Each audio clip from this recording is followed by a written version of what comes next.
I like that Honduran cigar, the spirits rise. Smoke curling like ancestors whispering in the skies. Dr. Sebi in my left ear saying heal from inside. This ain't no new land, we the ones they try to deny. Before Columbus ever dreamed the ship steered, we was building mounds, doing rituals with no fear. From Yucatan to Galveston, New Orleans near. That's the triangle of soul, boy, the map been clear. Second lines ain't parades, that's ancestral rights. Tambourines and feathers under full moonlight. We ain't immigrants now, we the original mind. Built pyramids and bone flutes before Rome took flight. TOPCATZ said it loud, stop begging for permission. Our culture ain't missing, it's just deep in tradition. We ain't African cause they told us we remember the mission. The land speaks Creole, soul food and intuition, yo. We been here through the blood and the drum, through the elders, the chants and the kiss of the sun. Smoke rise from the leaf, yeah, we talk to the sky. In the ancestors' rhythm, we never die. We been here, oh yeah, we been here. Way before they wrote their lives, we still live. It's our home, not a place we disappear. Jaheim singing true through the pain and the tears. Granny sat me down, roll something slow. Said when you puff, give thanks, let the cosmos know. I inhale the jungle, exhale the flow. Spitting stories that the textbook still scared to show. Cigar lit like a torch from ancient rites. Aromas like prayers to the Orishas at night. New Orleans ain't a torch tale, it's black divine. Where the jazz horns been time and the spirits align. Forget Columbus, we was dancing in stars. Trading turquoise, dripping culture in bars. Drums talking codes, spirits moving cars. Look close, the past ain't gone, it's just behind these stars.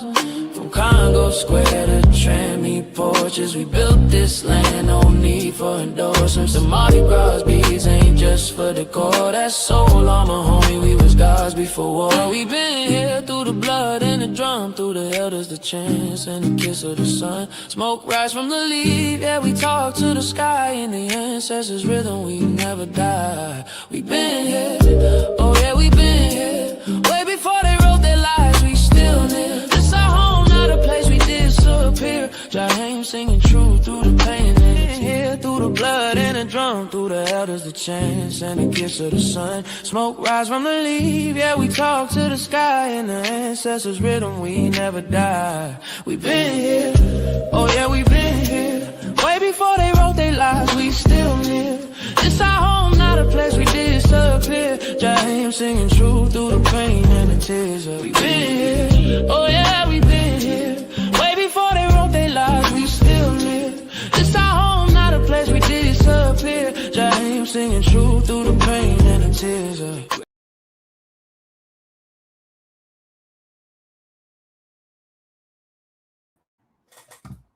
Peace, what's up with it, man?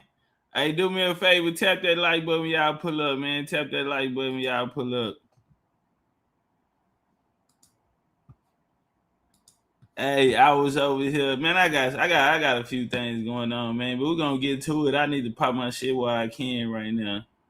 But yeah, y'all make sure y'all tap that like button when y'all pulling up. What I was gonna say? Yeah, I got a few updates, man. Hey, man, if you haven't though, get your parasite cleanse, man.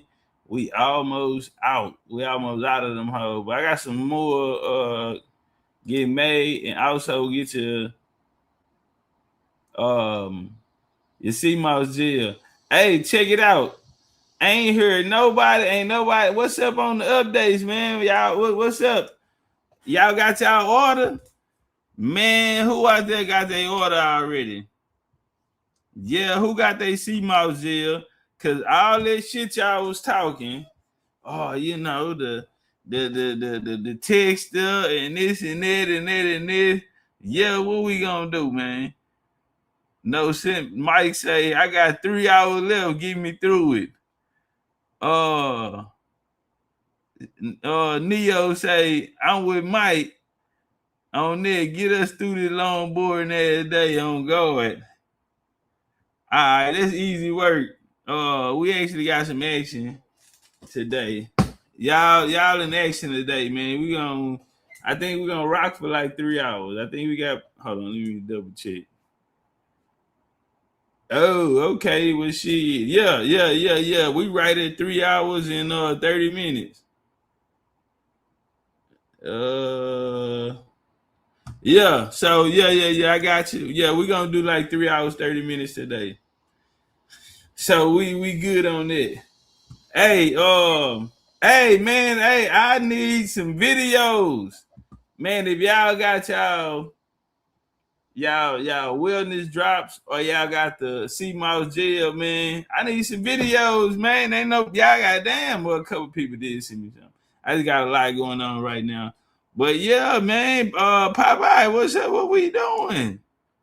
Yeah, we need to let these niggas know that, hey, man, it really going on this side of time.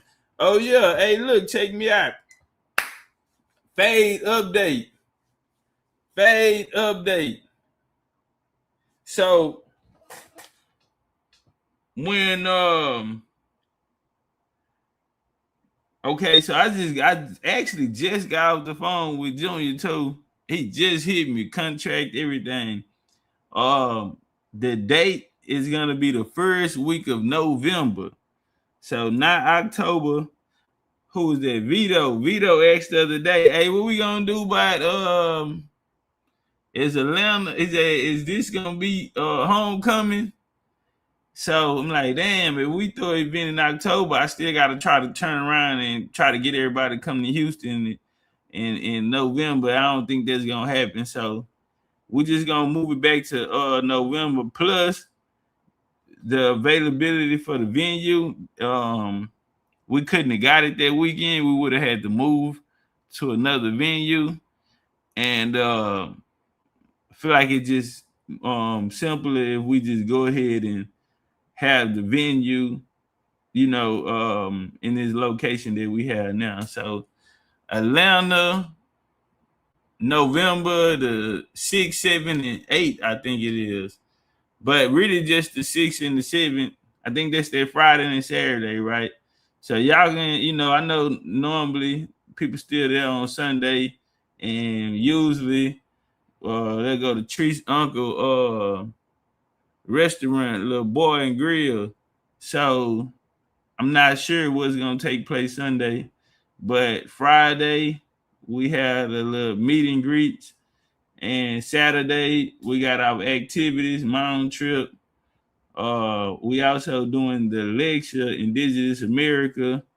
So we're looking for vendors. We're looking for vendors. We also have 10 hotel rooms. We have 10 blocks of hotels. All right, so first 10 people get in and get their shit, that'll be them. After that 10, maybe we can get more. So I think it's about $175 for the room a night, free breakfast. We're in a nice area, walking distance to all of the food places, everything. Yeah, we're in Atlanta with it. NGB say, OCO TOPCATZ, I love and appreciate you, family. Peace and love. Well, NGB, come to Atlanta. Come to Atlanta, Fade. We gonna keep our homecoming going. November, first week of November. Let me look at my calendar. Hey, my bad, man. I'm tripping, bro. I've been over here on we've been posted, been on. I've been on live with who is that?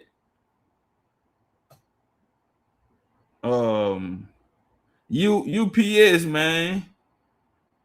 I've been on the phone UPS, man. I'm trying to track a package, man, and that motherfucker got so much shit in there. And yeah, they tell me they don't know where it's at. I'm mad in the son bitch. Boy, I'm hot.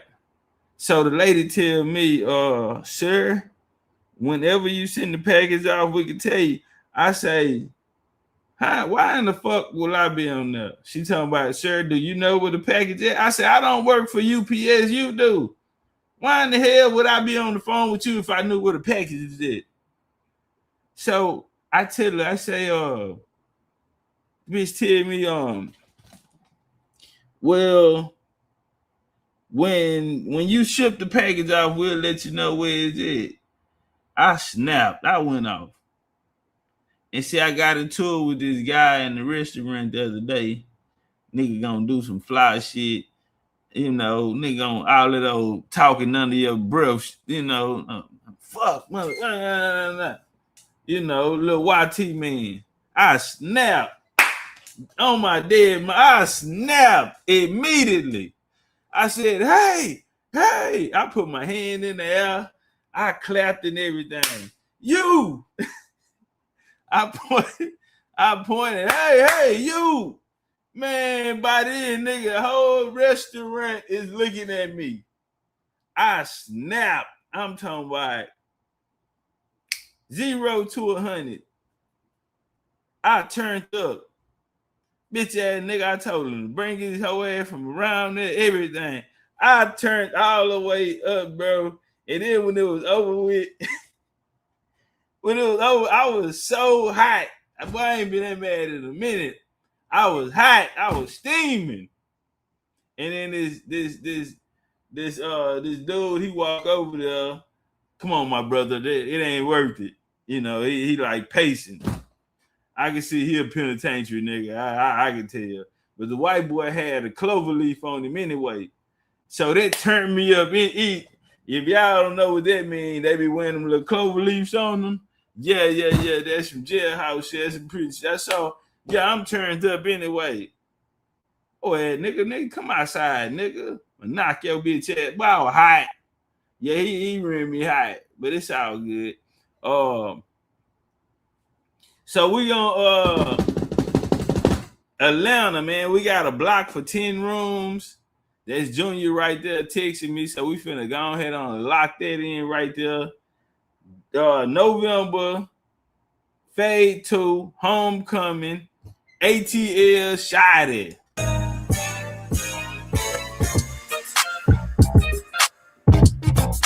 Hey, get my goddamn lights up. Then they say get the lights up. Bloody hell, yeah, y'all be up. Hey, Roman numeral 7 days, drop it like it's hot. If this world was mine, I take your dreams and make them multiply. If this world was mine, I take your enemies in front of God. Introduce them to that light. If the city was a five. Hey, I see Dr. Dana Berry. Dr. Dana Berry, I'm gonna send you the information. We got 9 rooms left. Goddamn, how many rooms you getting, Dana Berry? You know, y'all know Dana Berry rich. Goddamn, Doc, how many rooms you getting? Goddamn, that nigga might want all 10 of them. Y'all better get in. Dub say November 6th, 7th, and the 8th. Whatever that first weekend in November. I think it's the 6th, the 7th, and the 8th or something like that. But we rocking out Friday and Saturday with itinerary Sunday.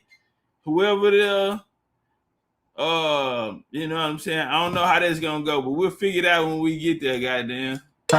Hey, Roman numeral 7 days, drop it like it's hot. If this world was mine, I take your dreams and make them multiply. If this world was mine, I take your enemies in front of God. Introduce them to that light, nigga with that 5. Dr. Dana Berry getting 2 rooms, so we got 8 left. Yeah, I told y'all, nigga, y'all dragging y'all feet. Y'all ain't trying to eat. Y'all ain't gonna have nowhere to sleep. Hit them strictly with the vibe. It's a lot. They advance, let them watch. She a fan, he a flop. They just run up from my yacht. This world, hungry, how it go. How it she only do what she know. We kids get it poppin' on the low. That it takes coming for sure. At your picture just to get me started. I called you up, but you weren't there, and I was broken hearted. Baby, it was love, like close, and I'm with you, everything goes. I'm coming, but I'm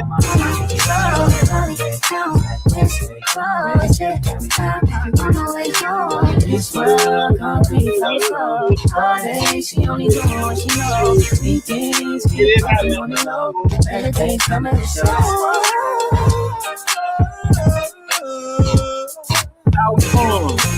If it was up to me, I wouldn't give it nobody no sympathy. I take away the pain, I give you everything.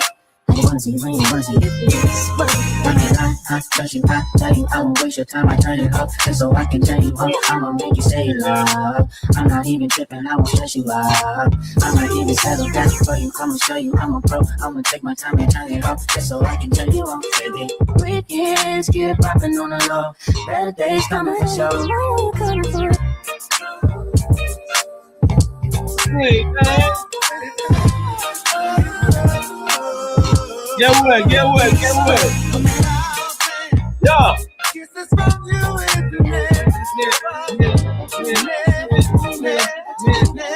What with it?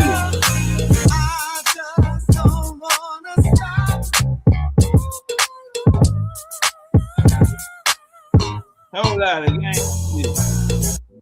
Hey, I wanted to say this here too, bro. For the lecture, I mean, we ain't tripping on the trip, but for the lecture, I think it's only 75 seats. Yeah, I think it's only 75 seats. So shit, yeah. It's gonna be a get in where you fit in, man. It's gonna be a you can't drag your feet on that. You know what I'm saying? Y'all ain't got to worry about my motherfucking life being complicated. You know what I'm saying? Because you know I be having a lot of shit going on this year. Ain't been too goddamn kind to me. Well, I guess you know the good outweigh the bad, but boy, when the bad just too goddamn bad. But I say this here though. I have help, god damn it. So yeah. Now everything is getting taken care of. We keeping it super simple. So yeah, this bitch gonna be ABC 1, 2, 3. Yeah, real simple. So what I was gonna say. Yeah, this is gonna be a get in where you fit in. It don't drag your feet. It don't cost that much goddamn money. This ain't no Mexico trip, nigga, where you gotta drop a couple racks. I don't even think you go spend $1,000. Goddamn, that's even if you're going to get new clothes, shoes, heels. It's semi-formal. It's gonna be semi-formal. Hey, y'all get the lights up. Get the lights up. It's gonna be semi-formal. So I mean, I'm wearing the tuxedo. I don't give a you understand me? I'm wearing the tuxedo. No drawers and no socks. I'm wearing a tuxedo. No drawers and no socks. I'ma take a bougie ass to Rodeo and then let her pick up whatever she want. CC Gucci, he gon' take her whatever she want. She pissed me off somehow, she still get whatever she want. Talking about a nigga from another ass at home. Hit it in the shower, made her tell me what she want. Like I'm singing Miss, I made her tell me what she want. She on the pod again. I know power got me buying again. Friends ain't jacking me, you must be lying to your friends. They know I'm a beast, I'll wake the giants up again. Shining once again. Hold on, y'all. Hey, get the lights up. Send the thing, guy. Hey, I got a quick question. Shit, matter of fact, I got two. What's up with it? BCU new? He said he bringing out the BCU chain, man. Hey, man, we in the city. Rah, you bringing them hips and ass to Atlanta? Let me hear this excuse now. If you can't come to Atlanta, then I know what it is. That nigga ain't letting you out the house. Yeah. That nigga ain't letting you out the house. What's up? So what we doing? We getting on some Empress type shit. We getting on some Empress type shit. Is that nigga gonna let you out the house? You can't sneak away. My real question was for one thing for sure. I hear, whoa, one thing for sure. I know one thing better be sure. I know you better be a goddamn woman. One thing for sure. One thing's for sure. I hope your ass is a woman for sure. Oh, yeah. Come on, man. That was for the ladies. God damn it, nigga. Come on, man. She said, yeah, I gotta take a peek. Since you said no draws, I'll be there. One thing for sure. Are you a lady? But they say, what do you sign up for Fade? They got the website. It's gonna be a website. So we're gonna drop the link to the website as soon as they done with it. Ran it up, I told her mama shot in my DMs. I say she coming to take a peek. And she gonna bring me some plantains and some rice and peas. I'm right back in. Locked in. Shawty got that dress on, so the block is hot again. Think so when I hit it, sound like fuck a ad-lib. Man, me up. Gotta ask again. Then she got it tripping off another yet again. Got a nigga feeling like a sucker yet again. Close on my emotions, then I rush and let her in. I had to wipe my forehead, goddamn, because it just been strange. It been some strange things happening. Yeah, man, I go through them TikTok, man. Y'all know them Pan African, them niggas. Yeah, boy. I say, man, them niggas coming that motherfucker. They just screaming. And this is what you do. You just act like they not there. Fellas, y'all know what I'm talking about. Y'all got one of them females out there, the motherfucker want to argue, and you just hit their ass with the silent treatment. Yeah, you just go silent on them, man. Boy, I tell you, boy, women hate when you ignore they motherfucking ass. And that's how I do them paying that for you. Hey, you this and that. Hey, this, that. You just don't even pay them no mind. Nigga looking for some dick. Got to. Every time you see me, you got something to see me. Nigga, my hoes don't even speak to me every time they see me. Nigga, bitch, be disrespectful sometimes. Yeah, be this. You old kind, nice ass niggas trying to throw insults, but you really trying to be seen. Yeah, you bitches out there in Daisy Dukes. Yeah, you niggas on some young Pharaoh, some young Pharaoh nature boy shit. And can we please stop making excuses for young Pharaoh? Ain't no white folks did nothing to young Pharaoh. Pharaoh, listen to me, man. Listen to me. Nobody did nothing to Pharaoh. Pharaoh been like that dick. All he got is jail stories. The nigga ain't been to jail in 10 years. All he do is talk about jail. He want to go back to that motherfucker. He want that dick. Pharaoh been, man, listen. So check it out. Pharaoh was rich probably 4 years ago or some shit like that, right? Pharaoh been like that dick. That nigga been pussy popping. He been sticking his tongue out. He been talking about ow and all this shit here. Him and Nature Boy used to see who can twerk the best. Y'all don't remember that. Y'all don't remember Pharaoh went after Nature Boy because he said Nature Boy couldn't dance better than him. I said, who the fuck these niggas think they are? Mint condition. Yeah, these niggas out there with them old ass dance move like they mint condition. He think he Bobby Brown and shit. These niggas on some Firehorse beat shit, want the lead role and all this shit here, man. And now they talking about it. They got MK Ultra. They done zapped him. And Anthony Fauci then hit him with a gay vaccinate. Ain't no motherfucking way. The boy been a punk. He came now. He got these little nails and shit. Listen, hold on. I watch this shit here because I saw this some bitch the other day. This motherfucker said birthday coming up. I'm gonna let him tell you. He in there. A whole bunch of freaky bitches. So he right now he got somebody on the panel called the Throat Goat. Check me out now.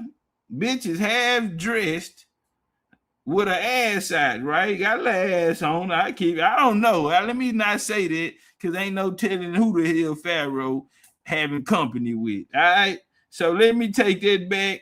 I don't see no ass shot, you know. But it says throat goat or some shit. So he got somebody on there with Throat Goat. And the Throat Goat says he not even worried about the bitch. That's what kind of wrinkled my feathers. But listen to what he said. I want a whole bunch of whores, a whole bunch of freaky bitches, and some coke. I don't need all that other shit. I don't need no party on no yacht. I don't need all that other shit. I don't need to be in no Ritz Carlton. I don't need none of that. I just want to see my kids. And outside of seeing my kids, I want a whole bunch of freaky bitches and some coke. Where do you live? I'm in Detroit right now. I live in Detroit right now. Hey, the bitch trying to get to him. Where do you live? What are you? Sydney Star. Yeah, on some Sydney Star shit. Where are you? Where do you live? Who's out there? Who do you live with? Do you live alone? Asking these questions. These I want to fuck questions. Yeah, this nigga say he want to do some cocaine. Man, ain't no motherfucking MK Ultra did this to the boy. Listen, I got him on video. He said, y'all must forgot. Y'all tripping because I do drugs now. He said, long as y'all knew me, I was sober. He said I was on parole, so I was sober. Soon as I got out parole, I started getting high.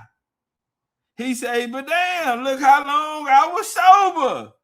Man, ain't no MK Ultra my ass. I've been asking for Young Pharaoh dope man number. Man, we go back years ago. When Golden caught him, he flew a bitch out and fucked the raw the same night. And Golden ended up with an attitude. They ain't up finna fight. She talking about she finna take the kids in an Uber or some shit like that. They finna Uber they way up out of there. He done flew a bitch out of random internet hoe and then hit a raw in the same bed him and Golden sleeping. I said, boy, these niggas here. Boy, you give nigga a little money and they just go crazy. Yeah, man, haven't you heard the saying, man, money don't change you. It just bring out the real you. This bitch that got his TikTok check and he at the nail salon. You got to remember 3 weeks ago, that nigga just filed for food stamps. Oh, I'm making it up. Don't worry about it. Come back tonight, nigga. We doing a Young Pharaoh live. Fuck it. We gonna go there then. Cause I'm tired of these motherfuckers talking about this nigga a Manchurian candidate. No. The nigga was running around here, been talking about he seeing spaceships on Bankhead. Motherfucker, some bitch ain't never been to Bankhead. He been telling us, remember that nigga opened up the window and it's cold, but Pharaoh said two flying saucers just flew by his apartment building. I said, ain't this about us? See, the motherfucker, some bitch been needed some drugs in him. And he was sober, had to take a piss test in the morning. Some bitch say 2 flying saucers just flew right over the apartment building he in. How special are you, nigga? What the hell they doing in Buffalo, New York? Like what's actually out there, nigga? They got raisins in the potato salad out there, nigga. I know they don't stopping to get a plate of that shit, nigga.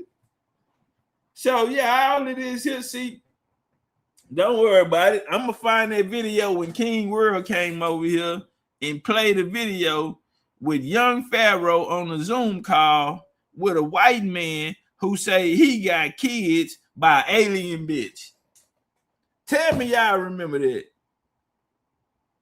Tell me y'all remember that video over here. How long y'all been around BCU? Do y'all remember when Young World came over here and the homie put up a tape of Pharaoh? He had a white chick. She was his yoga teacher. And that bitch still was in the aliens and all. So she got this guy there. The guy says he have kids with a real alien. Listen to me. The nigga didn't blink. He didn't smile. He didn't smirk. None of that. I'm talking about square business, straight face. Pharaoh and them like the aliens. Listen, how many of your favorite, they say that's who drugged them bullshit. That nigga was, listen, Pharaoh took, hold on, man. See, now I gotta go in the archive. Y'all stay right there. Don't go nowhere. See, I don't want to fuck it up for my, cause we gonna go in tonight. This something big got life. Yeah, man, ain't nobody did none of this, nigga. Y'all just gotta know these niggas crazy. Fam, they crazy. They been crazy. Y'all just got a bad choice of motherfucking judgment. Yeah, that's what that is, nigga. Y'all got a bad choice of judgment. That's all. There ain't nobody did nothing. For what? What kind of threat was Pharaoh? Let's be honest. Let's be honest. What kind of threat was Pharaoh? Pharaoh pseudo than the motherfucker. That nigga been pseudo. Pharaoh came out and said he wanted to debate the Jewish scholar. He wanted to debate a Jewish scholar for $50,000. And nigga, it was over with. Hold on, bro. I'm just gonna play a little bit. Cause y'all ain't fucking on my shit tomorrow. I mean tonight. We gotta go in. Hold on, where is it?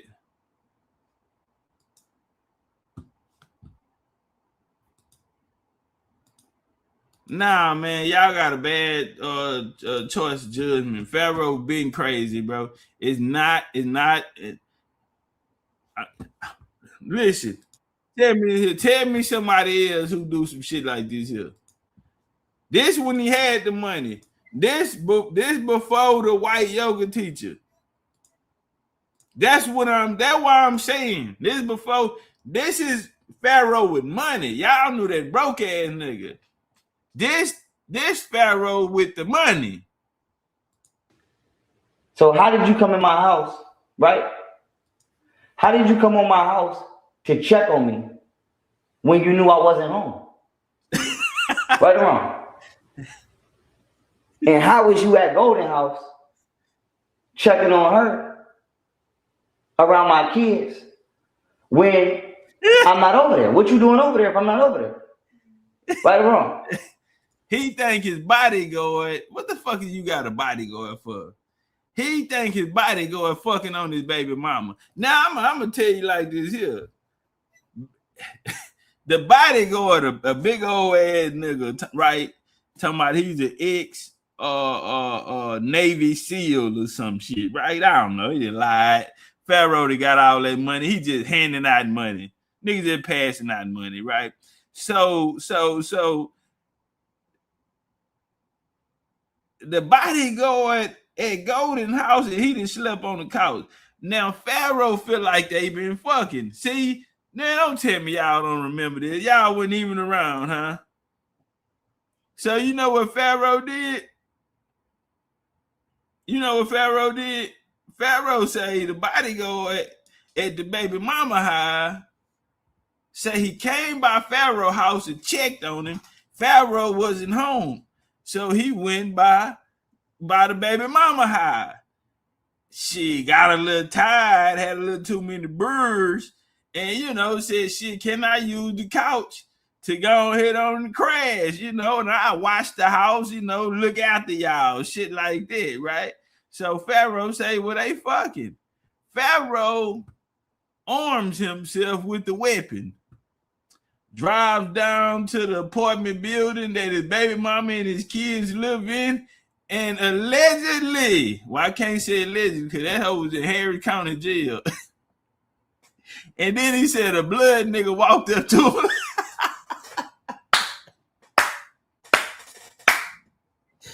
Pharaoh banged on the Bloods, right? Pharaoh say he got to the county down here in Houston. He in 701. You hear me? What? He in 701. He say the blood niggas. He say the blood niggas trying to get a hold to him in there. He talking about, I ain't tripping. Nigga don't know. I know Taekwondo. Man, they gonna put your ass to sleep. You and that bitch telling them niggas aliens and ET and shit like that. Man, so that's how he start. Man, don't worry about it. I'm gonna bring out all the young Pharaoh content because niggas saying the white folk done this to him. No, y'all niggas gave him some money. Y'all gave him some money. You got to keep some of these niggas broke. Yeah, to keep them humble. Nah, hell nah. This nigga went and shot up his baby mama house. Why y'all wasn't saying that was MK Ultra? Dodie. Look, she hot. Come here, Mama. Sorry, y'all. My mind is everywhere right now.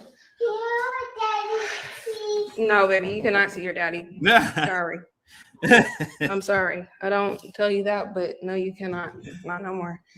Anyways, my kids are running back and forth all through right here. What the? Am I tripping right here? Hold on, because what the fuck on? Because this man, and then he had the audacity to fucking post on Instagram. Oh, this nigga is Pharaoh feel like he went on the hit. Pharaoh went and shot his baby mama house up, right?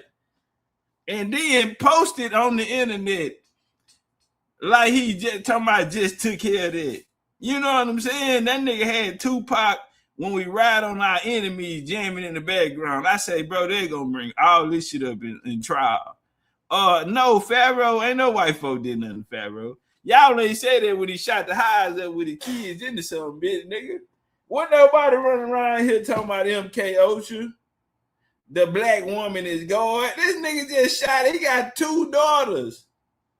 He just fired shots at that motherfucker there because he think the bodyguard fucking the baby mama. Somebody just sent me the Instagram. I wouldn't have even known it. Somebody just did send me saying 1 round will be fired into an empty garage void of human life, but it came through.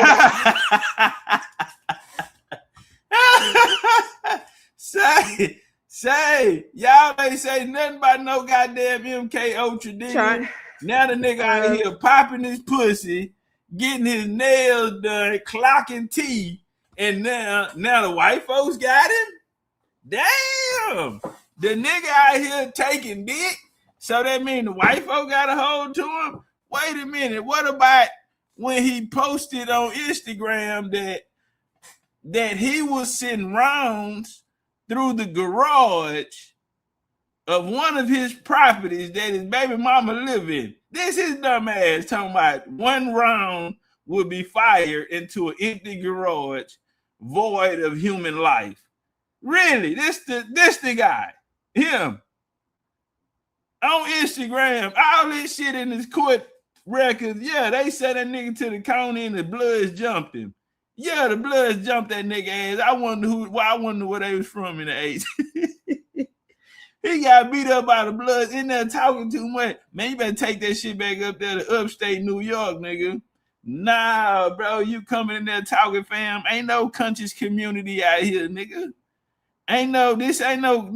You in Houston. This ain't no conscious community. Ain't that bitch in that hoe trying to conscious community his way out. Nigga, this ain't New York, nigga. We ain't no thinkers down here, nigga. We country boy.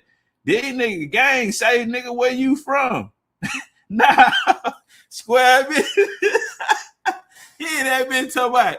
He said, I told him I was a millionaire, and this nigga told me I was lying. I'm like, what the fuck I gotta lie for? I'm a millionaire. Brrr. So the bloods jumped young Pharaoh in the county after he shot at his baby mama house. 1 round will be fired into an empty garage void of human life, but it came through the actual fucking Like, what? How stupid could you be, for one, that you're telling on yourself?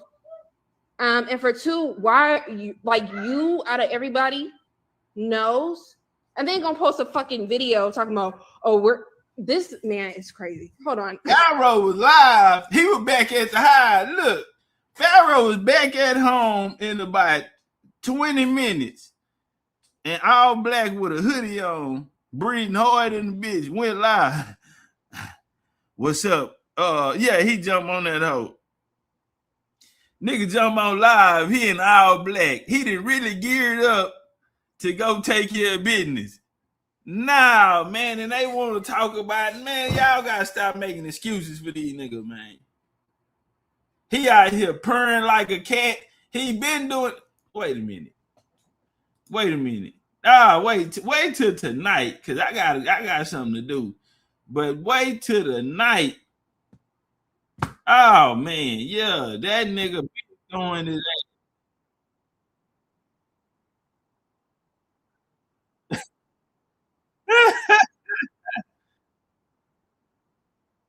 I don't have nobody. I don't have no help. I need help pulling off. He leaving me. My bodyguard just left me. Everybody screen record this shit. My bodyguard just left me. Don't know police come. I'm out here all alone. I don't have nobody. I don't have no help. I need help. Everybody screen record this shit. Look. 2114 Wild Dunes. Egyptian Hieroglyph Garage. I need help. I need help. My bodyguard just left me. AC Mitchell. That's my bodyguard. Ex-Navy SEAL. Ex-Marine. Hold on. No. Don't go nowhere. I'm not going to put you on the camera, but don't go nowhere. Come here. Listen, I'm telling my bodyguard I want protection. I don't feel safe. I want him to stay here. Look. My bodyguard walking off. Bro, no. This is my bodyguard. Say the bodyguard went over there and laid on his baby mama couch. Pharaoh said he had enough, goddamn it. Nigga, you the left post. Bitch, you ain't even clock out when you left, ho. I was still running, bitch. That's coming out of my pocket. Yeah, say the boy ain't even clock out. He just left work. He didn't ask, can he go to lunch break? He ain't want a 15-minute break. And he ended up saying he ended up at his baby mama house on the couch. So Pharaoh say he did what any man would do. He paid rent in that motherfucking house with them kids lay their head at. So he said he did what any real man would do. He armed himself and fired shots in the house void of human life. Want to make sure he don't he just want to send a warning. Bitch, I am not the one. Yeah, say, cause some of y'all got it fucked up out here. Yeah, you with me. Y'all gonna get y'all motherfucking mind right. I don't know what y'all think this is around here. Yeah, bitch, you go, nigga, shots fired. What, bitch, you surprised now? No, see, I don't know what type of niggas y'all be fucking with. Hit the bitch over the head with the butt of the gun. Bitch, go to sleep. Yeah, and now they gotta stitch you up and shit. Yeah, you bitches ain't never been through no real trauma. You won't come out here and act like that? Go get you a short nigga or a young Pharaoh nigga. He already got a little bit complex. Oh man, we gonna bring that up too. He was arguing with the little female. She in Houston. So both of them was in Houston, right? They done met up and fucked. So they banging, going back and forth online. Pharaoh talking about, if I fucked you, I don't even remember. She said, I remember you had a little dick. So yeah, I did. Now normally if somebody say you got a little dick, you fuck around and pull it out. Fuck it, bitch. I might go for broke in this hoe. Pharaoh ain't really have no comeback after this. So I mean, you put two and two together. Shit, if you ain't got nothing to fight with, I mean, cause what you gonna say, bitch, you lying? And then what she gonna say? Well, pull it out. I mean, damn. I mean, he is a debater. He is a debater, and he says he's a lawyer. So, goddamn it, he might have to show proof of life. Yeah, you know, certain shit you don't even want to come back to. Cause goddamn, shut up, nigga. I remember you had a little dick. What, are you gonna sit there and argue with the bitch? And she gonna what? Push him in the corner and say, "We're gonna whip out."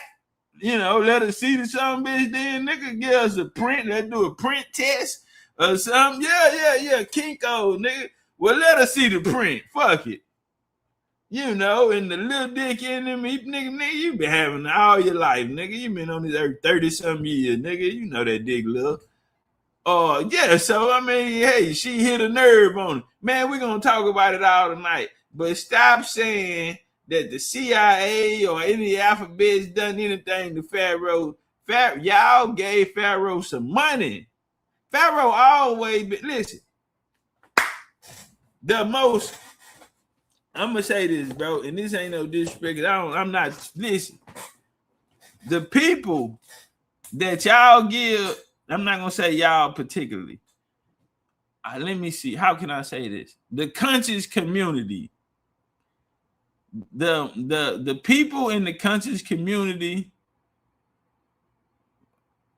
that has been abducted by aliens. Let's just say that. Y'all can name some names. of some of these gentlemen and women. I know a couple women that been up on that goddamn spaceship too. Now listen to me. Yeah, they ain't got the women out here lying like a motherfucker. I can see old hook ass. Yeah, man. I can see a hook ass used car salesman ass nigga out here talking about he done been up on the mothership. Now we got the women, our queens, the sisters out here lying, talking about they're alien. Motherfucker that been up on the alien ship, say you ain't never had head from an alien. Say the alien, I said, damn, bitch, I ain't know an alien had lips.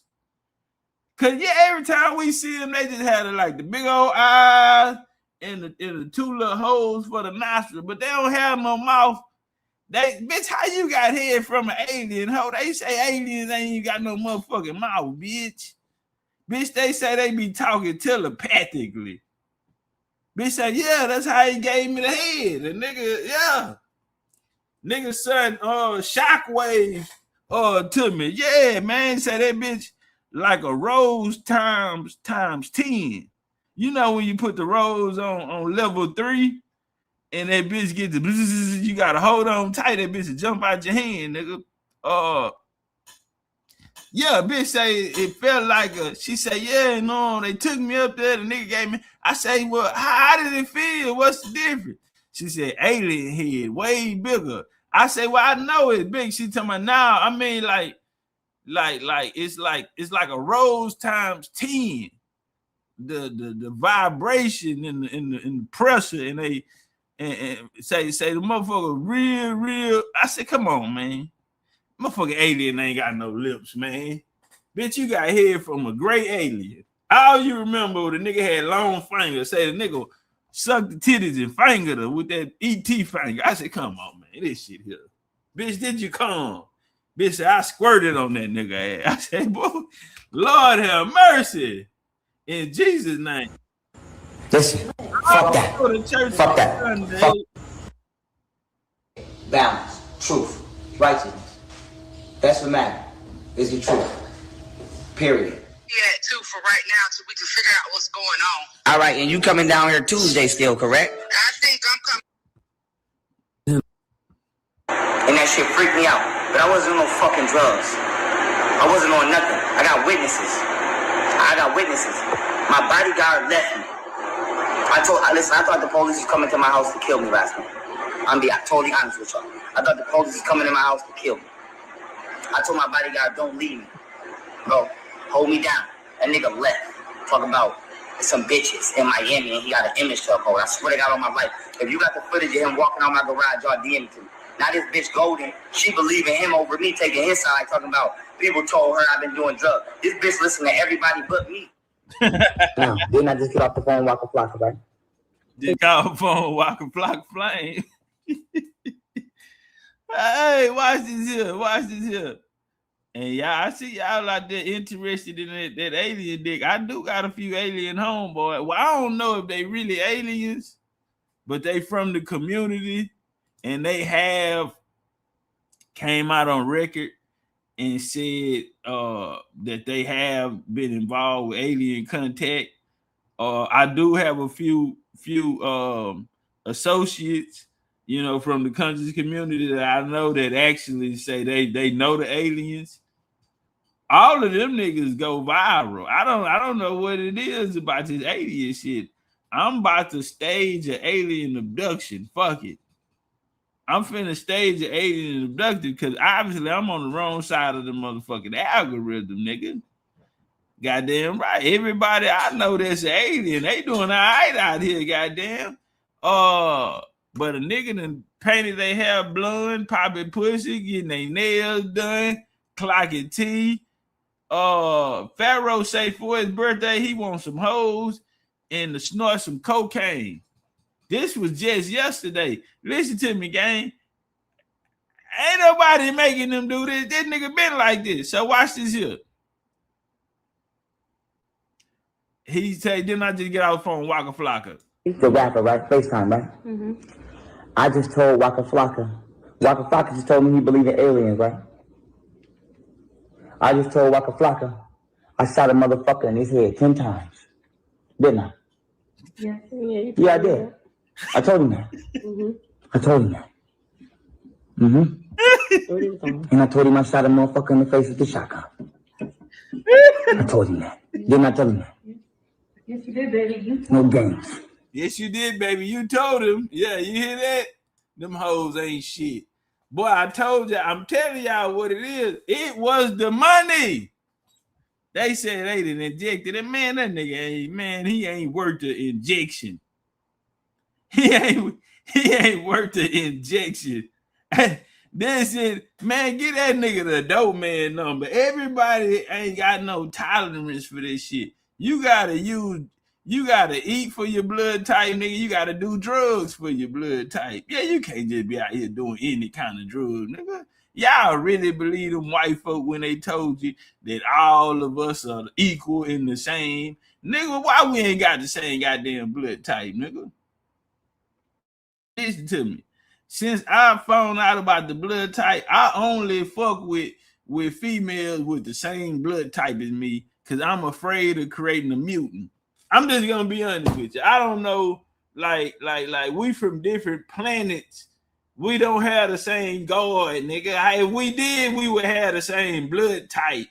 I don't think y'all know how important blood type is, bitch. If I can't take your blood out of you and put it in me, and there's a problem, my body rejects it, bitch. Cause you a different type of, yeah, bitch. You a mutant, bitch. They created you in the lab. I only fuck for my blood type. See, y'all gotta.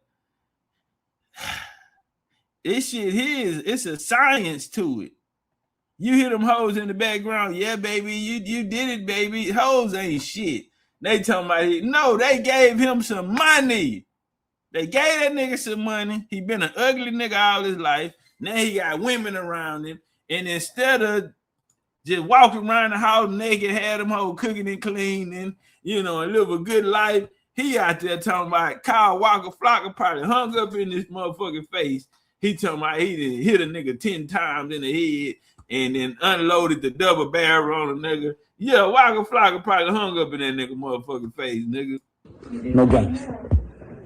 No games. No games. No game. I used to be from Guilford and Shadyville. Gang! Didn't I tell you that? Now. Pharaoh, you scaring the bitches, gang. You're scaring the bitches. You gonna have to pipe down, my guy. You're scaring the bitches. Yeah, them hoes held hostage. Pharaoh say that a bitch shape-shifted on his couch. He said, don't nobody sit down on that couch no more. DNA tested. Test the DNA. The bitch shaped, the bitch was here, and then the bitch disappeared like that. Yeah, he said the bitch was right here and she disappeared. He said, do a DNA test on the couch. Oh, we going way back. I'm going back to Rich Pharaoh. Rich, y'all always say that shit when he was rich. Pharaoh, it's the dope. It's the dope. Remember when they had the shrooms in the house? How I know his weed man name is Daryl. Pharaoh had a weed man out here in Katy, Texas named Daryl. How do we know that? He told us, you can't do shit around this nigga. Nah, you can't do nothing around Pharaoh. Pharaoh told us his dope man name is Daryl. Carl, yeah. Then he had some little bit. I ain't gonna lie, little female he had. She was tight. She was fuckable. Let me say that. I just gotta see the bitch blood type results. You understand me? We just gotta get the results on the bitch blood type back, right? Cause some of you hoes got them that wife say, how you got the same blood type wife? I don't know. I don't know. It bothers me sometimes, right? This just shit I be thinking about. Maybe I need an alien friend to talk to about this shit. Maybe an alien that the one that created us. All right, man, let's get to it. Hey, man. Hey, who in here got their sea mouse jail already, man? Who been on their sea mouse jail? And what they be hitting for? What that sea mouse jail hitting for, man? Who was that in here? I don't want to hear nothing about the ladies, and I'm not talking about our older queens, but I don't know if I can say this or if I should say this. I'm not talking about the older queen. You motherfuckers out here talking about you niggas out here, y'all eat pussy. Niggas out here talking about I don't like the texture of sea mouse jail. My nigga, the bitch, I'm come in your mouth, nigga. You sitting there, nigga. Cum drinking ass, nigga. You sitting there and suck the cum out this motherfucking woman, nigga.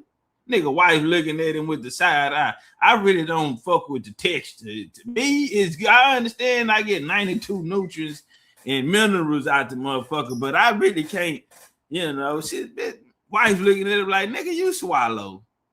Yeah, nigga, you that motherfucker pussy eating ass, nigga. Dick don't even work no more, nigga. You forced to eat the pussy.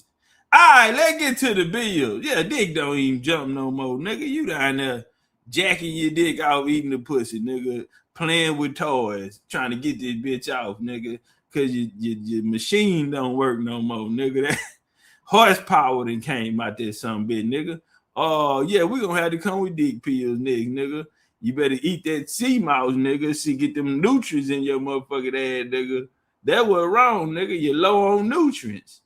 I really don't. The texture, that's not, that really don't. My palate really don't go with the texture.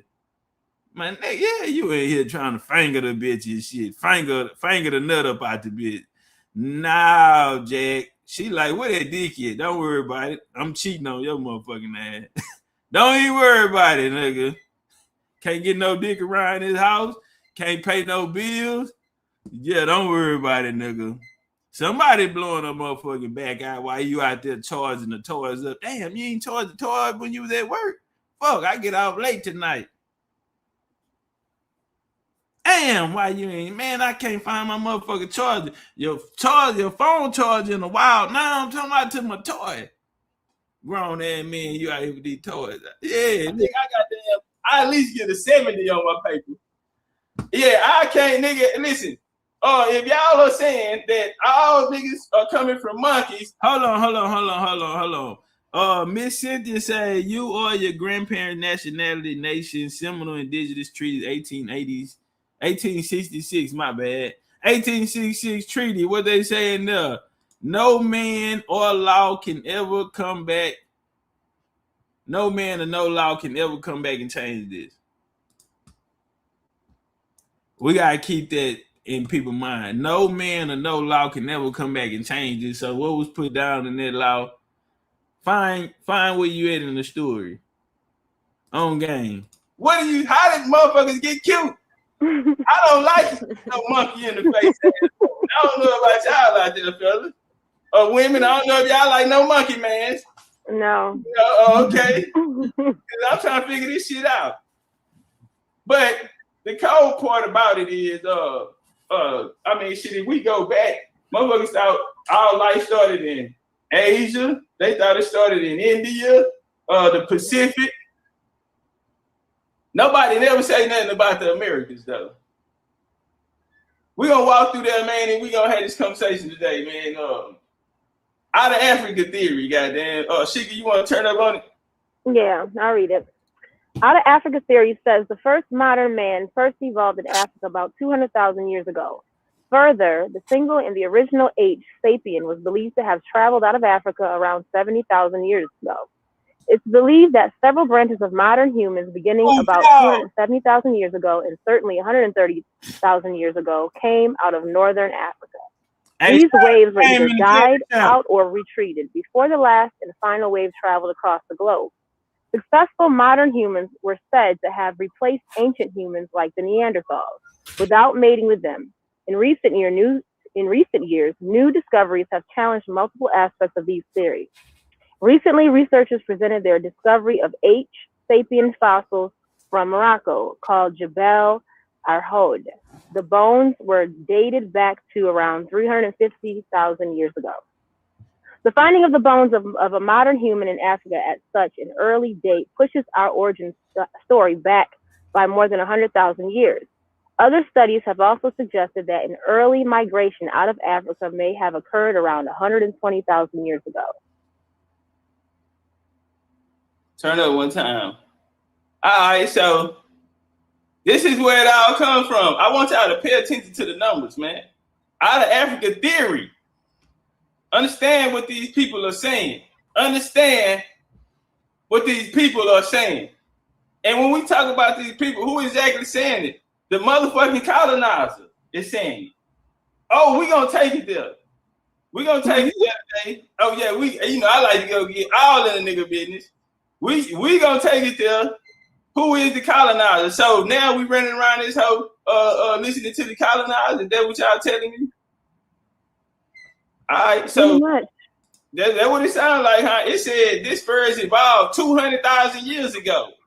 Now I don't know if that's a lot to you. You know what I'm saying? But nigga got rocks older than 200,000 years ago, man. I think y'all nigga got an old banana in the back older than 2,000 years ago, man.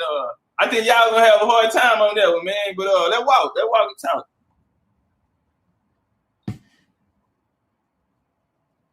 Turn up, Shan. Okay. All right, I'm here. All right, so Bering Strait theories. Sorry, y'all, we have a guest. What's up with it? Hey, baby. You got to get on this, y'all. Okay, you want to read too. Right. It says geologists have complicated matters by suggesting that the Bering Strait was impassable until 10 or 12,000 years ago. This gave way to theories that early humans might have sailed down the Pacific coast. The next source says some 15,000 years ago, towards the end of the Ice Age, massive migration from today. Hold on, I'm gonna go up. Okay. Hold on. He gotta go to Dad. He gotta go to Daddy. Hold on. He gonna be a young scholar during the Ice Age because it was this ice bridge. But it says, of course, like it says, that massive migration would have led to the populations today. And actually, that actually has been debunked already, like I said. If you guys have heard of the Clovis people, they were actually the ones that are now predating the Native American that we call today. And then now even they are debunking the Clovis people. And now they are looking at pre-Clovis peoples that have grounds where they found artifacts in places like Ohio, Oregon, and plenty of other places where they are finding predating civilizations that were here prior to the Clovis and the Native American. So they don't really have the origins of those pre-Clovis people. That's the name of them right now. They don't really have a name for them, and they don't know where they came from. So, that kind of is throwing out the theory of out of Africa as well. Shout out to Shane in the real way. All right, so what this situation in Africa, they tell us 200,000 years ago that man began in Africa, right? We have great civilizations around the globe. This out of Africa theory is a colonizing mindset. What it does is it takes away everyone's birthright. Okay? Takes away everyone's birthright. It takes away it erases everyone's history. And it basically changes the face of history. It writes so many people out of history saying that everybody comes from this one place when we had great civilizations all over this planet, and we can't find these same civilizations in Africa. See, we can go and get, even with our pyramid community, these happen down now. Now, that's not a situation. Now, I remember in 1841, through the Niger expedition, they was curious to know if the Nile actually met up with the Niger River or some type of way. You know what I mean? And this was in 1841, very recent. So they didn't have too much information on Africa in 1841. I want y'all to pay attention to that as well, right? So we're gonna walk and talk, man. Over here, we look around the world, we see these great civilizations. I'm gonna go a little deeper in it too. Another day we'll go a little deeper in it. Right here is in Peru. In this article, it said, "Is Corral?" I can't hear you. It said, "Is Corral, Peru, the oldest city in Americas? These pyramids in Peru are older than the ones in Egypt and predates the Incan Empire by roughly 4,000 years." Okay, this civilization right here predates Egypt. These African dynasties can see if y'all gonna go get us something to ride with America. They talk all that shit about they talk all that shit about West Africa, because we got to understand this is not taking that from nobody else, but they're actually bringing life down. You know, they're saying that they're all melanated people basically are coming out of this spot. My bad, I had a text. They're coming out of West Africa. So when we see these great civilizations that I mean, West Africa, no disrespect, but they can't stand on side of this shit. You can't go put West Africa on side of this. You niggas love West Africa because the gold and the diamonds and the shine and, you know, the minerals and this and here, but not for no not saying those brothers was brilliant out there and they were warriors. But far as building civilization, nah. I mean, they couldn't lace our shoes over here in America. And so we see right here on the high and dry turf, overlooking the Green River Valley and the Andes Mountains of Peru, sits a complex of American pyramids, okay? That may be older than the pyramids in Egypt. These structures are remnants of an ancient city of Corral, which some have called the oldest society in the Americas. Now, that can be questioned too, but just going back how old the motherfucker is. And see, when we talking about civilization, these niggas was way more advanced. Kingdom of Cusco, man. These niggas are building this out of the mountains. Look at this shit here. Look at the work. Look at the sculpture and shit. You gotta be a bad man with your hands to do this. This is in the mountains. They developing this shit in the mountains, man.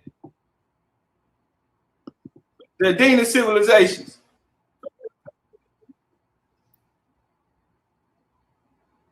Right here, this is in Indonesia. When you look at the pyramids in America, what's different from them in the pyramids in down the Nile, the pyramids in America have steps.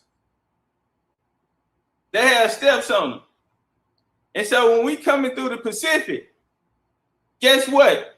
The pyramids in the Pacific have the same architect as the pyramids in the Americas.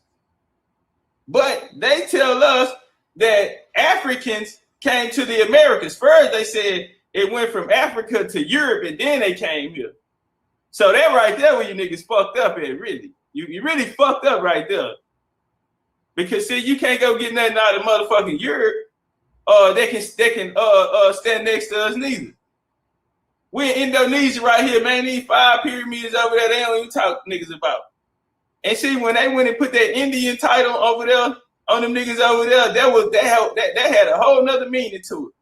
The same gods that you will find through these civilizations out here, you will find them also in the Pacific and the American civilizations as well. But notice the steps. We build our shit with steps. If you're looking over here, this shit you'll probably think you was in the peninsula right here in the Yucatan or some shit, because of the models, and it kind of looked like the Incan civilizations and shit, right? But that's in Indonesia. You can turn up. Well, you can turn up, Shiga. Okay, can you guys hear me? Yeah, shout out to the Australian people out there too. Okay. All right. Austronesian, hold on. Okay, Austronesian peoples. Based on the current scientific consensus, they originate from a prehistoric seaborne migration from Taiwan at around 3,000 to 1,500 BCE, known as the Austronesian expansion. Austronesian reached the Philippines, specifically Batanes Island, at around 2200 BCE. They were the first people to invent maritime sailing technology, most notably. Hold on, time out. Hold on. Run it back again. Austronesian reached the Philippines. They were the first people that did what? Reached the Philippines, specifically Batanes Island, at around 2200 BCE. Right here, this is the part I want them to hear. Y'all listen, check this out. They were the first people to invent maritime sailing technology. Hold on, time out, but they said that the Africans did. They've been running around here telling us that the Africans invented maritime sailing technology. I keep telling y'all when. And you see, now watch this shit here, y'all. Because what you got to understand in the Out of Africa theory, they going to do 70,000 years before they even leave out of Africa. Which only leaves 130,000 years for them to go put up all these civilizations through the Pacific, Asia, goddamn the Americas. You got to go do all of that work. And you ain't got but 130,000 motherfucking years to do it, nigga. Because they spent 70. But out of that 70, damn, where they had the boat. Because on the Out of Africa theory, what you see the nigga doing? Walking. That nigga walking. That nigga left out of Africa walking. In some house shoes. How in the hell we get to the Pacific? Because see, that's one thing that they gonna have to explain. How do we see other civilizations with things that Africans don't have? Don't tell me that a nigga left and when it got better somewhere else and then came back to that shit there. That's the craziest shit in the world. Now, it's plenty of people out there says that these people were the greatest sellers. They had the greatest technology. They even ruled. They had a whole goddamn. They had a civilization on the water. I'm talking about a civilization that didn't leave off the water. They just lived on boats. Yeah, man, and they controlled that area for a long, long time. And so these people right here are who are credited for inventing maritime sailing technology. Appreciate you, Siggy. You turn up. Okay. But we can. That's all we really can deal with on there. That's how we want to. But if y'all look over here, these are the original peoples of these islands. Okay, these the niggas with the these the niggas who grow the afros and shit. Huh? But, my bad. I can't hear you. No. I was just gonna say that just one last line from that paragraph. They were the first people to invent maritime sailing technology, mostly notable catamarans, outrigger boats, lash lug boat building, and the crab claw sail, which enabled their rapid dispersal into the islands of the Indo-Pacific. So I think that's important too. Right. To know how they moved around. The last ones too, showing the islands that they went to. Okay, they assimilated the earlier Paleolithic Negrito, Orang Asli, and the Australoid Malaysian Papuan populations in the islands of varying levels of admixture. In consequence, many of these populations share some common genetic element due to the Austronesian expansion. So I wanted to say this too. If you go on YouTube, or you can just Google people of Papua New Guinea, and you're going to see people that look just like us, to be honest. A lot of similarities there. So it's just interesting that they said that because it's very true. Shan, you got something on there on some of those people out of the Pacific, those melanated people? Yeah, I do. Actually, I don't know if we can get into this right now, but with these people, they've actually been discovering that they carry an unknown DNA. They have unknown ancestors that they, to this day, cannot figure out where they came from, especially if we get into the Aborigines of Australia. There is an article, and I'm going to post that article in the chat, that people can actually read, so people don't think we're just blowing hot air, where they are trying to figure out where did these people come from, because once again, the whole out of Africa theory is starting to be debunked. Where they are trying to figure out where did these people come from, because once again, Okay. That was Can you hear me. me now? But Okay. yeah. Yeah. So they're trying to figure out where they came from, because of, like I said, they have found in the DNA that they have an ancestor. It's unlike any ancestor from Africa. And because once again, I'm going to put that link in the chat. You guys can definitely read up on that, because this article, a lot of these articles are starting to come out. Even some of the tribes in West Africa they're even starting to have a ancestry that's unlinkable to modern day humans. So now you're going to start seeing the timeline of human evolution just being pushed back further and further. But yeah. And I also wanted to add to it too that these people on these specific islands are also facing the same thing that we're facing, the erasure of their history. They are also being called African as they're trying to fight for their respective land masses as well. Hey, I want to ask y'all ladies a question, and this for the chat too. Have y'all ever, what tribe in Africa have afros and shit? You know what I mean? Yeah, I've never seen that.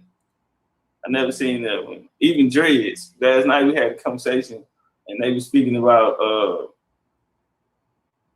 just the hairstyles here, the dreads here.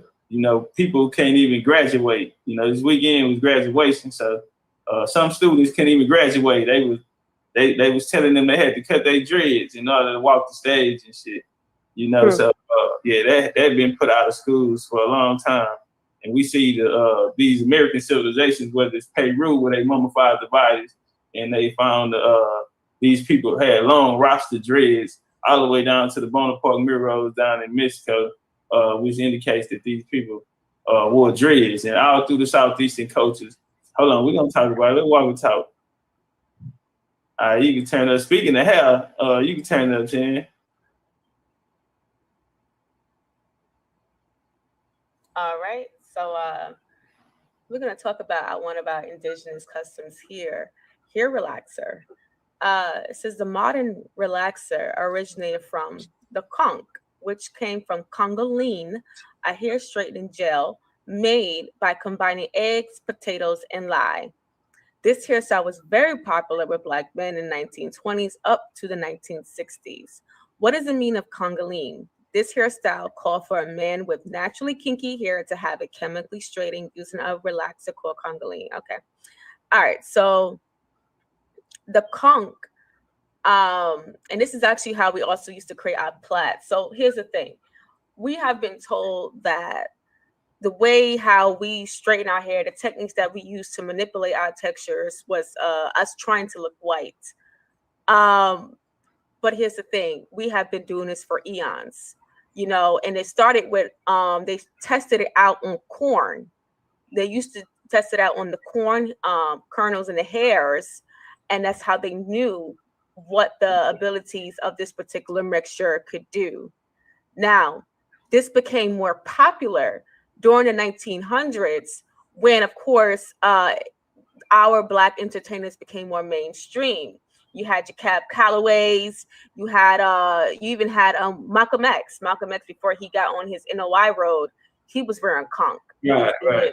You can see it in some of his photos, but he did publicly speak out about it, stating that it takes away from your original self. But that just goes to show you how it was weaponized against us.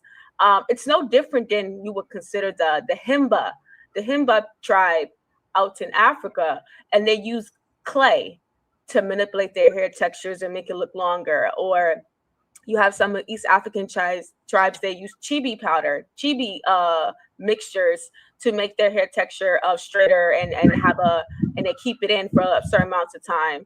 We just had our own technique that we did here to manipulate our texture. So it's for them to actually say that we got this from a white man, it goes to show you that how disconnected that we are from our own indigenous practices and how we actually were able to make our plaits. And even that debunks the theory that all of your indigenous people of America, they had to have straight hair because they come from the Mongoloids. And that's not true.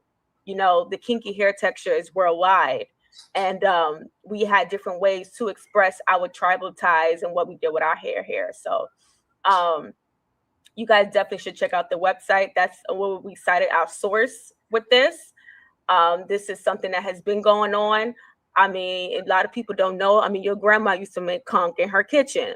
A lot of people don't know that. Before you had the Asian trying to monopolize the hair relaxer and put all these dangerous chemicals in it, we were already doing that. This is how we dominated the hair care system in America in the 1900s and even the 1800s.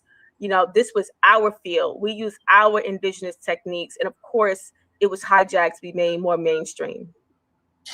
Mm-hmm. And just for a quick history reference too, is that we were millionaires too. The people who were in those fields, when the beauty, hair care, cosmetics back in the early or even late 1800s, early 1900s, before the government came in and helped the Koreans take over our industry, we were making money off of it. We had black banks. We had a lot of wealth as indigenous people doing what we do and monetizing what we do naturally, which is be the progenitors of our creation. So just to note, we had all that going on and we knew how to monetize it. And the European or the colonizers, whoever, they didn't really get associated with conch or congoline. They really didn't get associated with it until the 1900s. So prior to then, we always, like I said, we always were already doing it. We already had, like Shashika said, we already had our millionaires who are making money off of this texture, hand to hand, house to house, neighbor to neighbor. We were doing this, even with the hot comb. That's something that we did. You know, it, like I said, it's the way how we express ourselves and how we look. Now, could this have been weaponized to say that we wanted to fit into modern society because of the stigmas that were placed on us? Sure. You know, I'm going to be fair enough to say that this is very possible. But once again, we in America, even today, we pride ourselves on how we grow our hair out. Braids, doing like a lot of the new braid styles and the Congolese twists, like this is new techniques to us. Here in America, we were always on our hair care. We've always used natural products from the earth to make our hair grow long. We've always been into hair care. I mean, I think we were on Clubhouse one time. We were talking about how we do the hair wraps, like, you know, in the early 90s and the 80s, and matter of fact, towards the 2000s, we were surprised how we used to wrap our hair and how we had long hair, because that's just what we do. We weren't the type of people to always keep our hair kind of this up in different styles. But yeah. I even remember, just speaking of this hair care stuff, before it even became what it is now, my mother used to put Miracle Whip in my hair, mayonnaise, you know, as a conditioner when I was like 3-4 years old. So, I mean, putting natural products in your hair was just normal. It was not, this new wave is not nothing new. We just have access to more ingredients. Hey, since we gonna turn up on some, I'll say this here. Do y'all know the lady name who Madam C.J. Walker stole her technique from? No, but I'm not surprised you're saying this, because this is one thing that I try to tell people too. When you hear all this, the first woman that did this and the patent this and the patent that, that does not mean that it wasn't happening before. It just means it was recognized and patented in the U.S. corporation. So I'm not surprised. I keep saying this here. Anytime. Her name was Annie Malone. I just searched it for you. Okay, appreciate it. You know what? I want to go get in Miss Annie business and see that she has some indigenous ties, because Madam C.J. Walker, Scottish Highlander ties. That's not even her name. Her name is Sarah Breedlove. Yeah, her name wasn't even Madam C.J. Walker. Her name was Sarah. And it's funny, man, because when we look back, you know, all of these people with the first on their name, look at them, that ain't even their motherfucking name. You know what I'm saying? The shit we call them, that ain't even their name. And so, man, I'll leave it at that. You know, we'll leave it at that. We get back to the video. But yeah, Scottish Highlander. And so whenever you see a first or we see a hijacking, because clearly everybody knows she stole that lady's shit. You know, she made a lot of money off of it. But how did she get away with it? You know what I'm saying? We'll go into it a little later though, but I think we spoke about that on Mary Bethune, y'all for McLeod, y'all familiar with her? Mary McLeod. Yeah, shout out to them. That's the and her people them come from raw blood. That's how she was.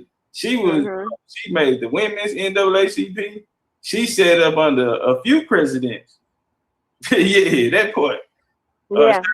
Georgia, they got schools out there named after her. I was just about to say, you cannot go into an inner city and not find at least 5 schools named after her. At least. Oh yeah, her people in big business.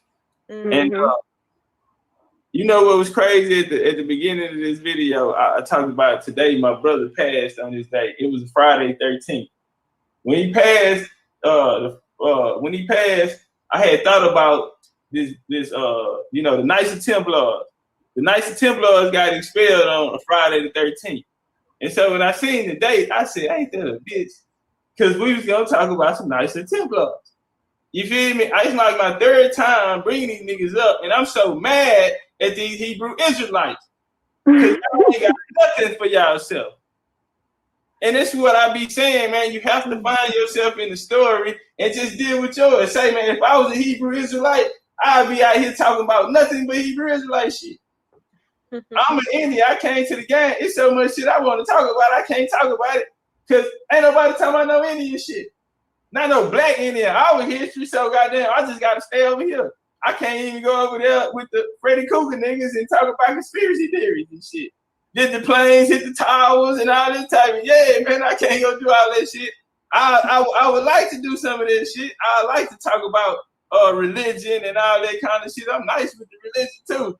But I can't even move out my square right now. But I'm just looking at these Hebrews and I'm so mad because the Hebrews will tell you they from Africa.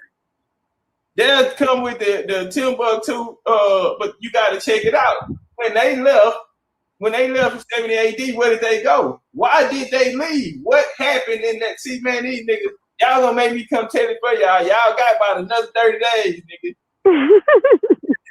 Like a motherfucker. Right here, look at this shit here, man. The Anasazi people. They're calling the Pueblos, man. And today you got these people out here. The Native Americans will tell you that this they shit, that they did this. The Native Americans running around telling folks that they kinfolk them did it. And they would, and then, you know, it wouldn't be no problem with that because some of them do have a right to claim that, and maybe they did come from the blood somewhere down the line. But you know what? They pulled up and their family was able to benefit off of what somebody put down. But see, they stories like the African. Why do I say that? Because the African telling people he is responsible for things that we don't find in his home. Yeah, he tells us about all these nice, pretty things around the world. He said, yeah, that's my shit. I did that. But when we go to his house, he ain't got none of this shit. And it begs you the question, say, damn, well, if you would do this shit for somebody else, and why wouldn't you do it for your damn self? Do you not love your people new back home? Or cause see, y'all want us to love Africa as the motherland and all this shit here. That y'all want it to be our mama and we should have some certain type of respect for it. But then we have to ask, why would y'all go build these nice things elsewhere and wouldn't even go do it for your own people? Yeah, so we're gonna say practice what you niggas preaching around this hoe, okay? If Africa your motherland, treat it like it. Treat it like it. You niggas throwing piece of papers and shit out on the ground. You niggas don't want to clean up or nothing. No, real shit. God, Jesus. What Jesus when you need to, nigga? Y'all out there building big old statues of Jesus, taller than the skyscraper, white Jesus. But you niggas don't even want to pick up the paper and shit all around your house and shit. You niggas out of line. Y'all over there acting like. All right, we ain't gonna go there. All right, LSU. Now, these people right here, if you read on here, this is at the campus of LSU. They are actually on ancient land right there. They on ancestral land right there. And they there for a reason, nigga. And LSU, y'all winning all them goddamn games and shit. You look on the back, them niggas ain't got All them little wild Indians out there out of Louisiana, they out there kicking niggas' ass in their football. And then they get y'all out there, what they call him, Les Miles. He was the Mad Hatter. Man, them niggas pulled so many goddamn rituals on niggas out there. But right here, this here also tells you, it said they are older than the great Egyptian pyramids and predate Poverty Point. Long believed to have been the oldest earthen mounds in North America. Okay? And so they're saying this shit even older than Poverty Point. Turn up, Shane.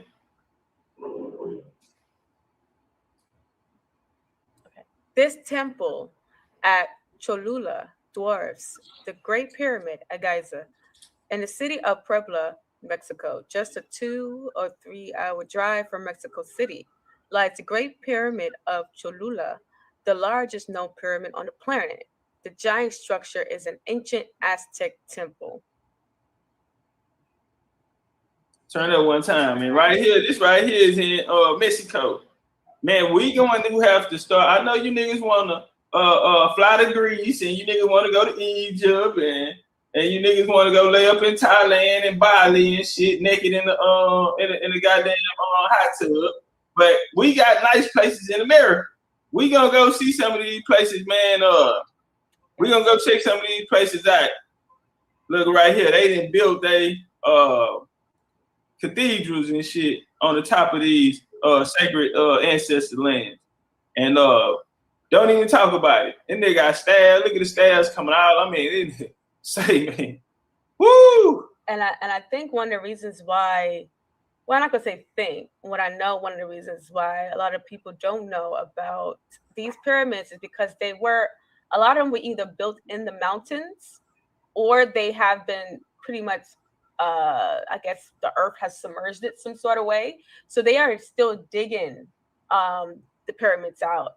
Even Cholula, they're still digging out more layers of that pyramid. And every layer they dig out, it, like I said, it has already been said that it's the largest, even the largest of the one in Indonesia, the largest of any ancient Sumerian or any ancient Egypt, or even the ones that they claim were in the sub-Sahara area. Cholula is definitely taking the cake on that one. Shout out to Cahokia. St. Louis in the building. Shout out Money Brown. Shout out to the homie Tino.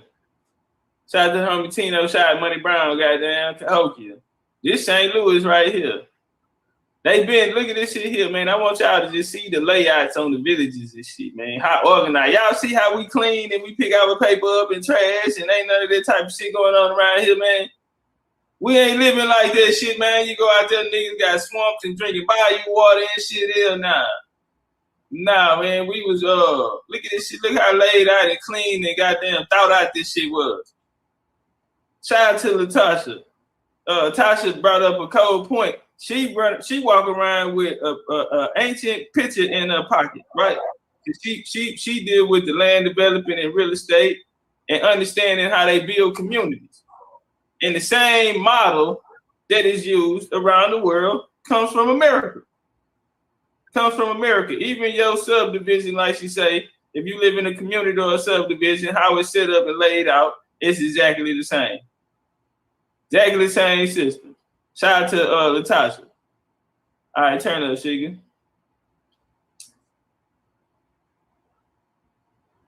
All right, can y'all hear me? Yes, ma'am. Can y'all hear me? Yes, ma'am. We can hear you. Yeah, we can hear you. You can hear me? Yeah, we can hear you. We can hear you. Okay. The Inca road system. The Inca road system known as,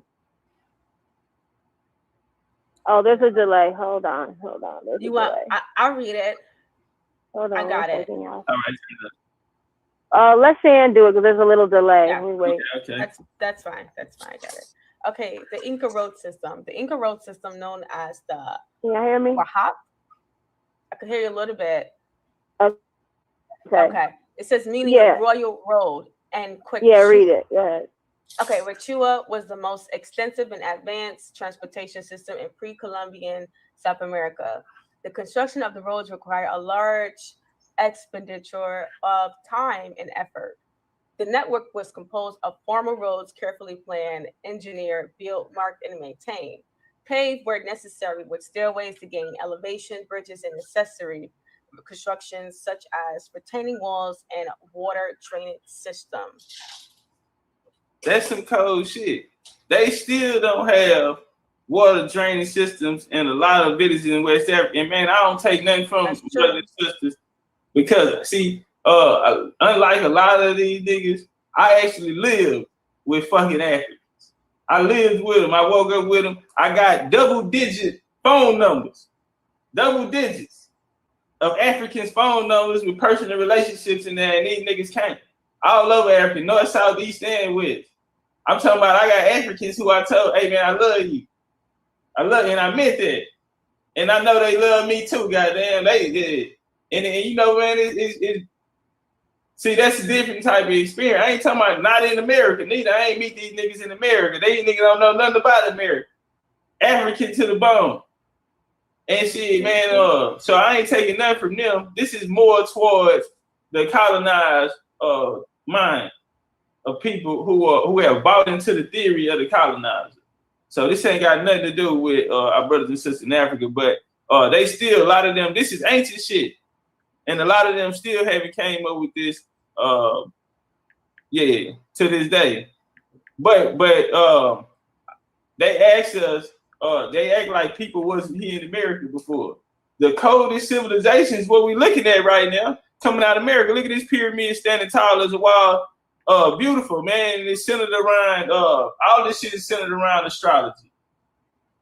Mathematics and shit. Same thing as the brilliant people did in Egypt, but our shit is way more advanced. You talk about the Pyramid of Giza, we just showed the pyramid that dwarfs the Pyramid of Giza. Shit, bigger and better. And then we come over here and we check this out. You can turn up your back, Chica. Hold on. See, I probably gotta bring it in. Okay. But I guess I just add this too. I'm waiting on her. With the Cahokia civilization, it has been said to be about the size of Manhattan, present-day Manhattan today.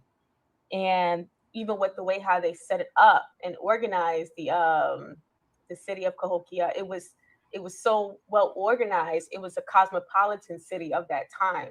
So it attracted people throughout the Mississippi region. And we know the Mississippi region, which is pretty much the whole Midwest, down to about Mississippi region, and then outward almost to about Virginia territory.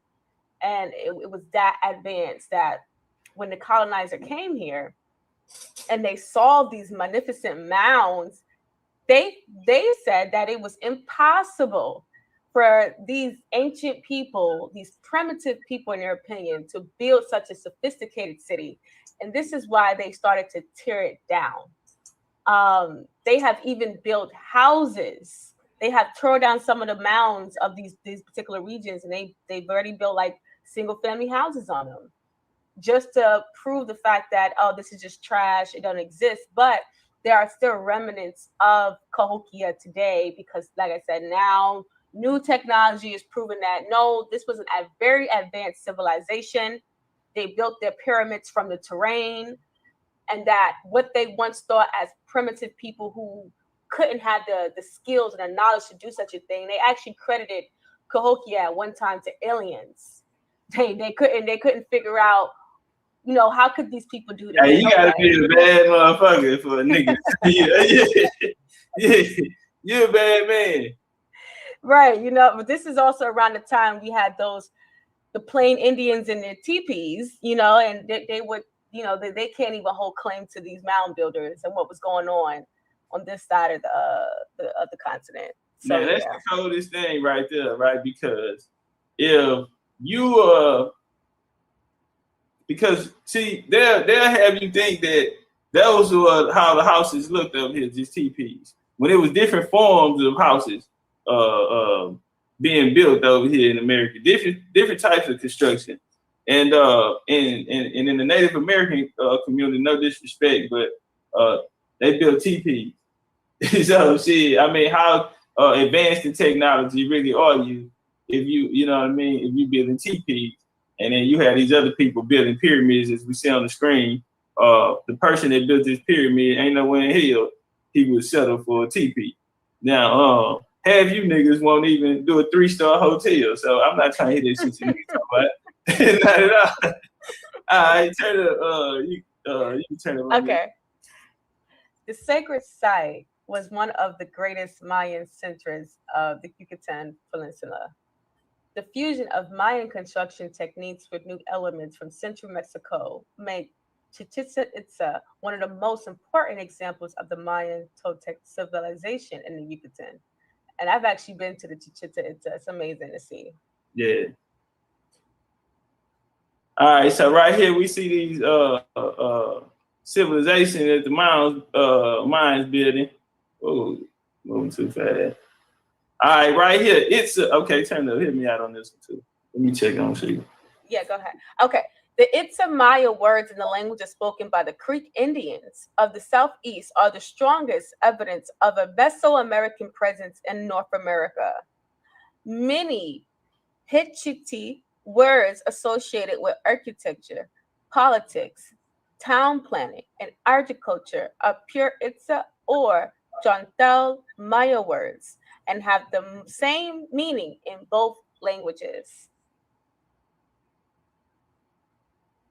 All right. So right here, it's a Maya, words and language spoken by the Creek Indians in the Southeast. Strong evidence of Mesoamerican presence. So these Hittite, now down, shout out to my nigga Gunsmoke, man. The language that the Seminoles spoke, guess what they spoke? You have to know how to speak this shit. Hold on 1 second. Let me go get shit. Yeah, so the Seminoles spoke this language. And so this is a language, the ancient Mayans also spoke this language. All right, and so, oh shit. So we got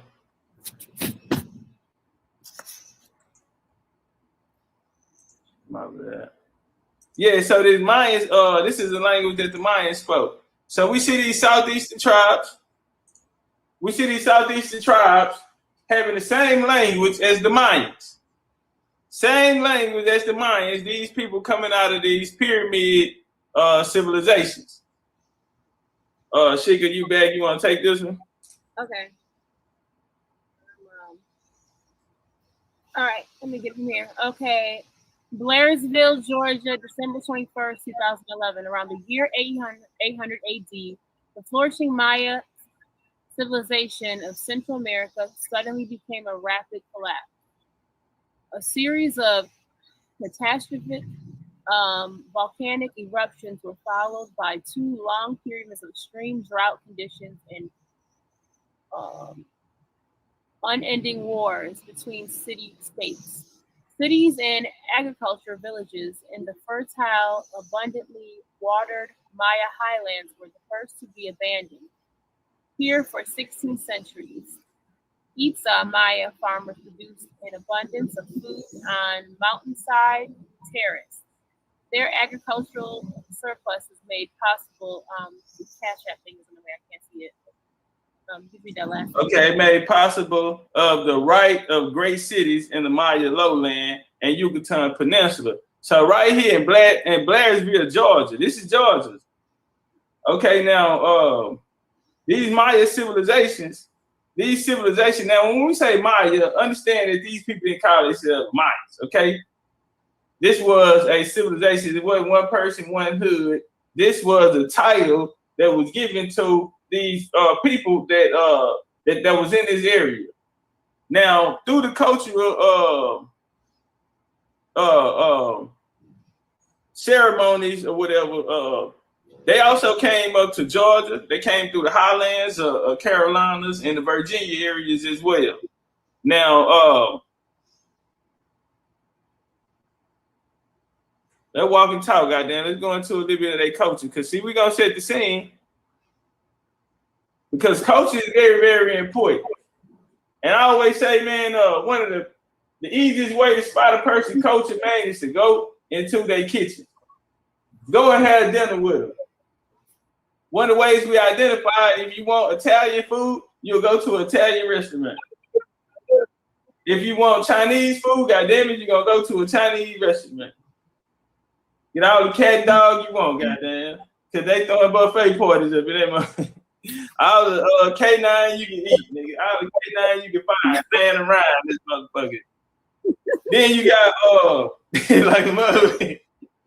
But I challenge anybody, man, and I still ain't and I drove trucks. Well, I drive trucks.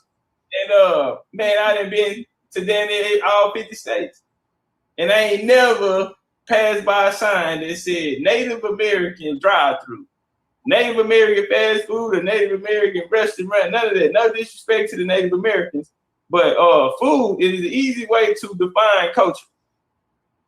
And a lot of people say, well, damn, man, y'all came over there, y'all stealing people culture. We also have our Pan-African views or the out-of-African theories, right? They would tell us that black people who can prove that they have Indian heritage, that means that they slave African ancestor ran away and fucked on the Indian, a Native American, and that's how they came, and that's how black folks became Native American. Well, I say go into a motherfucker kitchen and you will find a culture, right? And so we have a culture here, especially in the South, and these places we was talking about earlier, as far as the Mississippi culture. We have a culture. If we came to that means if we were Africans coming over here, then we came into somebody else's house. So then they took care of, so they're gonna have to do the cooking. Am I right, lady? We gonna be eating what they eat. Mm-hmm. Yeah. We are going to pick up their customs. We're gonna dress like they dress. We're gonna talk like they talk. Especially if our kids are coming up and growing up in this culture, and that we are going to take on their way of life. I don't know when the last time I pulled up to the soul food restaurant and there was a line of Native Americans in that motherfucker. I ain't never seen no Native Americans smother no pork chops. I ain't never seen no Native Americans, goddamn, cook no pig feet. I ain't seen him, my nigga. Let's walk and talk through this culture, man. How did the Columbia Exchange shape food and culture in the modern world? See, one thing that happened, man, was we was fed a whole bunch of lies. We about to go into Big Mama kitchen. Cause see, we tired of y'all lying on us. We done took care of all you motherfuckers. We done took care of the whole planet. Sat back, watch you niggas act a damn fool. We came here, we created civilization. Ain't no civilization. Man, shout out to Aboriginal power, man. One of the things that the Africans always talk about is their metallurgy and all this shit. We ain't nigga about that. One of the things, hey people, he ain't finna get into no conversation without bringing up the fact that metallurgy started down here, goddamn, in America. So shout out to the homie for that. You understand me, man? Metallurgy down here, man. It's real simple to go look up ancient metallurgy down in America. Very simple.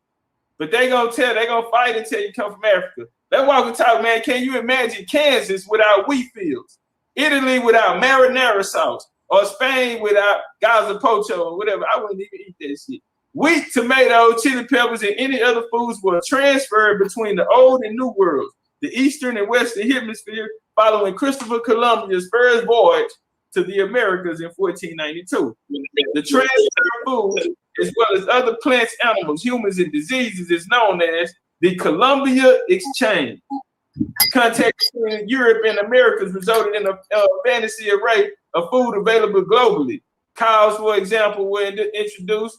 Conversely, turkeys were transported to Europe from Americas. The exchange brought potatoes from South America to Ireland. Yeah, potatoes from South America to Ireland. It wouldn't even been a potato famine, right? So you know what them folks did? Potato famine, my ass. If the potatoes don't go there, guess what? A nigga has to bring them. Guess what the nigga who brought the potato did? Fucked over them people. Yeah, that point. There go your potato family. And you know who put money up on that shit? The Creek Indians in the 1800s. You know how much money them niggas put up? See, they had all that Scottish had already came in there. This shit is gonna get deeper than rap. We about to turn up. I got a conspiracy theory, buddy. And like conspiracy theories too, man. We gonna have to get y'all some conspiracy theories.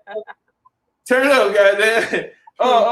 South America, to Ireland and tomatoes from America to Italy. Did y'all know it wouldn't be no motherfucking bolognese sauce without no goddamn, without Big Mama, without Big Mama kitchen? What that nigga do that mama's cooking, goddamn, it won't be nothing without no goddamn Big Mama's cooking. We gave you niggas tomatoes and taught you niggas what to do with it and shit. Wouldn't be no pizza and all of this shit here.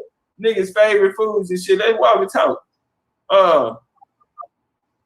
It say the Portuguese provide 2 examples for many to introduce the chili to India. Chili and all these peppers and spices. Nigga, I was out there. One of the things them niggas known for is they spices. Didn't even tell you that a lot of that shit he got from you. Didn't even tell you that. So that mean, nigga, that spices and season, we already, when you leave from America, you wonder, because they tell you how these niggas known for spices and shit, but when we leave America, these niggas don't put season on their food. So somebody lying. You know what I'm saying? Somebody lying like a motherfucker, boy. You, what the hell you got all those spices you ain't even using the motherfucker? You niggas don't even like season y'all motherfucking food. All right, what else we got? Maize from Africa. In less than a century, global food production and transportation was radically transformed. We transformed the whole goddamn planet. Fed you niggas all the medicine and plants and shit you niggas stole. All this game y'all came to the Americans and stole and went back and told niggas we was new. We was the new niggas. We was the new niggas. With the discovery of the new world, okay? Listen to it. In less than a century, global food production and transportation was radically transformed with the discovery of the motherfucking new world. Europe secured enormous tracts of fertile land suited to cultivation and popular crops such as sugar, coffee, soybean, oranges, banana. Upon introduction of these crops, America quickly, let me repeat, Big Mama quickly became the main supplier of these foods to most of the motherfucking world. Yeah. Fed the whole planet, nigga. Ain't nobody said thank you. Ain't nobody said thank you, Big Mama. Nothing. All we get is disrespect from you, nigga. And y'all trying to take us to Africa. Y'all told us Africa is Mama Africa. Well, she born food. Yo, Mama Africa is born food. Okay? That point. That walk and talk. Corn. Them niggas, you see that corn over there. Shan, what you got on us right here? What did the Mayans eat? Because we were just talking about the Mayans. Now, we did just show y'all that all through that southeastern culture, that's why we walked it through Florida and all of this shit here.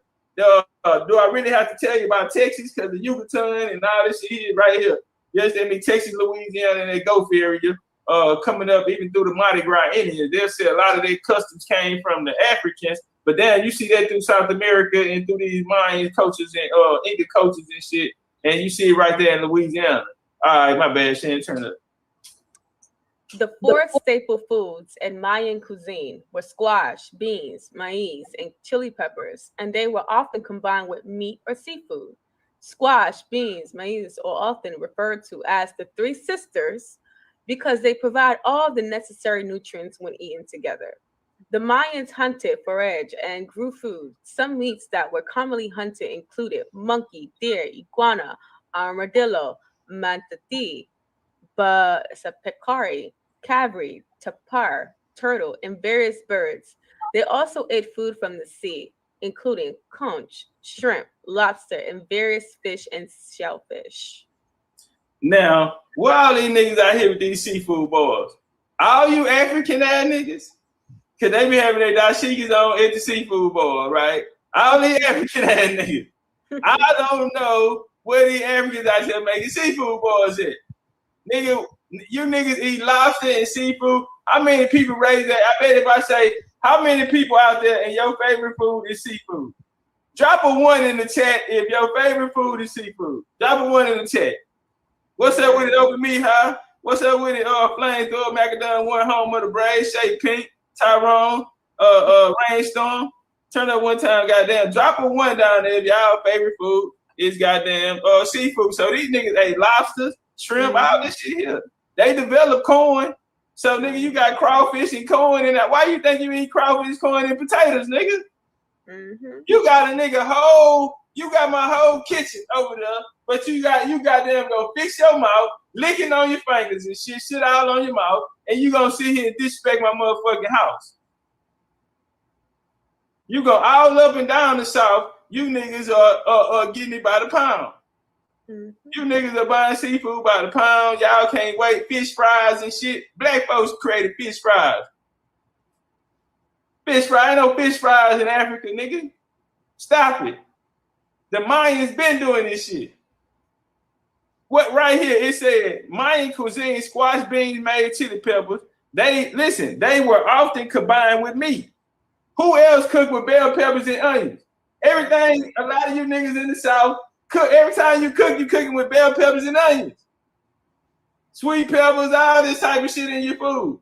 Don't let you niggas come down here and tell my K's and then they want to tell you that the French gave it to you, but damn nigga, we been eating with bell peppers and onions. The Mayans did it. And so when you go into your grandma's kitchen, goddamn nigga, you raised. This the way you raised. Even in your big old house has Eddie Murphy called it a house hamburger. Remember he said the nigga he had that big old greasy ass house burger. That bitch with the regular bread, on that hoe, that grease get on that regular bread and that shit be all soggy. You gotta put light mayo and light mustard on that bitch, nigga, because you working with regular bread. Yeah, man, don't let it be no sunbeam, nigga. That shit just going right through, nigga. That bitch going, nigga, you might well eat the patty. You might well, yeah, that part. But see, them house hamburgers, nigga, Big Mama put the lettuce in, put the bell pepper and onion in the goddamn hamburger, nigga. You ain't had no hamburger, your shit ain't got no bell peppers and onions in there, nigga. Yeah, man, but the Mayans been eating like that, corn and potatoes and crawfish and shit. You nigga out y'all mind. Shake a nigga, turn up. That look good. It's Sunday too.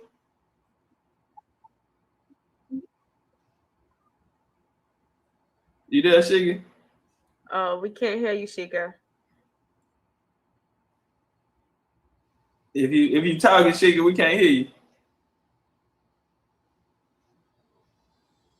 What's up with it, KG? No. What's up with it, no? No, we still can't hear you, Shigga. I'll go ahead and read it. Foods native to the Americas. The Mayans grew food on a large scale, and some of the common crops were chili peppers, avocado, tomatoes, breadnut, guava, pineapple, papaya, apple, pumpkin, sweet potato, and pinto, red and black beans. Pinto beans, man. They go to pinto beans right there. Then they got the nerve to put some catfish with it. Catfish, pinto bean. If you look closely in that pinto bean, what they got? Bell peppers and onions. If you look closely, whoever cooked this right here, goddamn, they got bell peppers and onions in their black beans. This shit the Mayans ate, bro. What was the Mayans? Down in the southeast, This Mississippi culture. And see, man, it don't necessarily, when you hear the Mayan shit, please do not, that's some shit a nigga didn't put on you. But even over here, the red beans, they ate red beans. You New Orleans ass niggas, you out there with your shrimp, you got shrimp in every goddamn thing you eat, nigga. Then you got your red beans and rice and shit, right? Come on, man. The Mayans ate red beans and rice. You feel me? Goddamn apples, tomatoes, chili peppers, pumpkins, avocados and shit. Man, come on, man. What is wrong with y'all? Listen, let me tell you something, man. If you want to know somebody's culture, go in their kitchen. And so the people out there who are saying that, we came here from Africa and went and bred with Native Americans. Well, this is how a Native American kitchen would look. Native Americans ain't cooking like this here. What a restaurant at? Nope. I bet your ass was raised like this here though. You laughing because y'all finna cook some of this shit that's on the screen right now today. Nigga, baby, that had you throw that shit out. That shit in the scene right now throwing out, nigga. And you over there listening to the goddamn show, nigga, and you waiting on them goddamn beans in the crock pot. Nigga, go on with that bullshit. Today, nigga. Sugar, you back? Y'all know Sugar love her some grits. Where you at, Sugar? Oh, okay. She probably, hold on, let me see. Yeah, I think she having bad connection right now. Right. All right, well, we'll turn up. Oh, shit, let me see it. Hey, what you think about that, though, Shan? Just how much of this culture is ancient to America and to the places, and we wonder why we do the things that we do, or why they call it soul food or Southern food, or you know. Yeah, I think it's telling because, like you said, that's one of the ways how I try to trace cultures around the world is through the food. It's the way how you get to know a culture.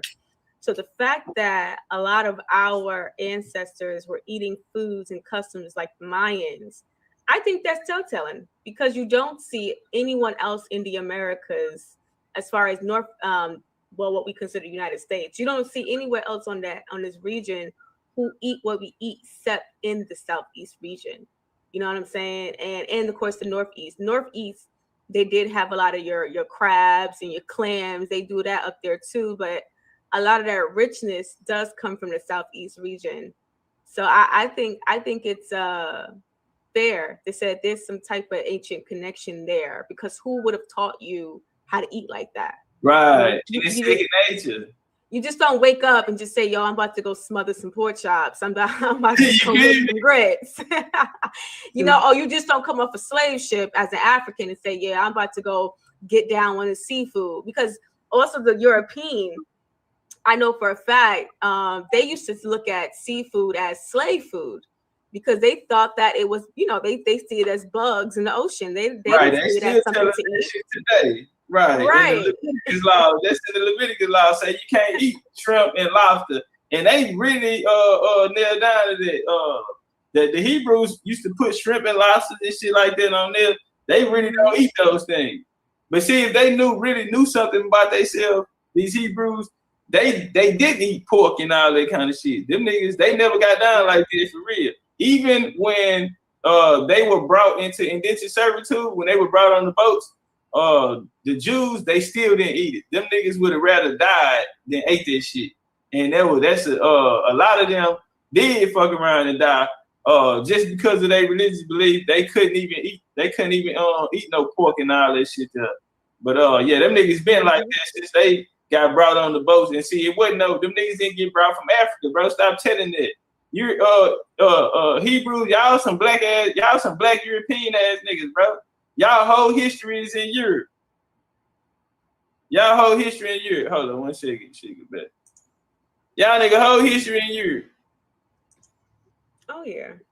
So I mean, it's very telling that the culture in the South is very distinct. It's something that even worldwide, you know, it's marketable. But for some odd reason, we get told that this is slave food, and I wonder why. Turn up, Sugar. You back? Yeah, I'm back. We left the grits for you. We left the grits for your grits eat that. And we got the butter, and then we got the cheese. Some people, I know y'all like it different. Some like it with sugar. Some just like it with butter and pepper. So the real way is salt and pepper and butter and cheese. Okay. Yes. That sugar. That's some remix. I don't know what that's about. Okay. Southern Native American culture, Cherokee, Chickasaw, Choctaw, Creek, Seminole, is an important element of Southern cuisine. From their cultures came one of the main staples of Southern diet: corn, maize, either ground into meal or limed with an alkaline salt to make hominy, in a Native American process known as the nixtamalization. Corn was used to make all kinds of dishes, from the familiar cornbread and grits to liquors such as moonshine and whiskey. My family, they make moonshine, which are still important to the Southern economy. Many fruits are available in the region: blackberries, Muscadines, raspberries, and many other wild berries are part of the Southern Native American diet as well. African, European, and Native Americans of the American South supplemented their diets with meats derived from the hunting of the native game. I don't know what the last thing says. I'm gonna make it straight. I just would say native game. Okay. Right here, important. We'll go to the next slide. It's Sunday, man. Soul food. You know we can't come out here on no Sunday, goddamn. We're not talking about no soul food. David Taylor in the building. David Taylor, y'all eat sugar grits and he said cream of wheat. He said sugar or cream of wheat, but not for grits. Yes. Cream of wheat. Where did that cream of wheat come from? Because that's that black European shit. Yeah. No, real talk. Hey, we eat grits. I ain't that nigga said cream of wheat. Goddamn. Yeah, that's that Quaker. Yeah, I'm not even gonna lie. I believe something happened with the Great Migration and they started doing some other shit. That's what I believe. Because that's when that sugar and all that other stuff started happening. When people left I didn't south and went to like Chicago, New York, and other places, and they started putting like sugar and stuff, the corn syrup, all that processed GMO shit. You know what I mean? Yeah, I didn't really get introduced into the cream of wheat and farina until I got my Barbadian side, and they have a lot of that English, Irish influence over there. So yeah, I think that's where a lot of that stuff was coming from too. Mm-hmm. I don't think in the South. I haven't really seen people in the South eat too much of that cream of wheat, farina. We're not into that fake sugar. Them niggas eat porridge. Shut up, Shaker. What we got on the menu right here? All right, fatback, fatty and cured salt pork, fried chicken, battered and fried chicken, Cajun or mild spicy, fried fish, catfish, whiting, porgies and bluegill, ham hocks, hog jaw, hog maw, liver, oxtails, pickled pig feet in a vinegar brine, pig's feet, the leg and foot areas of meat, pork, shredded pork and pork chops, pork ribs, and I can't see that last one. What did it say? Can you see it, Shan? Yeah, poultry, which is like chicken dishes, fried chicken, gizzards, and feet, and turkey. That's for the meats right there.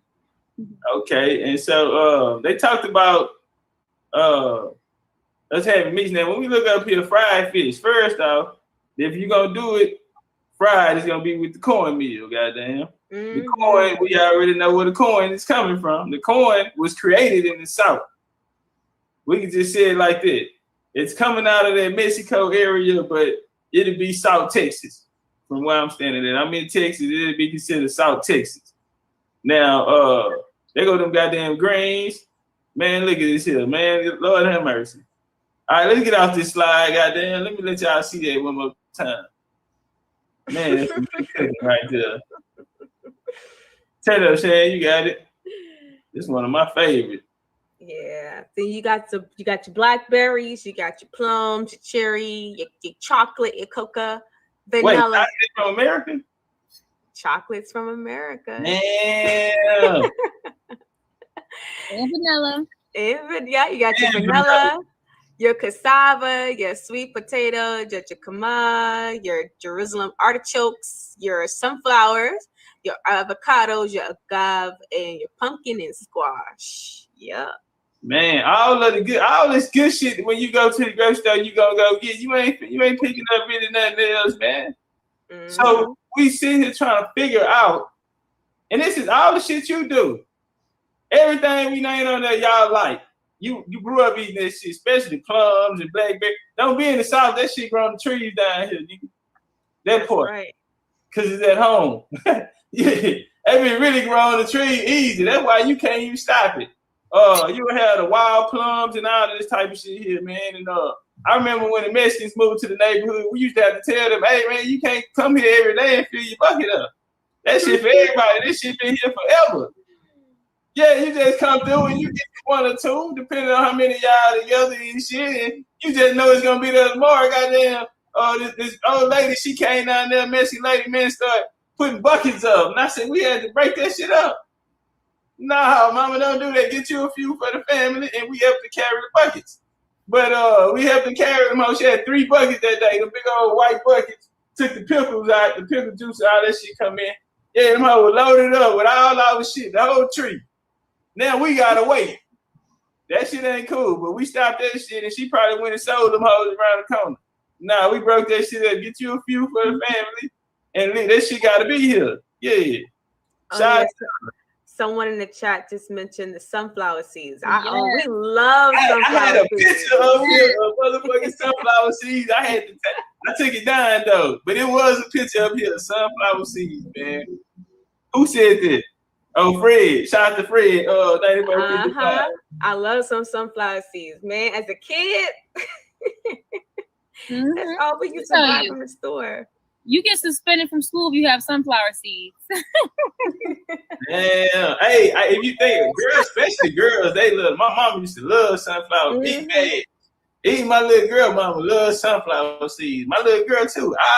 I stopped eating them because I don't spit the seed out. I put I put that in a happy bag in my mouth and I chew it up. Yeah, you eating the shell too? Really learn how to eat them. You know what I'm saying? So I just stayed away from them, man. I ain't know. You gotta move that tongue. You gotta move that tongue and split that thing open. Take it out, put the seed out. That's right. Yeah, I ain't that talented. You know what I'm saying? So I crush them and suck all the flavor off the nose, and I'm done with it. You know what I'm saying? Probably never get to the goddamn seed, really. Like, turn up, you got this one, Shiggy. Okay. Pineapple, guava. Wait, pineapple's from America? Yes, that's my favorite fruit in the whole wide world right there, pineapple. Men, do y'all know the benefits of pineapples? Get that in your diet. For women too. Oh, women too. Okay, women, get that in your diet. I thought I was talking to the men, but women, y'all need that in y'all diet. For them, It make everybody sweet, okay? All right now.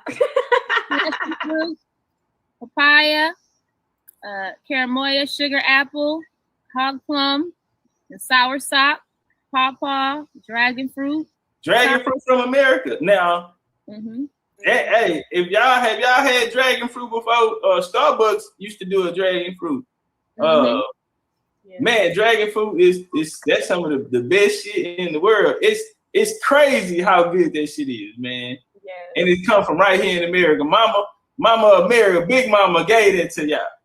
Okay, what Smokey say? Go and put this here for me and you. Take advantage. Turn up. Concord grape, huckleberry, several, though not all, species of strawberry, blueberry, cranberry, raspberry. All of the fruits that these niggas eating come from right here. When I was overseas, man, you know what they had in their stores? They had all of this shit. All of our shit. All the beans, they got them in big barrels laid out. All that shit come from here. All of that shit come from all your nuts and all this type of shit here come from right here. Y'all gonna put some respect on it. We don't see no Native Americans baking sweet potato pies around this house. The sweet potato comes from America. That hoe was engineered. It's a hybrid. It's not, you don't just put no seeds in there, nigga. That sweet potato comes from right here in America. And let me just say this too, as a nutritionist, person who knows the science of food, and I help women lose weight. A lot of these foods, there's a science to these foods that burns fat, that you don't have to work out. I don't recommend not working out, but you don't have to work out if you eat certain foods and it burns the fat. Just a little information.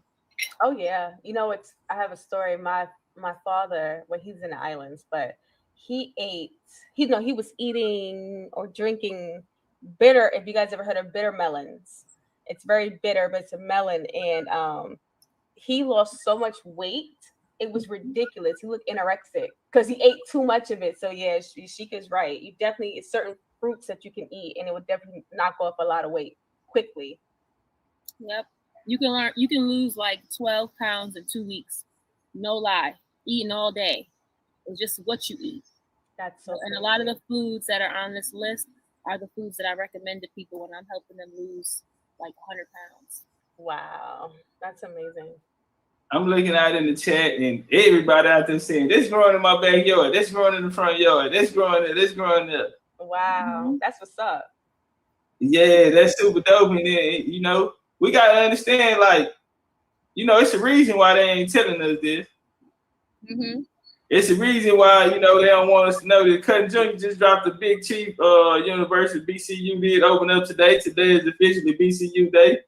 It is the same day that I lost my brother, so it's crazy how shit come back. You know what I mean? And so we're gonna make it a day to celebrate. You know what I mean? And maybe I can't hear you. No, I was saying, and to be honest, like the real reason why people are over here, like there's a reason why people are over here in America. Okay, that the reason why this capitalist society even exists over here is because of what is on the land. What's up, Bass the Raz, Alabama in the building? Y'all show some love to Tracy down there. Tracy finna have that baby on the 22nd. She finna finally drop that baby. Maybe she can get in here. We ain't got no updates. I don't know who birthday coming up or nothing. So y'all get on Tracy's ass, tell her go pull out their calendar. We don't know who birthday is coming up, you know. Turn up one time. She down there, y'all get on the ass though. Johnny Cakes. To a far greater degree than anyone realizes, several of the most important food dishes that Native Americans of the southeastern USA live on today is called soul food. Okay? The Native Americans of the southeast. Now, ladies and gentlemen, because y'all be popping y'all shit. See, you niggas be out here talking about hairstyles. A nigga out here running around talking about a karate dance.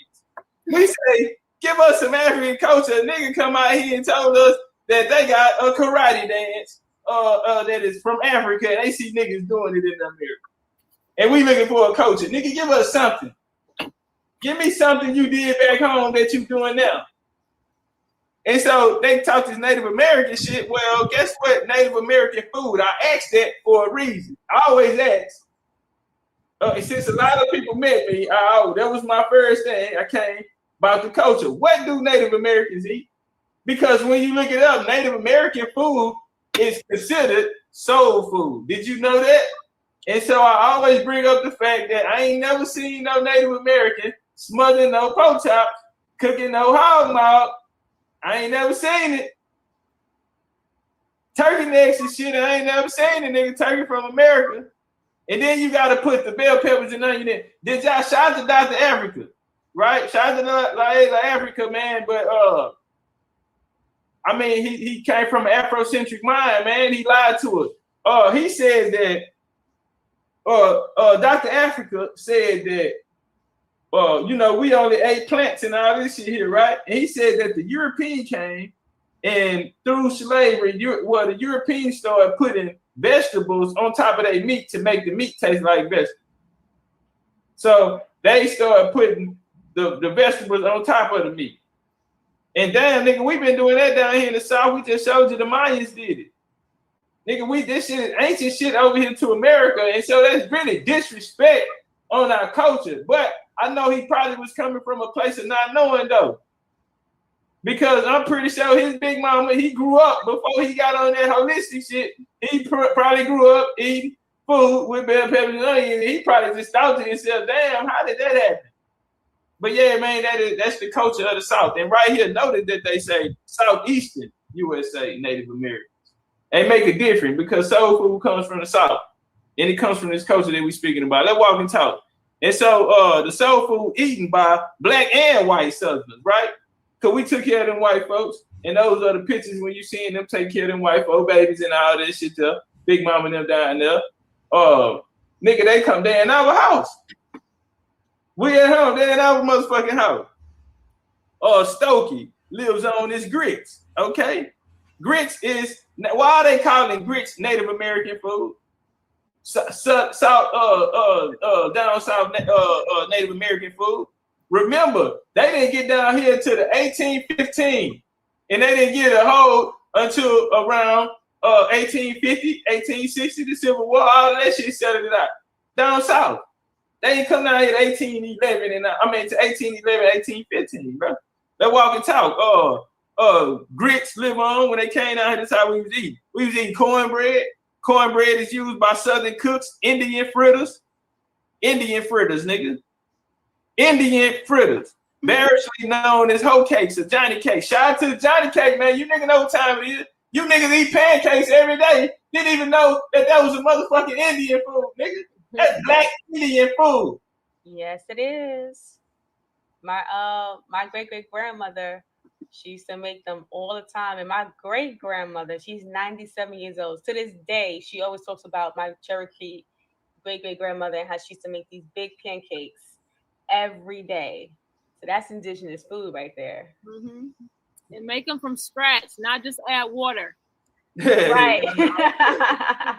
That's one thing about my grandmother. We had a chicken coop. We had all type of animals on that land, and everything was from scratch, even the butter. Two birds say turkey and hog have a time of the year to eat. The fam from the south say when it's hot time of the year, they carry worms. Don't even eat them motherfuckers at a certain time. That's a fact. And see, you gotta know that shit. Ismail Bay say maple syrup is native to America. Maple syrup that you gonna go and put on top of them goddamn Johnny cake. Man, y'all better stop playing with life. That's right. See, a nigga will run around this hoe and the Concord jelly. That Shan just read. Shan just told you Concord grapes come from here, which is made to create the goddamn jelly. And the peanut butter come from here, nigga. Peanut butter, so there go your peanut butter jelly. All you niggas running around here. And a shout out to the niggas in the hood who ate the syrup sandwiches. Nigga, goddamn, that syrup came from Stop playing. But you know what though? I gotta say, like my family, even though I was raised in New York, down south, we always got the real stuff. They put that in the deep freezer. They did not conform. We had the real maple syrup. We had the field peas, the black-eyed peas, all that stuff we would preserve in the deep freezer. Eat that real stuff all year long. What's up with it, Bob Mackey? Turn up one time. I see. Shan, you can turn up. Yes. It says, to a far greater degree than anyone realizes, several of the most important food dishes that the Native Americans of the southeastern USA live on today is quote-unquote soul food, eaten by both Black and white Southerners. Indian boiled cornbread is present in Southern cuisine as cornmeal dumplings and hush puppies. Oh, I love hush puppies. Love me some hush puppies, man. They gotta be done right. Man, I love me some hush puppies. I eat so many that I get sick because I don't eat them all the time. When I do, I get my teeth. Now hold on. Because I heard this story and I want to hear what y'all think about this in the chat too. They said the hush puppies came from. Oh, I heard them. Tell them those. Wait. They said the hush puppies come from when they used to have the slaves, the African slaves. They wanted to run away. So when they were ready to run away, it's late night. So they'll fry these little round things and give it to the dogs so that they can hush and they can run away. So that's how they got the name hush puppies. That's where hush puppies supposed to came from. The Africans, and this was supposed to be accustomed that the food that they brought over here, right? They said that they brought that with them. And when they would run away at night, they would use hush puppies. And that's where you got the name hush puppies. Ain't that a bitch? You see how a nigga the limits a nigga will go to fuck over you? I can just imagine them behind the scenes cracking the fuck up with this made up story. They gotta be some funny shit. And you hear a nigga come regurgitate it. They do gotta be some funny shit right there. Soul food is an ethnic cuisine traditionally prepared by African Americans, originate in southern United States. The cuisine originated with foods that were given to black slaves by their white owners. Ain't that a bit? Damn, nigga, hold up. The cuisine, given to black slave by white owners of southern plantations during the antebellum period. However, It was strongly influenced by the traditional practices of West Africans and Native Americans. So now, you know you fucked up, right? Because this is where a lot of these niggas are getting this shit from. They are saying that soul food is African in a way. And because these people told them that Africans mixed with the culture, I want y'all to understand something. It was nothing that the African gave to our people that we mixed in with our culture, especially food. I'm finna show you. What they was talking about, they had to put a nigga in the story. Why? Because Native Americans don't eat this shit. So they making you think that the African brought something to the Native American. Well, I want to show you something, homie. All of the shit that we eating and we cooking and we showing you, guess what we just proved? It's from America. So how in the fuck a nigga from somewhere else gonna come here and show us how to do something? And then we even showed you where niggas been doing this shit long before a slave trade was thought about. All right, and so this shit so embedded in our cultures, nigga. It ain't nothing, no disrespect, but it ain't a nigga that don't put season on this food can't come tell us nothing. Cause Big Mama gonna tell you if it ain't got no color on it, it ain't got no flavor on that motherfucker, nigga. Okay, and so you gonna need to get some color on that motherfucker, man, so we can eat. Cause we like to eat good, goddamn. And so they say the West African Native Americans came and gave it to them. Due to historical presence of African American in the religion, soul food is closely associated with the cuisine of American South. Although today it has become an easily inevitable celebrated aspect of mainstream American food culture. The origin recipes considered soul food can be traced back before slavery as West African and European food ways. So now they done took it all away from American niggas. Soul food now can be traced to West Africa and European food ways. Don't none of y'all niggas put season on y'all motherfucking food, nigga. And were adapted to environment of region. Many of the foods integral to the cuisine originated from the limited rations given to enslaved people by their planters and masters. Enslaved people typically given a peck of cornmeal, 3-4 pounds of pork a week from its rations sold food staples such as cornbread, fried fish, barbecue ribs, chitterlings, and neck bone. So they're saying that out of this 3 to 4 pounds of pork that they gave them and this peck of cornmeal, these niggas was able to make delicates. Cause you hear niggas, oh, we made delicates out of nothing and out of, boy, I don't know somewhere. Okay? Get out of here, that white boy told you that shit. You sound like a damn fool. Nigga, how the hell a nigga gonna just get you and you gonna come up with cornbread, you gonna come up with fried fish, barbecue ribs and chitlins, nigga, out of nowhere. You friend, y'all can't cook in Africa. Stop acting like Africans can cook. Don't do that, bro. Those meals don't require what ours do. See, our prep gonna take you 4, 5, 6 hours on certain shit, nigga. You soaking beans. That's a fact. You feel me? That shit there, that's a boy. Y'all ain't cooking like that nowhere else in this world. Don't nothing y'all cook take that goddamn long to prepare. And that's why it is food coming from the soul. It is love, nigga. This is, bro, it's a different. See, you can't fuck with the culture. Y'all don't appreciate, y'all niggas ain't, what you doing? Most of that shit be juice and soups and all this shit here, enough to go around. No, nigga, we are really going in that bitch. We're planting this shit, nigga. We're harvesting it. Goddamn, we gotta clean them and wash it and all this shit here, man. There's so many goddamn methods, goddamn, to get before the food even hit the goddamn table, nigga. Hell, we gotta marinate that thing for 24 hours. You feel me? This shit take 2-3 days. And nigga in here preparing on some shit for 2. And you know what niggas do on Thanksgiving, the day before Christmas and all that? It might be 2 days. Depending on how y'all getting out. It used to be probably 3 days. Everybody gonna start getting together early because this shit finna take a couple days. Mm-hmm. That's how you used to have the memorable Christmas and holidays and all this Thanksgiving and all of that. That shit took, and shout out to the people who had to get up and cook it. Because them the ones that just, right. Mama got a point. They got a point. Let me say, oh, go ahead. No, I was gonna say, like my mother, that was every Saturday night. She started cooking Saturday night for just Sunday morning. That's just every week. Like that's how we ate. Saturday, you start the greens, you start the neck bones. Yep. We get that dressing, whatever. Because Sunday we eating like Thanksgiving.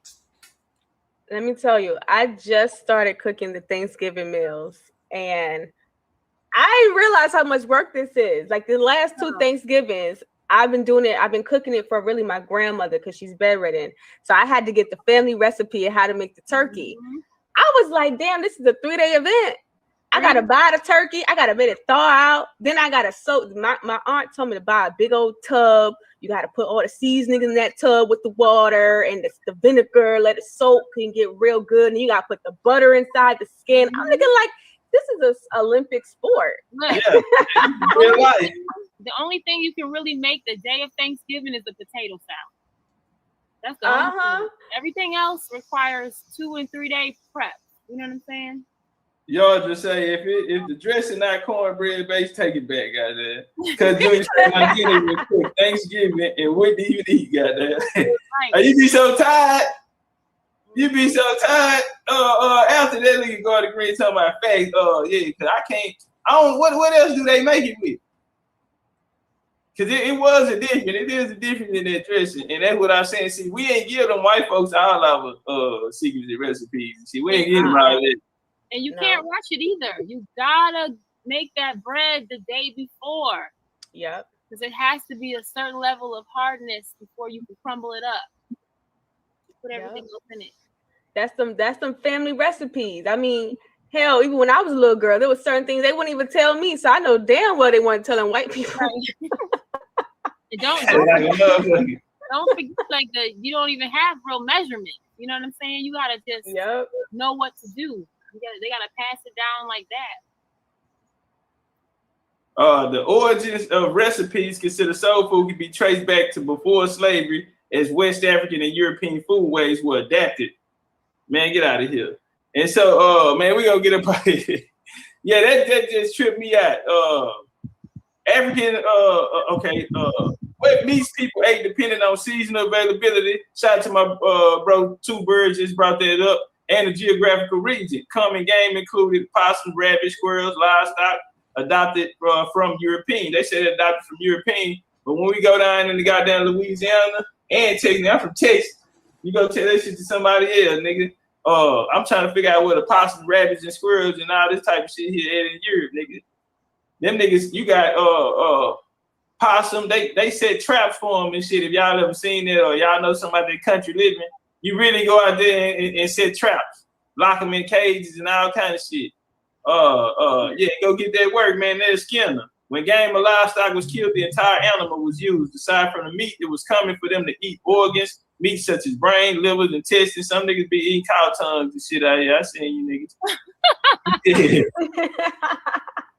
Right here, this is coming out of Florida. This is coming out of Florida. This is how they was living out there, man. I want y'all to look at these communities, look at their hoods. And so, I don't see no teepees. No, not at all. Yeah. That ain't nothing. See, that's what we keep saying, y'all. Look at the technology. We out here building pyramids and whole communities and subdivisions and shit. I'm talking about gated community. Look at this shit. They got a gate around that motherfucker. But no, for real. Like, look at the. Hey, y'all jump on the laid out and notice it's clean. Look, they raising their crops and shit all over here and shit. And like these notice how clean it is, man. They won't even pick up paper and shit out there in Africa, bro. But if we watch right here, they cooking. They got the beans and shit. If you look in there, they got corn, and then you can see the seafood up in there. Then they got a whole fish fry seafood boil going on. If you come over here, they got the grill working. Nigga over here on the grill. You understand me? The game about to come on. These niggas about to fight that hoop. Y'all know basketball and lacrosse, all that kind of shit there come from America. Goddamn, them niggas feeling the game about to come on. Who they look like? Look at them niggas right there. Check them out right there, goddamn. And then when we put up these niggas, ain't nothing changed about your motherfucking ass, nigga. Ain't nothing changed. Ain't a damn thing changed but your boxing game, nigga. You the same OG. Turn up, Shane. You can grab us. Yeah, it says the cookout. An African-American gathering where more than 7 people, I'm mad they put a number, more than 7 Black people held outside involving the 3 main food staples, meat, carbs, and diabetes. Come on, gang. What? Come on, gang. You know what? I think this definition came from the Urban Dictionary, though. That's why. It says the word, yeah, because it got diabetes in it. It says the word barbecue and the open fire cooking technique came from the Caribbean amongst the Taino people around the late 17th century. The word barbecue itself means a sacred fire pit. The unique way to cook meat spread into the Spanish, French, and American cultures when slaves were bought from the Caribbean. Damn. And again, bro, they tried to catch us up right there. Because what they're saying is that we ain't started doing it until they got there, basically. Until Europeans, not even, because even they gonna say that the Tainos did it, giving their profit, like you just showed right here. When they came to Florida, they already seen us. These people would be considered Arawak or in the Arawak community too, because they was coming out of the Florida, where some might consider the Caribbean. That's what we gotta understand, the tricks on the words. When you in Mexico, when you went down there to Yucatan, saying that what that motherfucker was called. What's the sea? What's the name of this sea? The Caribbean Sea. And see, that's why they be playing on all of that shit would be considered the Caribbean. That Mexico, Florida, all of that shit. The Gulf of Mexico, all of that shit would be considered the Caribbean. When you go down to the Yucatan, that is classified as the Caribbean Sea. Look at the water, look at it, and then go to Jamaica and look at the water and how the oceans and the same shit, bro. It's the same shit. So turn up one time, look at this nigga. I know he can cook. Yeah, say that shit dog too. Turn up, Sugar.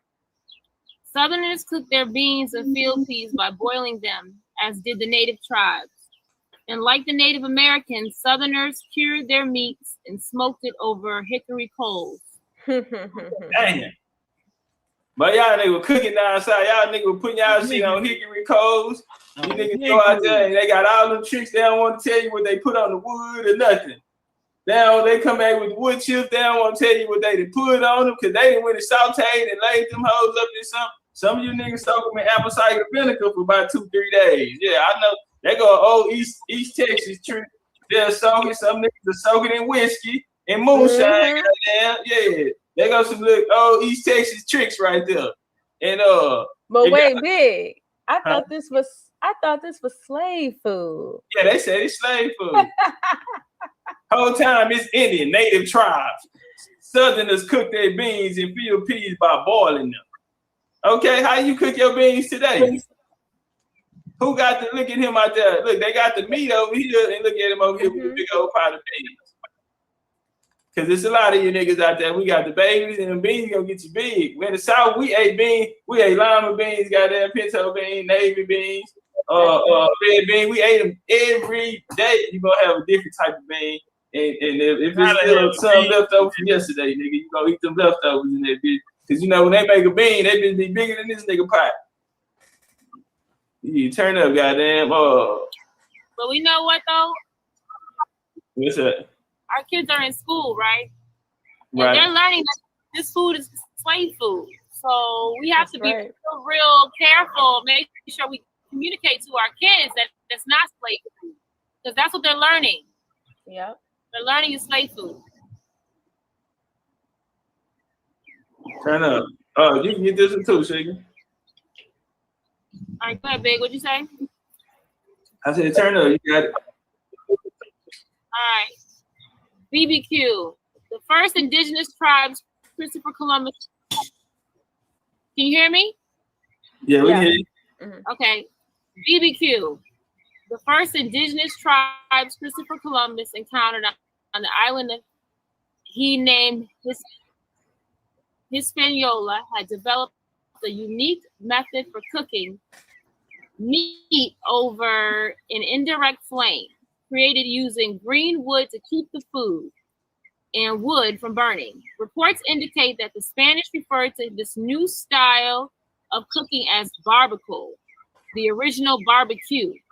As the Spanish explorers who followed Columbus turned their expeditions north, they brought the cooking technique with them.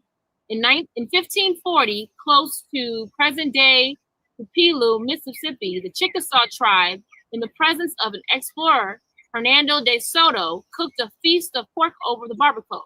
Eventually, the technique made its way to the colonies, traveling as far north as Virginia. That the beef-based BBQ of Texas, or the Monton-based BBQ found in Kentucky, doesn't constitute authentic barbecue. Damn. I had to put that in there for them niggas, goddamn. It say It say we're arguing at the beef-based barbecue in Texas or the one in Kentucky. Now, them boys down here in Texas, they want to argue that. You know, that barbecue shit. They got some. We got that cowboy culture down here. That barbecue is cowboy culture. Like I said, that Indian culture is cowboy culture. Now, notice what they said when they pulled up the Chickasaw tribe. Shout out to Creek Running Water, goddamn. The Chickasaw tribe in the presence of Hernando de Soto cooked the feast of pork. They barbecued right there in front of them. See, this picture of them barbecuing up here, this from the 1500s. When the French came, they wrote this down. The French, this is how the French seen it when they came. All right, and them niggas was already doing it. That's before De Soto. That was before De Soto came. They were barbecuing before him. But they tell us when he came, he brought it. He got it from the people in the Caribbean, and he brought it. They say he brought it, but went down. You just told me when he pulled up, the nigga was out there cooking. Ask the nigga, did he want to play? All right, turn up, goddamn. Shane, you got it. All right. Hey, Joe. Family reunions. The Great Migration between 1915 to 1940 of nearly 4 million African Americans from the South to the North would greatly inspire family unions. During these gatherings, extended family was significant as families were separated and a new kinship ties were formed in bondage. And see, we start calling the powwows family reunions around this motherfucker. But we powwow, we Zaddy Coin. Some of y'all with them big old family, y'all still get together every Saturday. Y'all was just together last night, goddamn getting drunk, sitting under the tree with that loud ass music. Speaking of everybody come down the goddamn street, they know y'all loud. Y'all been there for centuries, goddamn. So, y'all been over there in that house for centuries, goddamn. Fried chicken has a long and popular staple among African Americans as soul food. It is internationally history and prominence have made a dish a popular connection for members of the African diaspora, especially those in the U.S. So I'm trying to figure out when did fried chicken become African? Because guess what, nigga? Fried chicken, if you ask them, is African. Damn, let's walk and talk. No way. Hey. They really say that? For real? That's what they say. This the name of the article. That's crazy. Because they don't have any, I mean, that's what I'm saying. When you dive into other people's cultures, they're not eating fried chicken. They're not. They're eating baked fish with the eyeballs, you know? Mm-hmm. Yeah. They're eating the peppers, suya. That's what West Africans eat. They're not eating fried chicken. No, yeah. I've had some West Africans marry into my family, and I'm gonna tell you right now, they don't fry no chicken. Nothing. So I'm trying to figure out when this happened because I've been to plenty of these our combined family events, and our American food is totally different than their African food. So I'm trying to figure out where the similarities are. Nah, that's not it. Okay. Yeah, they tried it. What they say nowadays, they tried it. They tried it like a motherfucker. Although people may ravish a good piece of fried chicken for dinner, it's imperative to understand the significance of the delicacy and how it came to be a mainstay in Black soul food. Before its methods traveled to Western Hemisphere, fried chicken was an important commodity in West Africa.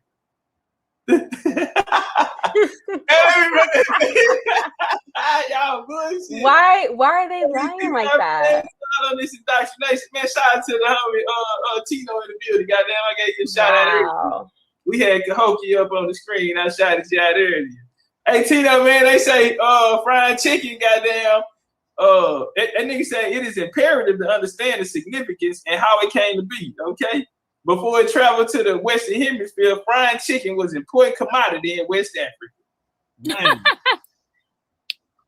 That shit was so hot popping out there. You know what they say? It says that the Scottish frying techniques and the African seasoning techniques is how you get the American South fried chicken. Yeah. Yeah. That's absurd. It's absurd. The seasoning techniques? That don't even make sense. Them niggas don't even season they goddamn food. We don't even use the same pepper. We don't even use the same pepper. No. Wow. West African, what it say? West African, Southeast Asia, and Europe. And West African culture, chicken was a divine creature that represented power. Damn, chicken represented power in West African, y'all. He was a divine creature. I never knew that. And he was a power and wealth. Okay. Although there is no evidence. There is no evidence. Hey, listen, homie. You gotta understand, everybody. This is why I don't like doctrines. I'm cool on it. Leave them doctrines. Leave me out them doctrines, man. This is how much our people was caught up in this shit. Niggas don't understand when you say you fall with that African narrative. It don't matter if you say you from goddamn Africa, the Middle East, Asiatic, any of that, bro. As soon as you take yourself off the land, if they take everything. That's why my game was. They laugh at me because I sound country. So I said, fuck it, nigga, I'm just finna go all the way country with it. I'm finna put them in the mud. Because they can come, you can go get all the sources you want, homie. And you know how I beat them? With culture. Cause see, that culture ain't gone nowhere.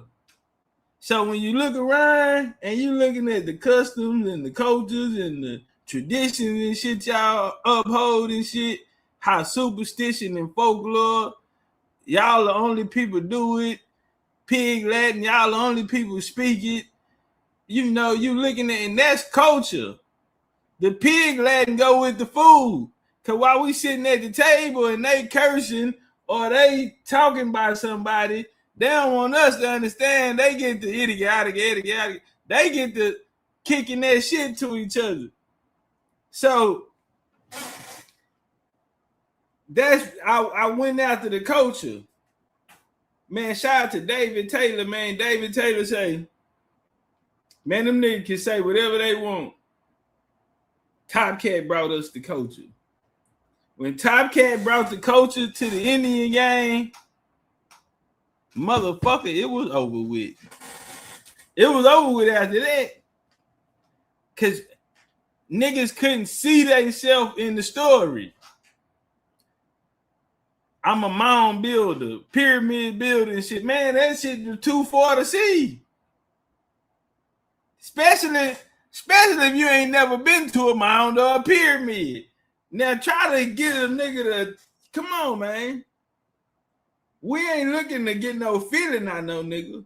I say, you know what? I'm finna use all of these niggas against themselves. I ain't got time to try to beat you over the head and convince you or ask you to believe some shit or have you out here stepping out on faith like we in the church. Nah, with Pastor Potop. So I said, you know what? I'm finna use everybody that's listening. I'm finna hold their ass in here and use them as a primary source. I don't have to just talk about me. I'm going to say something, and if the shoe fit, nigga, they going to wear it. It's in the air, niggas, they going to catch it.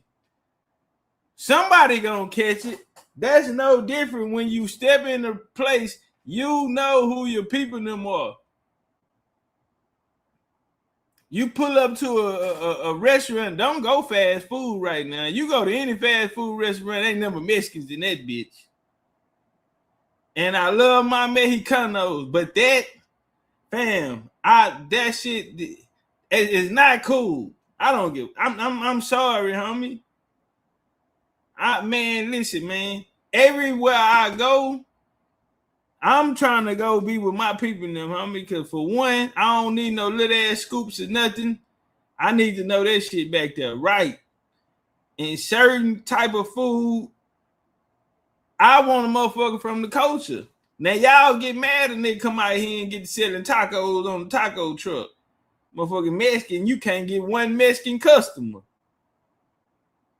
You can't get not one that now probably somebody that know you.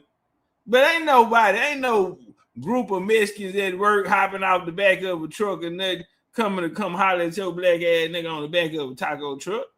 Nah, man, that man, he gonna think you disrespecting the game. Or he don't eat it how you cook it. You know, you gotta smell the raw flesh coming off the flame with that shit. Smell like a body burning. Cause they ain't hit that bitch with no seasoning, no spices, nothing. That man, that's all you hear on that bitch, nigga. Hot flesh cooking, raw flesh with flies and shit flying around. Yeah, with a bunch of flies around that motherfucker. They ain't hit that bitch with no salt, no pepper, nothing. That bitch straight up out the grease, right on the taco, nigga, right in your belly. Yeah, that bitch go right in your belly. No seasoning. That's why you gotta get them sauces. Nigga, they're talking about extra green sauce. Yeah, that's why you nigga putting green, red, and yellow sauces on that motherfucker. Cause boy, Lord forbid, if you get a chunk of that meat and you eat it, yeah, it's like eating a body. Fucking with them Mexicans like that, nigga, you ain't got no seasoning cabinet in this motherfucker. Nah, man, they ain't got a seasoning cabinet in this bitch. At least niggas gonna keep some Tony accessories and some black pepper. I mean, even if you ain't got everything, you at least got two. You nigga worse than a bachelor pad. Yeah, nigga, that's just like a bachelor pad. Ain't no shower curtain in the bachelor pad, and ain't no motherfucking food in the ice by damn show. Ain't no seasonings in the motherfucking meat cabinet. That's out. This nigga ain't got a shower curtain. You know that nigga ain't got no motherfucking. That nigga ain't got a trash can. That nigga using grocery store bag. That whole ass nigga need to take the trash out. Yeah, man. Nah, man. That's like going to a Mexican restaurant or a taco stand, man. That bitch ain't got a seasoning cabinet. That's a bachelor pad. It's that traditional methods of frying chicken were extinct in pre-colonial West Africa. Y'all ain't even got no niggas wouldn't even frying shit before. Come on, man. And y'all will sit up here and let these people play with y'all. This how fucked up. You see how they taking up, and then they be wondering why we go so hard on this shit and why we be out here. And it's the culture. Ain't no Native Americans frying no motherfucking chicken. Ain't no Native Americans eat soul food. But every time we flip a goddamn slide, it's saying that this shit is Native American food.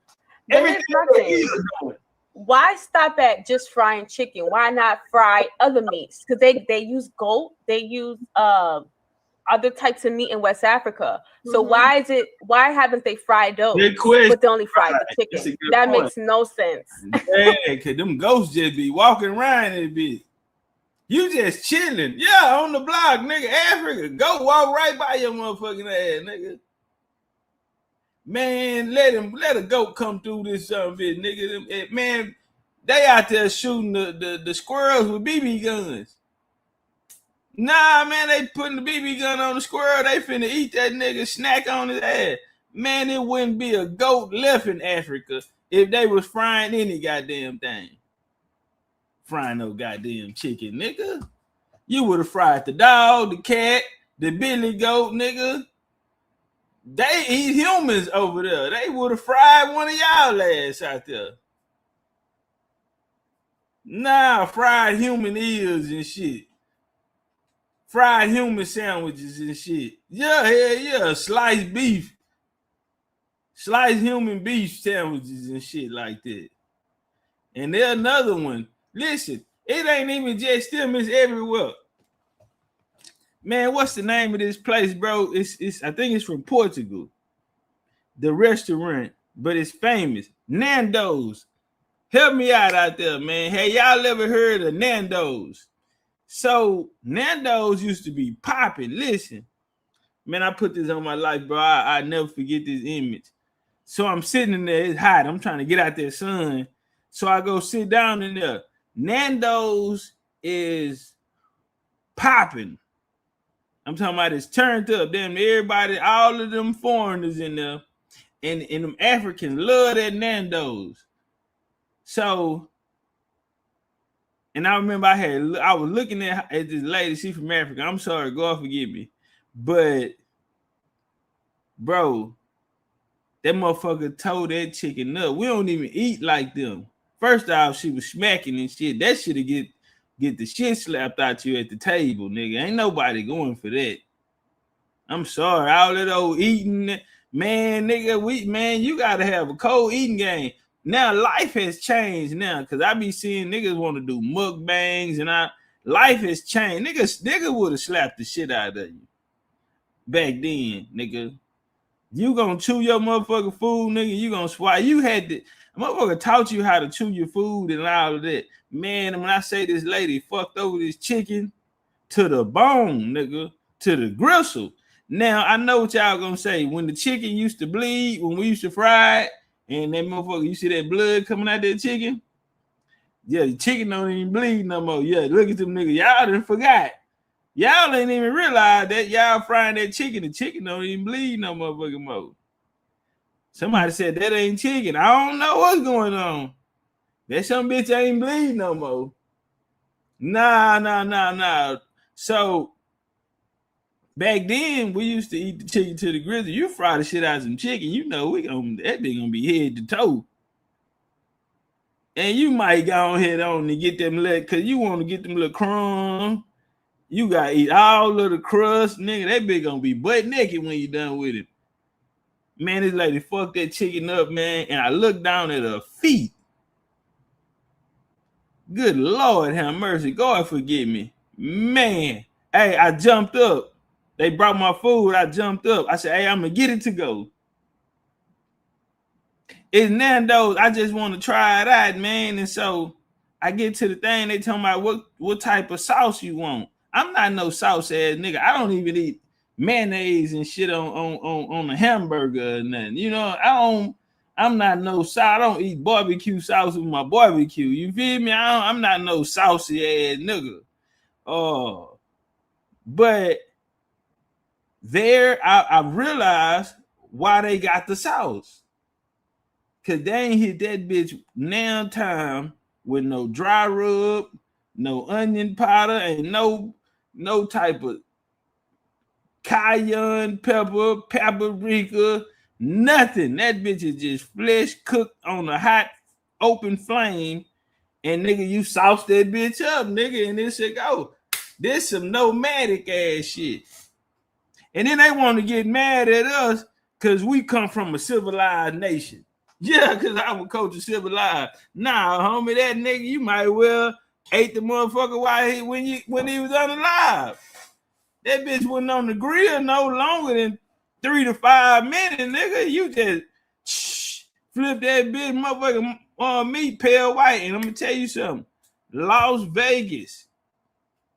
No, I'm gonna upload the video because y'all finna see this shit. That's a good point. Because we fry everything. They don't fry everything. So why would you stop at just one particular item? No, we fry everything. We had fried ribs, fried lobster, fried shrimp, fried poach. Goddamn, we gonna fry it. We gonna try it. We gonna at least try it. When we bring common sense in, everything doesn't make sense. It doesn't. Ask like common sense questions. Like forget all the regurgitation of history. Just ask the common sense question. Nothing adds up. It doesn't. Wow, that's crazy. They've been saying that. On Thanksgiving, as many of 88% of American households put a turkey, a bird native to North America that was found domesticated by the Mayans. Okay, so the Mayans, they say domesticated turkey also. That's why you niggas out here eat turkey necks. That's why. Yeah. That's why y'all eat turkey necks. And so, according to the story, the colonies, the domestic chicken came to the Americas by multiple routes. One of these routes was from Europe, when Dutch and Portuguese slave traders brought chickens over from Africa. Okay? What? Y'all listening out there? Everything is Africa. It's crazy. Why don't they ever give her a particular location? Because they say Africa, right? The whole entire continent. Where are you talking about? Where exactly these chickens coming from out of Africa? It got to be West Africa because that's what they got it with the slave trade. Dutch and Portuguese, that's coming out of the West. And so I'm trying to figure out what these West African niggas out here who just love them some chicken. The research DNA and archaeology chicken bones from New World sites in Haiti, Florida, for example, suggests that introduction of chickens in this area of North America came in the 1500s and 1600s, and that these animals share genetic similarities with chickens from archaeological sites in Spain, dating to the same period. Incredible. That is crazy how far they'll go. And you know, a lot of West Africans that I know, their first time eating fried chicken was when they came to America. Boy, like literally, and they love it. They'll go to like KFC. That's why you see them at KFC a lot and stuff because that's their first time really tasting fried chicken. So how is it a custom of West Africa? And this is the thing too. Ismail say, Europe ate cold mush. Now you're talking about the out of Africa chicken theory around it. That's the out of Africa chicken theory. Out of Africa chicken theory. Yeah, these niggas boil them chicken. These niggas don't fry chicken. Them niggas boil chicken with no flavor. However, the oldest route for importation of chickens to the Americas appears to be through the Polynesian prior to Columbus. At the archaeological site of El Arena in coastal Chile, excavators found 50 chicken bones that represented at least 5 different chickens.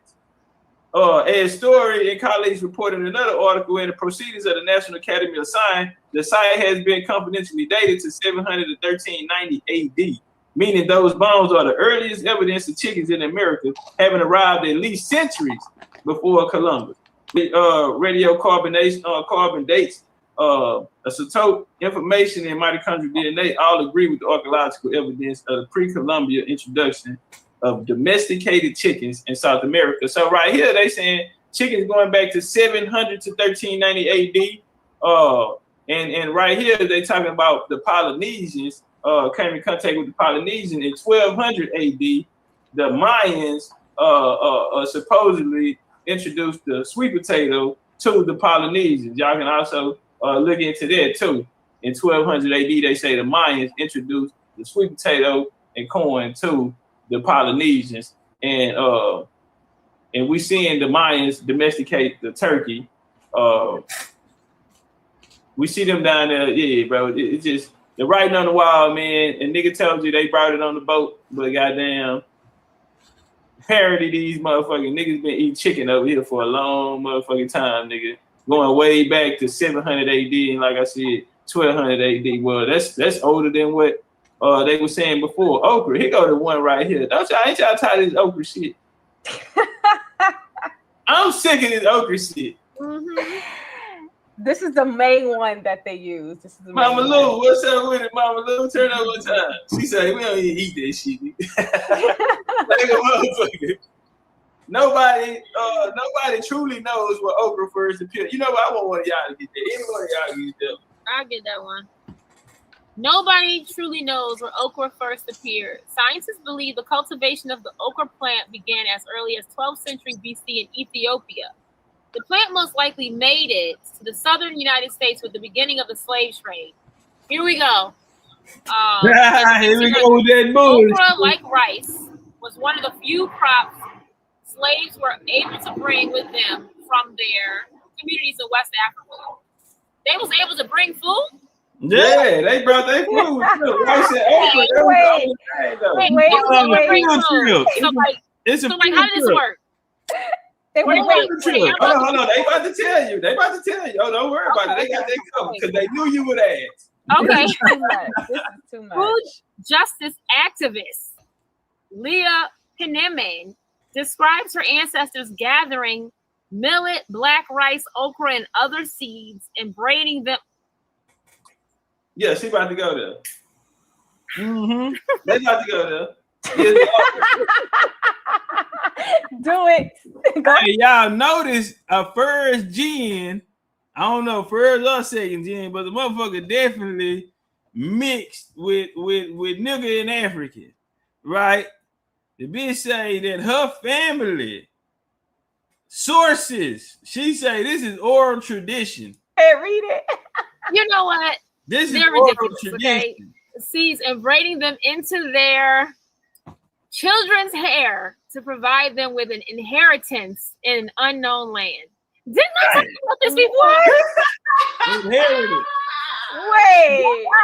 Yes, sir. They took it. They went there. Hold on, let me finish. Upon arrival to ports scattered across the American South, enslaved workers from many different Western African nations began to make okra dishes, drawing on the cuisines and recipes of their homeland. Okra became a mainstay of their personal gardens, providing extra sustenance when food was forcibly limited by slaveholders. Michael Twitty, a culinary historian, once wrote, in mainland North America, okra was one of the ultimate symbols of establishment of the enslaved community as a culinary outpost of West Africa. The cultivation of the okra plant on southern soil carried an ancient Western African culinary and agricultural tradition. This is completely ridiculous. This is ridiculous. To say, I mean, at what point, like... Hey, hold on. I want to point this out too, man. Yeah, can I pop it real quick, man? Y'all let me know if I can pop it real quick. Let me help y'all understand what's really going on right here. So yeah, we talking to Texas. It's in the air, nigga, catch it. Fuck it, it's up. Watch this here. This is when shout out to my FBA family out there. But this is when FBA was on some African shit. This when ADOS and them was on the block. You hear me? Let me tell you something. When nobody talking like this. So if you saying, okay, I heard this before. Listen, when nobody talking like this, when nobody talking, I'm just trying to let me check you out one time. This right here, when nobody talking like this. What I'm saying, what we saying right now is we hitting them over the head with the information saying, wake y'all fool ass up, because everybody on the block, this how they talking. Y'all riding with this story and everything else that come with it. Oh, we come from Africa. You ready to argue me down, and it got here by a nigga braiding in the house. It's cool. It's cool. But I'm saying it's a lot of people out here who talking like we talking now. But when nobody talking like that, then this was to get an understanding, because that's what we was around every day. So this is who we brought this information out there for. I mean, I don't even know what to say. I didn't hear about the rice, but I didn't know we was packing okra too. Yeah, we had okra and all that shit. I think they would have caught the okra though. But here's the thing. One of the things they used to do is shave off the slave's head. That was a part of one of the stories that they said. Is that because they used to bathe them, I think it was some type of lime or some type of disinfectant bath. Yeah, this isn't one of the movies now. They would bathe them in this sanitizing thing, and then they would shave the hair off the slaves. Now they're carrying food in their hair. I don't know. I don't know which one is true now. I heard about the rice. Okay, I heard about the little small grains of rice corn rolled in the hair so that they get hungry on the voyage. They pick the little piece of rice out and eat it. But okra, have y'all seen okra? How yeah. Plus the seeds. Don't forget the other seeds and shit. That what they had. They had a package. They had a care pack. This all in the hell. A nappy head ass. That's a mess. Lord have mercy. Yes. And it landed to the side over here. Tyrone in the chat. Yes. The movie Goodbye Uncle Tom, they actually was depicting how they used to bathe the slaves. They'll put them in like a big bath, and then they would, kind of get them greased up and ready so they can be sold, and they'll shave the hair off and all that stuff like that. So it's kind of funny how, this stuff is just mythical at this point now. Hey, Blue say fresh okra is crunchy. Bad is mushy. Okay. Uh-oh. Right here in the significance of Africanisms, right? So this came from the guy that told them that they had African culture. A white guy, Melville Herkovich, came to them and told, he went to Africa. He said he went to Africa, came back and noticed that niggas in America and Africa got the same kind of culture. So he gave them niggas a culture. But when we go into his works, it's called The Significance of Africanism. In here, he gives niggas they have a culture too. But you know what he said? My own impression is that the amount of African tradition which the Negro brought to the United States was very small. In fact, there's every reason to believe, it seems to me, that the Negro, when he landed in the United States, left behind him almost everything but his dark complexion and his tropical temperament. It is very difficult to find in the South, because we've been talking about the South a whole lot today, right? When I came in the game, I said indigenous culture, country culture is the culture of North America. Y'all remember this shit? And I named the video the best indigenous video, because see, at that time I ain't know about the Aboriginal and all this shit. I ain't know that was popular. I came out, I said, goddamn, the indigenous culture is the, and that bitch still up, man. That was the first one when we talked about the culture and showed the culture of the ways we do it down in the South. And man, that's how a lot of people had got put on to me. But watch this shit here. He said when he landed in the United States, but in the South today, he said it is very difficult to find in the South today anything. Man, anything is a powerful word. Anything that can be traced directly back to Africa. So, very, very important, because without this white boy, niggas wouldn't be rocking around here talking about an African culture. He is the father of African studies. Bars. Yeah, he set the tone. A lot of this Afrocentric shit, you see him you see him with all of the Pan-African leaders of his day. He himself was a Pan-African. Bars. Y'all didn't know they had white Pan-Africans? He was a Pan-African himself. He was over there with the African, with Kwame, all of them, bro. We got this nigga was he was plugged in like the refrigerator, nigga. And he said, goddamn nigga, to him, if you ask me personally, because he said my own impression, not that shit that they paid him to say. You feel me? But from his thought shit, nigga. And it's very difficult to find any in the South, nigga. Anything that can be traced directly to Africa. Nigga, ain't shit down there. That's all American. So my question is, family, if you're from the South, if this culture did not come from directly to Africa, you can't trace none of this shit directly to Africa, then where is it from? Why are you living in it? Why your mama and your grandmas and everybody, your cousin, them, why your family and them, why all y'all know is this culture? And none of it is African. None of it. Man, that walk and talk. Mm-hmm. Badass, that was badass right hand right there. The Outer Africa theory says that the first modern man first evolved in Africa about 200,000 years ago. It is believed that several branches of the modern human began around 270,000 years ago, and certainly 130,000 years they came out of North Africa. Hey man, I remember Young Pharaoh first hit the scene, man. Young Pharaoh used to be on the conspiracy theory shit, on the boogeyman shit. Pharaoh said that 200,000 years ago, the Anunnaki came to Earth. Y'all remember that shit? And they had, I forgot what blood type he said, and he said, goddamn, that's what. Yeah, turn up one time, man. They walk this bitch down. I'm gonna come out here one day and get on that boogeyman shit with you niggas, but not today, goddamn. We gotta live it though. The Grand Master of the Priory of Sion.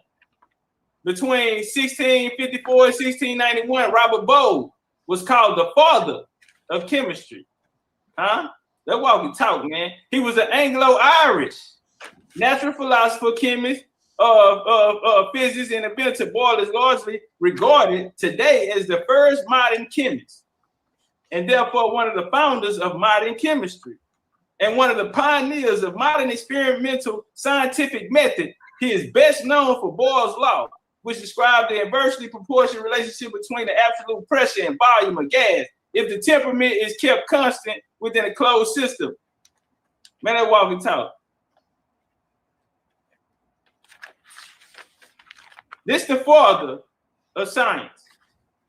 This shit here that we call science today, when niggas talking about, oh, you don't believe in science. We get a lot of that from the Pan-African. Let me tell you something, man. The Pan-African argument is centered around what? Science. Y'all niggas fucking with the right one, nigga. Yeah, it's centered around science. So guess who we talking about then? We talking about Robert Ball then. What you talking about, nigga? Oh, I know them niggas. Yeah, we know him and his people now. Joseph Banks. Y'all want to know why Africa this, Africa motherfucking that, right? That's why we talk. This was a real nigga right here, man. I nigga that did a lot of destruction, but this was a bad motherfucker right here, man. This nigga was a bad motherfucker. Banks made his name on the 1766 Natural History Expedition to Newfoundland. He took part in Captain James Cook's first great voyage, visiting Brazil, Tahiti after 6 months, New Zealand, Australia, returning immediately to fame. Goddamn, he held a position as the president of the Royal Society for over 41 years, nigga. Kingpin shit. Boss of all bosses. Boss of all bosses. Whenever I think of Africa, I gotta think of my nigga Joey B. I gotta think of Joseph Banks, goddamn. He is credited with introducing eucalyptics, Acacia, and Genesis named after him. Bancasia, whatever the hell, to the western around. Listen, 80 species of human plants bear this nigga name. 80 species of human plants. Let me tell you something, man. Where you think the plants came from? This the reset. Bars. That's how you niggas got y'all food. That's how y'all got y'all medicine. All of that shit. Modern, Western, all of that type of shit that these niggas be talking about. They basing their system out. Where you think it came from? Big Mama. She done fed you, bathed you, clothed you. Nigga, you niggas done ran all the cotton from up out this motherfucker. We done fed you, bathed you, clothed your motherfucking ass. We done goddamn doctored on you. You got all our goddamn plants and medicine and shit over there. All that's coming from here. All of it is coming from here. But we the new world, huh? I tell you what, if we is some new shit, they sound like TOPCATZ, goddamn. Maybe it was. Maybe we is the new niggas, goddamn, because the new niggas are better than the goddamn old niggas. Ain't that a bitch? Let's walk. The Geographical Society of London, founded in 1830, institution promote the advancement of geographical science. Listen, yo, geography, this is why you learn geography in school, nigga. Turn up. That's why they flipped the maps and turned it into upside down. Told you it was a circle, it was round, all the type of shit. You the guy that's so many goddamn ways, nigga. They give you a planet, take the planet away. I don't even think Pluto count no more and shit. They do whatever the hell they want to do to you, nigga. Coming right up out of here. Like many learned societies at the time, started at a dining club in London. Everything with Africa only come out of this goddamn dining club. These niggas that sat down and cooked up for you niggas. All right? Nigga out there smoking blunts, passing blunts, and now you niggas African. Yeah, that what happened. One of y'all want to help me out? You can help me out on this machine. Turn up. Royal Society, man. This is some, hey, y'all, please pay attention. If you want to know why everything takes you back to Africa, why does everything out of colonization take you back to Africa? That's why we talk. The society was founded in 1830 under the name Geographically Society of London as an institution to promote the advancement of geographical science. It later absorbed the older African Association, which had been founded by Sir Joseph Banks in 1788, as well as the Riley Club. It was called the what? It later absorbed the who? It was the African Association, founded by Sir Joseph Banks. Yeah, that was the big homie we just went. I told you, Joseph Banks. Whenever I think of Africa, I think of Joey Banks, the boss of all bosses. Why? Because he was the founder of African Association. What's African Association? The beginning of the exploration of Africa. June the 9th, 1788, bro. Sir Joseph Banks. And he was a nigga. His statue still a nigga. Boss of all bosses. He gonna put W. Du Bois people them on.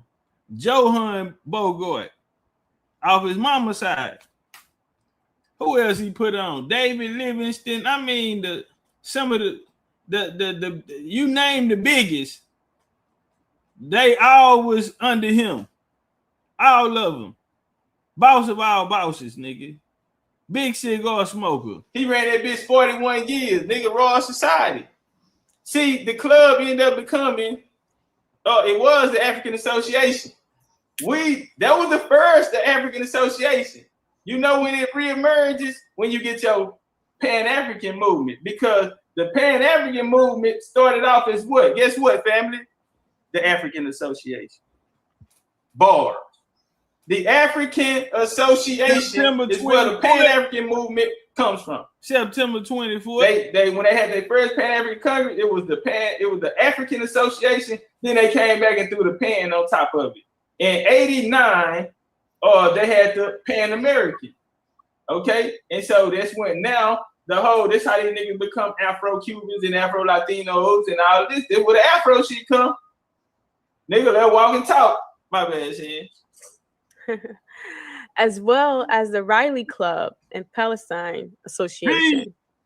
The history of the society was closely allied for many of its earlier years with the colonial exploration in Africa, the Indian subcontinent, the polar regions, and the Central Asia especially. It has been a key associate and supporter of many notable explorers and expeditions, including those of Darwin, Livingstone, Stanley, Scott, Shackleton, Hunt, and Hillary. David Livingstone. The early work for them too. Darwin worked with them. Damn, ain't Darwin the one came with the out of Africa theory? Yes, that we revived out of monkeys. Yes. Damn. So. Okay, let me get it straight. So Darwin was working for the Royal Geographical Society. So he working with this company. Mm-hmm. And this company is gonna come up. This is who he working with when he come up with the out of Africa theory that everybody comes from Africa, right? Damn. Mm-hmm. What you said that the name, what was the name of this company before it was this? The African Association? God damn. The African Association. Family, drop some flame. Light this bitch up. Did y'all just hear that? Charles Darwin is working for the Royal Geographical Society. Right? And guess what we find out? The Royal Geographical Society used to be named the African Association. Spotted. Okay? Spotted, we're going to coming out of London. November. Y'all remember the Royal African Association, the African Institution, the African Bank, the African Church. Y'all remember all of these things? The night to come, all of these, guess what they was ran? The Royal African Company. All of this is being ran from where? London. Mm-hmm. So Charles Darwin is working for this company that used to be named the African Association, which the Pan-African movement comes back after the scramble of Africa and creates the African Association. I guess they wanted to throw us off. Guess who was working for that company? This first African Association, a guy by the name of Johannes Bogert, which is W.E. Du Bois' ancestor. Okay, and when the company popped back up, guess who showed up with the company? The new Pan-African Association. W. Du Bois. Man, y'all better stop playing with life. Let's walk and talk. Let us hear more about this company. Hey, Spotty. Hey, what's up, Chief Smoke? Hey, look, hey, y'all, we gonna be in Atlanta, November, first weekend of November the 6th and the 7th, I think it is, that Friday, Saturday. Yeah, we gonna be in Atlanta for Phase 2 Atlanta. I'm gonna let y'all know when the tickets come out. We only got 75 seats, and we got 8 rooms left on the block. We can get more rooms, but right now we just got 10. But Dr. Dana Berry got 2 of them hoes before the tickets even drop. So yeah, man, get in where y'all fit in. We only got 75 seats. Phase ATL Shotty. Yes. November, first weekend of November. It says the early history of the society is interlinked with the history of the British geography, exploration, and discovery. Information, maps, charts, and knowledge gathered on expeditions was sent to the RGX, making up its now unique geographical collections. The society published its first journal in 1831 and from 1855. Accounts of meetings and other matters were published in the society proceedings. in 1893. This was replaced by the Geographical Journal, which is still published today. Yeah, The society, we still got it today. The society also pivotal in establishing geography as a teaching and research discipline in British universities and funded the first geography positions in the universities of Oxford and Cambridge. So basically, the education systems are being ran by them for its geography. We're getting our history or our sense of what this world is from them now. Coming out of this company. What is the what's the mainstream line? Where do we come from? Man, come on, let's walk and talk, man. This shit is getting good. Sugar, you can help us out. Leonard Darwin, FRGS, was an English politician, economist, and eugenicist. He was a son of the naturalist Charles Darwin and also a mentor to Ronald Fisher, a statistician and an evolutionary biologist. This is Charles Darwin's son, ladies and gentlemen. This is Darwin's son. All right, turn it up, Sugar. The Royal Society, formerly the Royal Society of London for Improving Natural Knowledge, is a learned society and the United Kingdom's National Academy of Sciences, founded on the 28th of November, 1660. It was granted a royal charter by King Charles II as the Royal Society. It is the oldest national scientific institution in the world. The society still fills a number of roles, promoting science and its benefits, recognizing excellence in science, supporting outstanding science, providing scientific advice for policy, fostering international and global cooperation, education, and public engagement. Man, these are the boys. It's the gang. Gang. Yep. They don't get no bigger than this. Guess who gave that charter right there? What did they say? King Charles II. The Black Boy King. Man, if only you knew. I'm so mad at you Hebrew Israelites. Y'all don't even know how fucked up I am at y'all. Y'all ain't got for 30 days to get y'all shit together. I'm going to tell all y'all history. Since y'all don't want to do it, I don't think you niggas know. Y'all out here following the goddamn Bible and don't even know what time it is. Y'all got some good shit over there. I'm going to start telling some of them stories, man. So King Charles granted this. It's the oldest. If you think about science, nigga, where you think you getting it from? These niggas love to tell you what the science say. Oh, they don't like science. They running from science, but damn, nigga. King Charles II owned the Royal African Company. Ladies and gentlemen, this nigga owned the Royal African Company of London. That's what the motherfucker was called, Royal African Company of London. Why everything with Africa on it is in London? Mm-hmm. Damn. Everything. And so, King Charles, the nigga who owned the Royal African Company, has gave the Royal Society, which is your national scientific, the oldest in the world. That walk and talk, man. Where your education coming through. Well, we got to argue with niggas in the colonized mind. This is where your out of Africa theory is gonna come from. That walk and talk. In the 1920s, many states authorized forced sterilization of thousands of undesirable citizens, people with disabilities, prisoners, and racial minorities, with theory that the U.S. Supreme Court put it holding. Virginia's forced sterilization law in 1927, three generations, American promise of eugenics, a scientific movement to improve the genetic composition of human population, soon accelerated sterilization programs, which served as a model for Nazi programs implemented during the Holocaust. American sterilization laws were used as a tool to racialize population control from the 1920s to the 70s. Thousands of poor Southern Black women were sterilized without their knowledge or consent. And these same niggas will come back and tell us to believe in science. Believe in science. Y'all are running from the science and all of this whole ass shit, man. And this is why that shit be pissing me off. I know they was mad and niggas, I ain't gonna go there, but bro, that shit there not cool, man. areas they did it. They increased in Virginia, Georgia, North Carolina, South Carolina, coincide with black growing political power. Wherever you seen black wealth, black power at, guess what? They came in with these programs. And these the same niggas will tell you to trust the science. Some states continue to sterilize into the 1970s.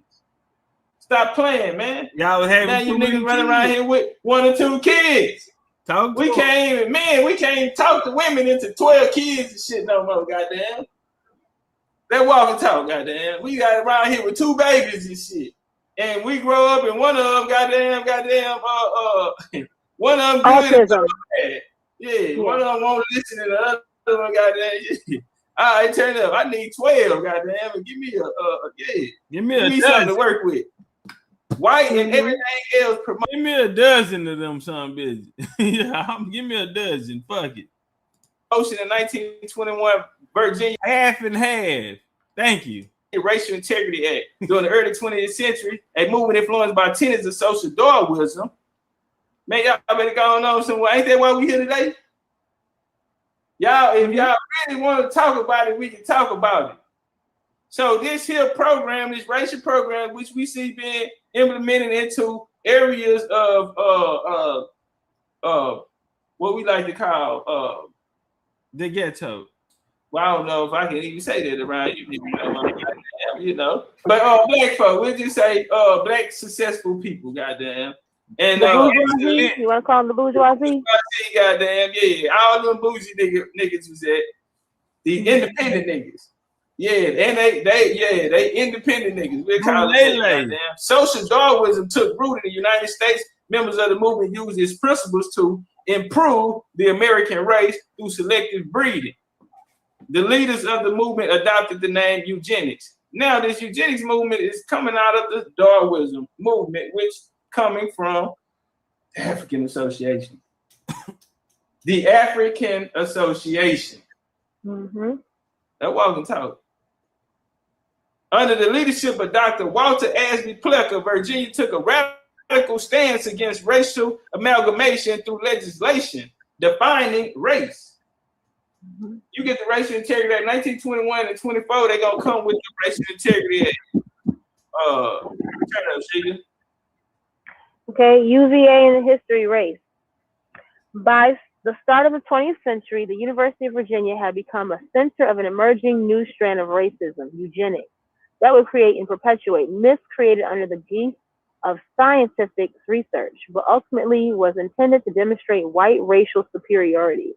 The goal of the eugenic science was knowledge of how various traits, emotional, physical, and intellectual, were inherited so that such information could be applied in order to advance the human race and preserve imagined racial superiority.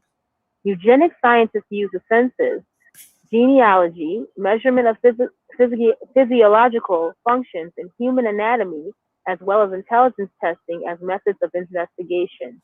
They believed application of eugenic knowledge through legislation and community practices would eliminate mental illness, physical disabilities, moral delinquency, crime, and even physical illnesses.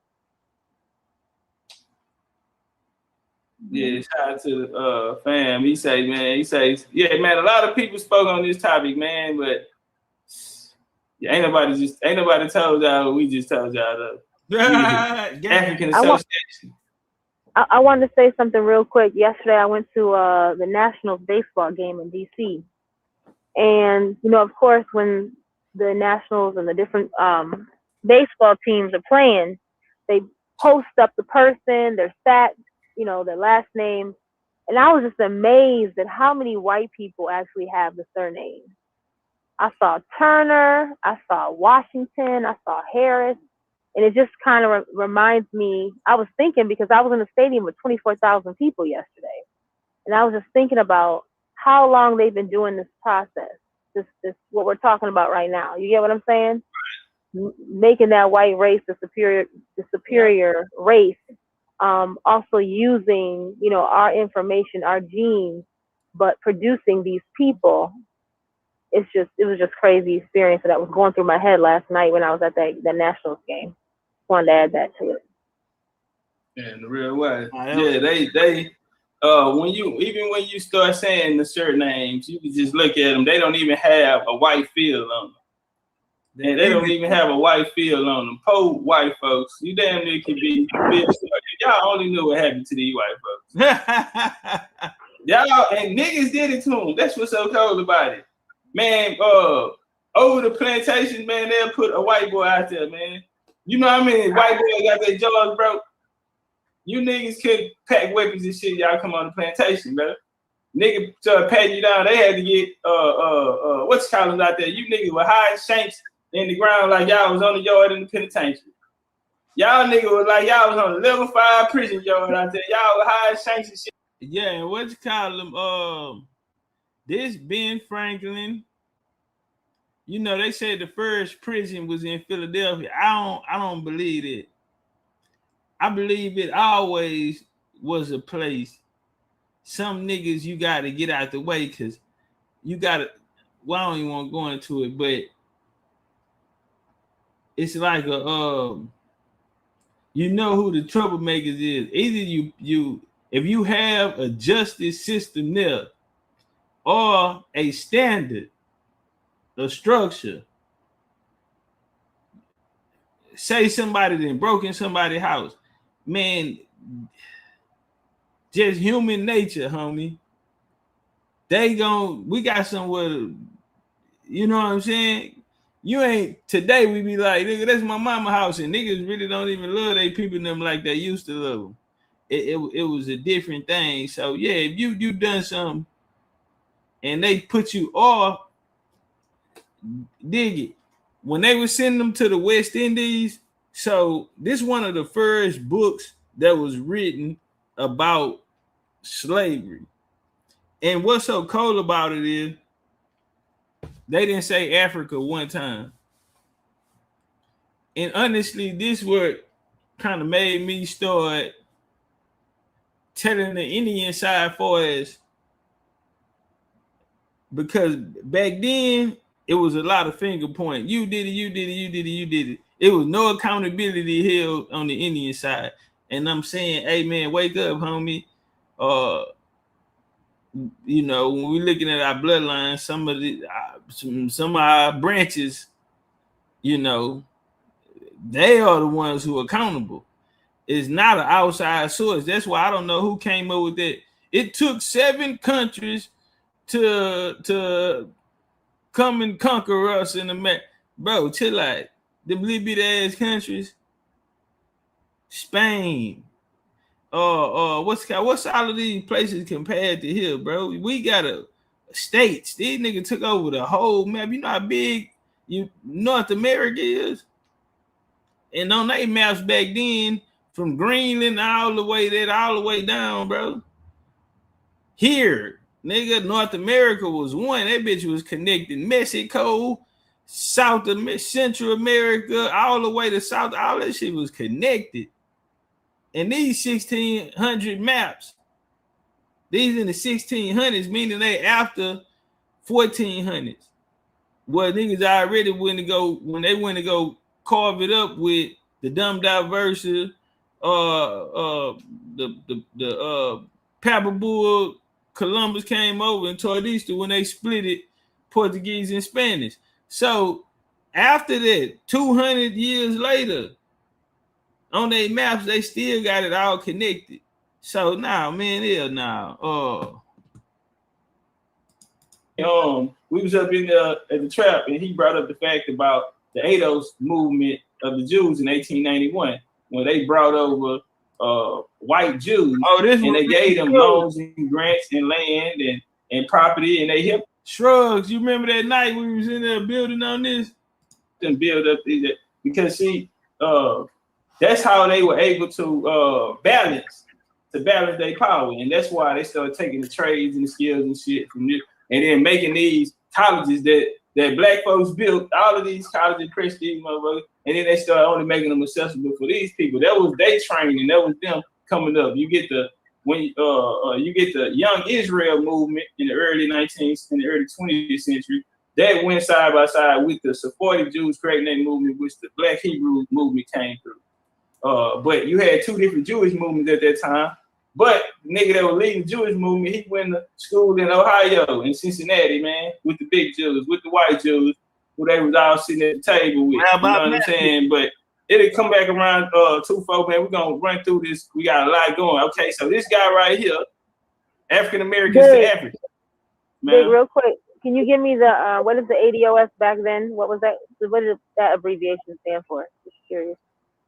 Oh, I'm not sure what it stood for, but okay. Yeah, we actually, well, ADOS, okay, because when he pulled that up, I was laughing, and I ended up putting up, if y'all look up ADOS Negroes, ADOS Negroes, that is a town in Portugal. It's a Sephardic Jewish town in Portugal, ancient town, that motherfucker still there today, nigga, and it's still called ADOS Negroes. They have a coat of arms. Look it up. They got coat of arms. They got ADOS Negroes on it, on the coat of arms. This is real life. Yeah, old Sephardic Jews. The Negroes come from Portugal. I'm tired of saying that shit. They're called the land of the blacks. That's what that area over there called. You got Elite dos Negros and you got Eidos dos Negros. And these times right there, now you got Eidos dos Negros. They had their own coat of arms, town history, everything. But a lot of those people came here and set up in the colonies. Now hold on, wait a minute. Oh yeah, no, that's my bad. Damn. Well, do the ADOS people know that of today? Do they have they have absolutely no clue. But you know what else I'll tell you on that though?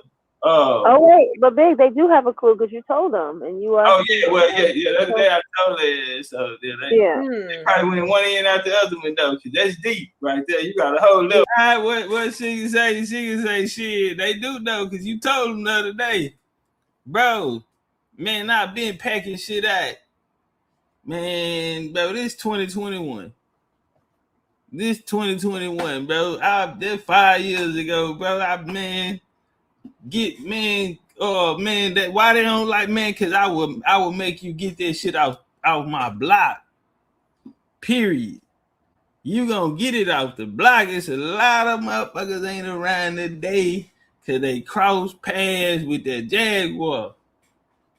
Men will come in and get you, remove you. I'm trying to tell you. You know what? I say this who coined the modern day ADOS? Yvette Carnell. But she was a part of a different movement, though. She was a part of a movement, which was white people who were sitting at the top. See, somebody gave her a file. Yeah, she just got a file. Somebody. Yeah, so basically, the movement she was a part of was about immigrants. So in 1965, LBJ signed the Immigration Act. Now they're bringing over black immigration. Now this hadn't happened since the 20s, right? They had to stop it due to WW1 because they bringing in number YT immigration at this point. You on one side now you got Galveston Island and you got the West Coast. They got the same thing. They pouring in his motherfucker, right? So, but they ain't dealing with no niggas right now. Because there's too many niggas in America. So we gotta switch it up. Now, 65, they bring over Asians, Orientals, what they called it in the language, and Africans. Now, a lot of Africans started coming in the 90s and all of that. That's why we got that's why they just first and second gens right now. So, but when they signed that bill and the immigration is happening, this group came out, YT Man started a group to go against black immigration. Well, Yvette Carnell ended up working for that company. So her screaming ADOS and banging against black immigration, well, that's what she worked up there with the motherfuckers. So that's originally ADOS was basically like the Black Caucus to that system that she ran. I can't remember, but we did a video on it and ran through all of it. And she even got on tape and said, yeah, because when her and Tariq was beefing, the FBA's went and pulled that shit up on her. So I mean, the Pan Africans, I think. So I don't know. Somebody pulled it up on it. I got the video. We chopped it up about it over here. But yeah, she working for a whole company that said no black immigration here, and just basically branched off with it and kept pushing the movement as the Black Caucus, and they was tied to the Democrats. So we know that because I was there when they got the big announcement. Hey, we just got the right. They had got some type of where they can receive political donations because they were assisting Joey B and Cam, the first black woman president, on their they was helping them out. So they was able to receive, that's where everything went south at, they split. But we was right in the mix. Sheikah was around them a lot more than I was, so she knew them. So basically I come in there and I'm popping that Indian shit, and she was the only one. So everybody going against us. So I just snatched Sheikah up like, fuck it. We finna build a whole army over here. And shit, that's what happened. We ended up becoming the biggest on the block. This movement is somebody else. Yeah, this deeper than rap. And that's what the first we would go into that. But see, if you look at it, this movement that she a part of, they are for white people coming to America, white people immigrating here, but they are against black folks immigrating here. And so what is the ADOS? Who they arguing with every day? Man, y'all better go on somewhere. They arguing with the black folks, the Caribbeans and the Africans, and they are not included into the thing. You know what I'm saying? Hold on. Now you just made some clip. Yeah, big shit dropping.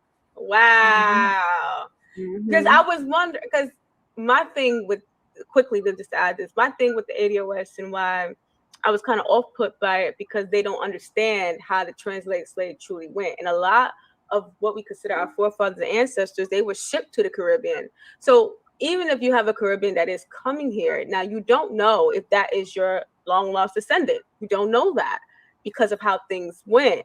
So, but it seems like they did start to weaponize their movement to, like you said, to where they just want to argue with this quote unquote diaspora, but yet they're not arguing against the white European or anybody else who's coming here. Nah, they're not. Wow.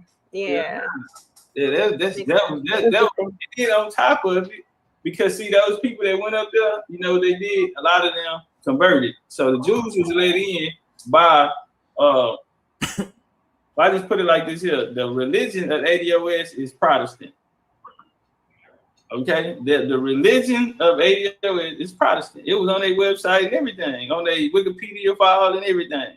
The religion of them is Protestant. Who is the Protestant? Protestant is a crypto Jew. Okay, the Protestants and the Jews was up there in the colonies. They went, and this is where it was coming out of, Connecticut. The ADOS, it came out of Connecticut. Connecticut was New Haven, Connecticut. That was supposed to be New Israel that they came here to build. All right, and so and then you find this Protestant movement. These were the Protestants, and then ADOS is Protestant religion. Their religion is Protestant. So bars. I mean, writing on the wall, bro. That shit's so clear to see. A blind Stevie Wonder seen that shit down the street. I don't know. Oh, who y'all down there? And shit we was in there laughing about the other day. He in the chat. I just seen the fan. Who we was up in there. Hey, say something in the chat. The other night we was over there building on that. But this guy right here is the guy. He advocated for repatriation of African Americans to Africa, and for his book White America. This the guy. He funded. Cause see, the first Pan African movement was gonna go through Ethiopia. He funded that Ethiopia movement, and he funded the UNIA. Look at your boy. Sat at the table with him. So this racist Darwinist plan that was created by to the African Association. We get Garvey. So the club that he was with was the Anglo-Saxons, which was the Ku Klux Klan. They was the Illuminati of the Ku Klux Klan. And they the ones who pushed and secured the passing of the Racial Integrity Act of 1924. But your boy Garvey, one of his famous quotes, he said, "I regard the Klan, the Anglo-Saxon clubs, and the white American societies, as far as the Negro is concerned, as better friends of the race." Yeah, that's your Pan-African soldier. The white man is to deal with my ass, nigga. The white boy both put him on. He was working for these white boys, man. And you know what that nigga come out here and say? He regard them as better friends of the race than all other groups of hypocritical whites put together. Wow. He said, put all them niggas together, and he still him Klan and Anglo-Saxon club. It's the white American Zaddy with a Z on that bitch. Well, hell, that's why he took his ass to Europe when he wanted to retire. He took his ass right to Europe and lived a good life. And we can all see his hand in getting everybody to Africa too, even though that didn't work. Yeah, and right on top of that shit, nigga. And he went out there with them. Are y'all hearing this? So we see the plan he played. He said he want to get you out of Africa, man. He wrote a book called White America, goddamn. And then Garvey gonna come out here and tell me I fuck with them harder than I fuck with all the other white boys. And what else he told y'all? We need to go to Africa. We need to get out this white man country and go to Africa. Ain't that something? How much is he getting paid for that? How much he was getting paid for that one? Yeah, he was living good. Enough money to buy a school. That nigga Umarters. All right, let's walk. Turn up, Shan, you got this. How was the Out of Africa theory established? Out of Africa was only established in the 90s during a debate as to age of modern humans. The development of genetic analysis tools in the 1980s helped scientists grow attracted to the Out of Africa hypothesis. Sorry, y'all. Where is it?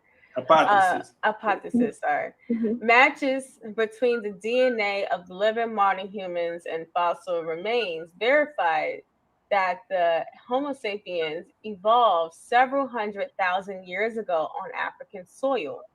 The theory explains that while numerous human-like species walked the planet, the only one arose into modern man. New evidence continues to swing the pendulum of knowledge about human origin between these two theories. Turn up, goddamn. Hey, y'all, we about to turn up. Bang the light button, goddamn. Bang the cash out. Yeah. Get the light. The sisters are working hard, goddamn. Bang the cash out. You understand me? Let's make sure we do take care of the fam. You feel me? All right, turn up, Shiga. Okay. Alan Charles Wilson was a professor of biochemistry at the University of California, Berkeley, a pioneer in the use of molecular approaches to understand evolutionary change and reconstruct phylogenes, and the revolutionary contributor to the study of human evolution. He was one of the most controversial figures in post-war biology. His work attracted a great deal of attention, both from within the outside and academic world. Read the bottom too. Okay, awards and honors. Elected Fellow of the Royal Society of London, member of the Human Genome Organization. Now, y'all remember the Royal Society of London, right? The Royal Society. Hold on, let's go back real quick. Here they go. Now, y'all remember when we started off, huh? Here they go. What the gang get? Hold on, they go Leonard. Oh, yeah, I ain't tell y'all. Leonard Darwin, right? Leonard Darwin ran the Royal Geographical Society. Yeah, Charles Darwin's son, he ran the Royal, I forgot that slide. He ran this company that used to be the African Association. Charles Darwin's son ran that company. I forgot to put that on there. I'm glad I double back. But yeah, Leonard ran it. Y'all go look that up. And he was a eugenist. This family line is gonna push this, and they're coming out of the what, man? They're coming out of the African Association. Who the set that Joey B put down? That's a nigga up there, bro. That ain't no white boy up there. They go with statue. That's a nigga. That's Joey B, boss of all bosses. Get these little bitty ass niggas off the block. He go to Royal Society right here. Okay, that's who this nigga is. You nigga, this is the Illuminati of this shit. And so anytime you hear them niggas talking about the science, what the science say, nigga, that's where they getting their shit from. The colonizers. And guess what? He was elected fellow of the Royal Society of London. They say that he was one of the most controversial figures. Most controversial. His work was controversial. Yeah. And I believe our ancestors knew that too, that their science was our demise. That's why they stayed out of them hospitals. Right. Turn up. You got this one, Seeker. All right, Rebecca L. Can. Rebecca L. Can is a geneticist who made a scientific breakthrough on mitochondrial DNA variations in evolution in humans, popularly called mitochondrial Eve. Her discovery that all living humans are genetically descended from a single African mother who lived 200,000 years ago became the foundation of the out of Africa theory, the most widely accepted explanation of the origin of all modern humans. She is currently professor in the Department of Cell and Molecular Biology at the University of Hawaii at Manoa. Can laid the experimental groundwork of all the concepts of mitochondrial Eve and the consequence of out of Africa theory.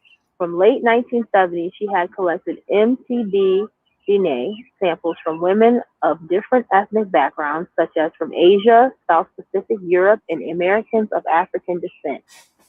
The data were used in her PhD thesis in 1982. Following her research, a junior graduate student, Mark Stone King, added samples from Aboriginal Australians and New Guineans. In 1987, after a year of delay, their collective paper was published in Nature, in which their findings indicated that all living humans were descended through a single mother who lived 200,000 years ago in Africa. The theatrical mother of all humans popularly became the mitochondrial Eve, and the underlying concept directly implies the recent African origin of modern humans, hence the tenet of the so-called out of Africa theory. Terrible. Uh-oh. I think Big Chief got kicked out. Oh. But okay. I guess I would just build on that a little bit. But I think it's funny. Okay, so let's go back over that one topic. It says her discovery that all living humans are genetically descended from a single African mother who lived about 200,000 years ago.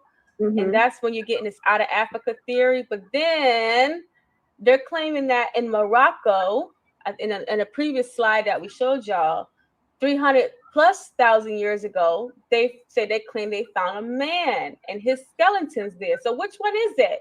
Right. You know, I never, like, the timelines never add up, like never.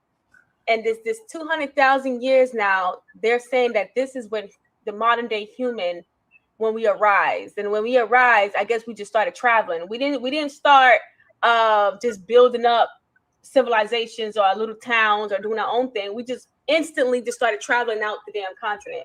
That makes entirely no sense. But see, I think it even goes a little bit deeper. Yeah, you have the archaeologists saying these statements, whatever.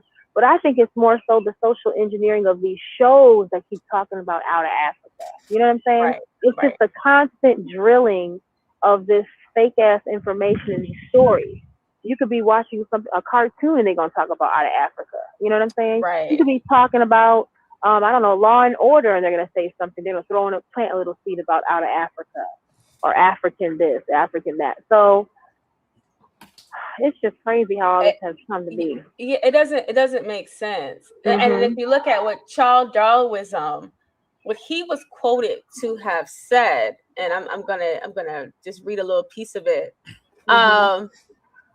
This is from an educational website. It says that his book, The Descent of a Man, in which Darwin applies his theories of natural selection to humans, and it introduces the idea of sexual selection. Here, his white supremacy is revealed. Over the course of the book, Darwin describes Australians, Mongolians, Africans, Indians, South Americans, Polynesians, and even Eskimos as savages. It becomes clear that he considers every population is not white and European to be savage. Mm-hmm. So Charles Darwin is the same guy who coined that whole as well, the out of Africa theory, and how we had to rise from these primates, these monkeys, to what we are today. But yet, in the same breath, he's saying that everything that is not European and white is a savage. So what does that mean? As I tell people to be careful when you believe in these theories, is that it means that when you're looking at the evolution theory, when you see the monkey rise to the man, they believe that you right now today are still in the monkey state. Mm-hmm. If you are not white and European, you have not fully formed into a final human being. That's what they literally are saying. Right. And people, especially original people, they don't even know that that's what they're saying. They believe when they're saying that the out of Africa has to do with a human. And we're like, no, it's a monkey. They're calling you a monkey, literally. That's their hypothesis about all this is happening. So I'm going to go to the next one. It says, in 1987, Rebecca Lewis Cann, Mark Stone King, and Alan Charles Wilson published mitochondrial DNA in Human Evolution. In Human Evolution. Hold on. It went down. I think the slide is messing up. Hold on. It went out. You have it pulled up? Yeah, I have it. All right, now I'm back. You I back? ain't gonna tell you, I unplugged my damn computer on accident. Oh, okay. Hey, but y'all hear the dying though. I'm just sitting back here listening to y'all. Y'all hear the dying though. Turn it up. Yeah, it just went out. So you must have did something to the dot because it just went away on my screen. Okay, go ahead. You there, Big? Yeah, now you can finish reading. We're on 62. Big. Well, it went out. It just went out, so you might have to pull it up. Oh, okay. I'm pulling it up. 62. Mm-hmm. Yeah, right there. In 1987, Rebecca Lewis Cann, Mark Stone King, and Alan Charles Wilson published mitochondrial DNA in Human Evolution in the journal Nature. The authors compared mitochondrial DNA from different human populations worldwide. And from those comparisons, they argue that all human populations had a common ancestor in Africa around 200,000 years ago. Mitochondrial DNA is a small circular genome found in the subcellular organelles called mitochondria. Mitochondria are organelles found outside of the nucleus in the watery part of the cell called cytoplasm of most complex cells. Cann, Stone King, and Wilson collected mitochondrial DNA from 147 individuals from 5 different human geographical populations. Cann, Stone King, and Wilson used mitochondrial DNA sequences to study the genetic differences in migration patterns in the human population through female inheritance. Mammals inherited mitochondria in mitochondrial DNA from their mothers through the egg cell oocytes. And mitochondria are responsible for, and I don't have that last piece. Several maternally inherited diseases. Okay. Okay, and so these are the scientists right here. I want y'all to look at this lady. Where you at? Look at him. Look at her. There's Becca. Becky. Becky told you niggas you from Africa. Mm-hmm. Look at that smile. Look at that. She look more like a damn monkey than you do. She look like my partner, George. Goddamn. It's ironic that her name is Becky though, too. Becky, and she's a redhead. She's a redhead. Her name is Becky. Why every time it got something to do with Africa, white folks are involved? Every time I look up, it's something about you niggas. You got a white boy telling me. Whether it's Melvin Herkovich, the nigga who gave you your science, you got the white boy who wrote the book on Kemet, man, everywhere I look, I see a white boy telling you niggas who you are. And you are accepting it. That white boy, I mean, look at her. Y'all can't tell me, man, anyway. But yeah, Becky, this is Becky. This is Becky. This is your God. And these are the type of women you niggas get when y'all get y'all NBA contracts in NFL, because you go get a Becky. Becky told you niggas who you was. Damn, I'm jumping. That motherfucker shooting. Mm-hmm. Turn it up, Shane. Hold on. Okay. Wait, let me make sure I'm going right. Okay, I am going right. My bad. Okay. Mm-hmm. It says, why study the Y chromosome reveals path and ancestral humans. About 89,000 years ago, the grandfather of all modern men was born in Africa.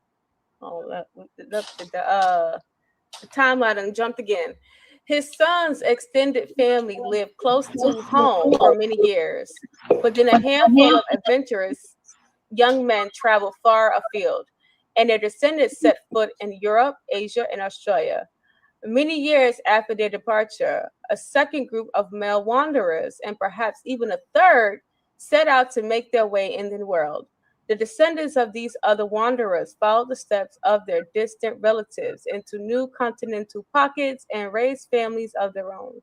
So reads their genetic stories, say Stanford researchers, as the written in the DNA that compromises the Y chromosomes of their modern day descendants. Modern day descendants. Listen to them. So reads their genetic story, say Stanford researchers, as written in the DNA that comprises the Y chromosomes of their modern day descendants. So they're saying that they're finding this chromosome here first in Africa, and this is what they're gonna trace to follow the migration patterns. All right, you can get that next one too, Shane. It says the oldest Y chromosome.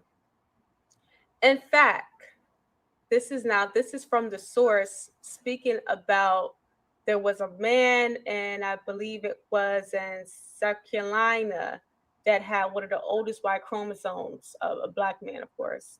It says, in fact, his Y chromosome was so distinct that his male lineage probably separated from all others about 338,000 years ago. One possibility is that Puri's, which is the guy, Y chromosome may have been inherited from an Arctic human population that has since gone extinct. If that's the case, then sometime within the last 195,000 years ago, anatomically, modern humans interbred with an ancient African human. And then down below, this is from another source. It says the A00 lineage was discovered in a large database of consumer samples of African Americans. It has not been identified in traditional hunter-gatherer populations of sub-Saharan Africa. Bars. So right, yeah, turn it. Let them know what's going on. Oh, okay. I'll just put some pieces in, and you can finish up.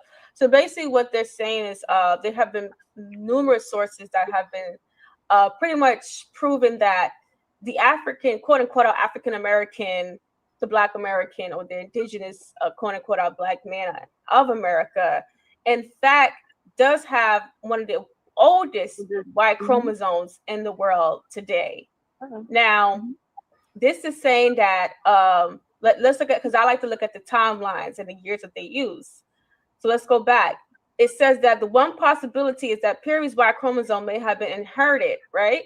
If that's the case, then sometime within the last 195 years, then these modern humans had to interbred with it. So that means that whoever these humans are, they had to breed with this ancient African human. Now, that said 195 years ago. Let's go back. Now, the other slide that we just read, it said what? 89,000 years ago is when the first man was his grandfather of the Y chromosome. But now we get it pushed back to 195 years now. So it's just going to keep jumping around. And then we're going to go even further back to 338,000 years ago. This lineage has been going on. So that predates the out of Africa theory, which is only 200,000 years ago. Like, come on. You know, they're going to keep jumping around. One of the things they also said is that for the African Americans, especially in the South, they may have ancestors that come from the Congo and all these other places throughout West Africa and even the sub-Saharan Africa. And just by tracing just the lineage through the genetics, it's already been proven that that's not the case. So, you know, really, what is the big deal with the out of Africa theory then? Yeah, bars. That would sound like to me. Sound like bars. Mm-hmm. Get that shit, put that shit on the glass. Oh, I'm jumping. All right, we about to go into the conspiracy theory shit. Y'all ready?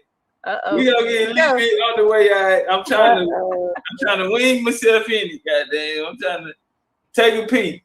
Hebrews, y'all got 30 days, so I'm gonna tell it.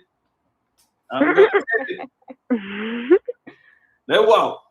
Now, last conspiracy theory show, we jumped in and we brought it all the way back to the early nights, the early Templars, right?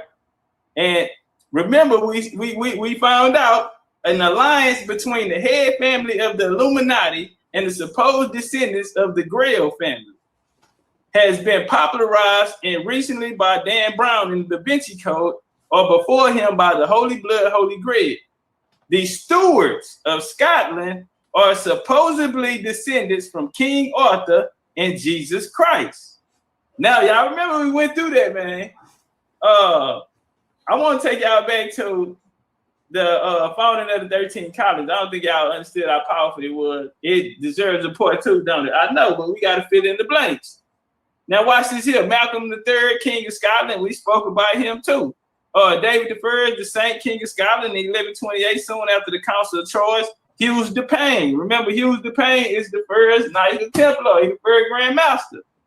And then we seen his descendants, the Payne family, come over here, and they say Thomas say he started the Revolutionary War. He came and turned that bitch up, they say, right? Well, that wasn't talk, man. The Templars' first Grand Master met King David. They ended up getting them land over here in Scotland. So this bloodline gonna come through Scotland. I want y'all to walk and talk with me, man. God damn it. One at a time. All right, right here in this book, Holy Blood, Holy Grail. I told y'all how I got this book, man. One of my white homeboys, man.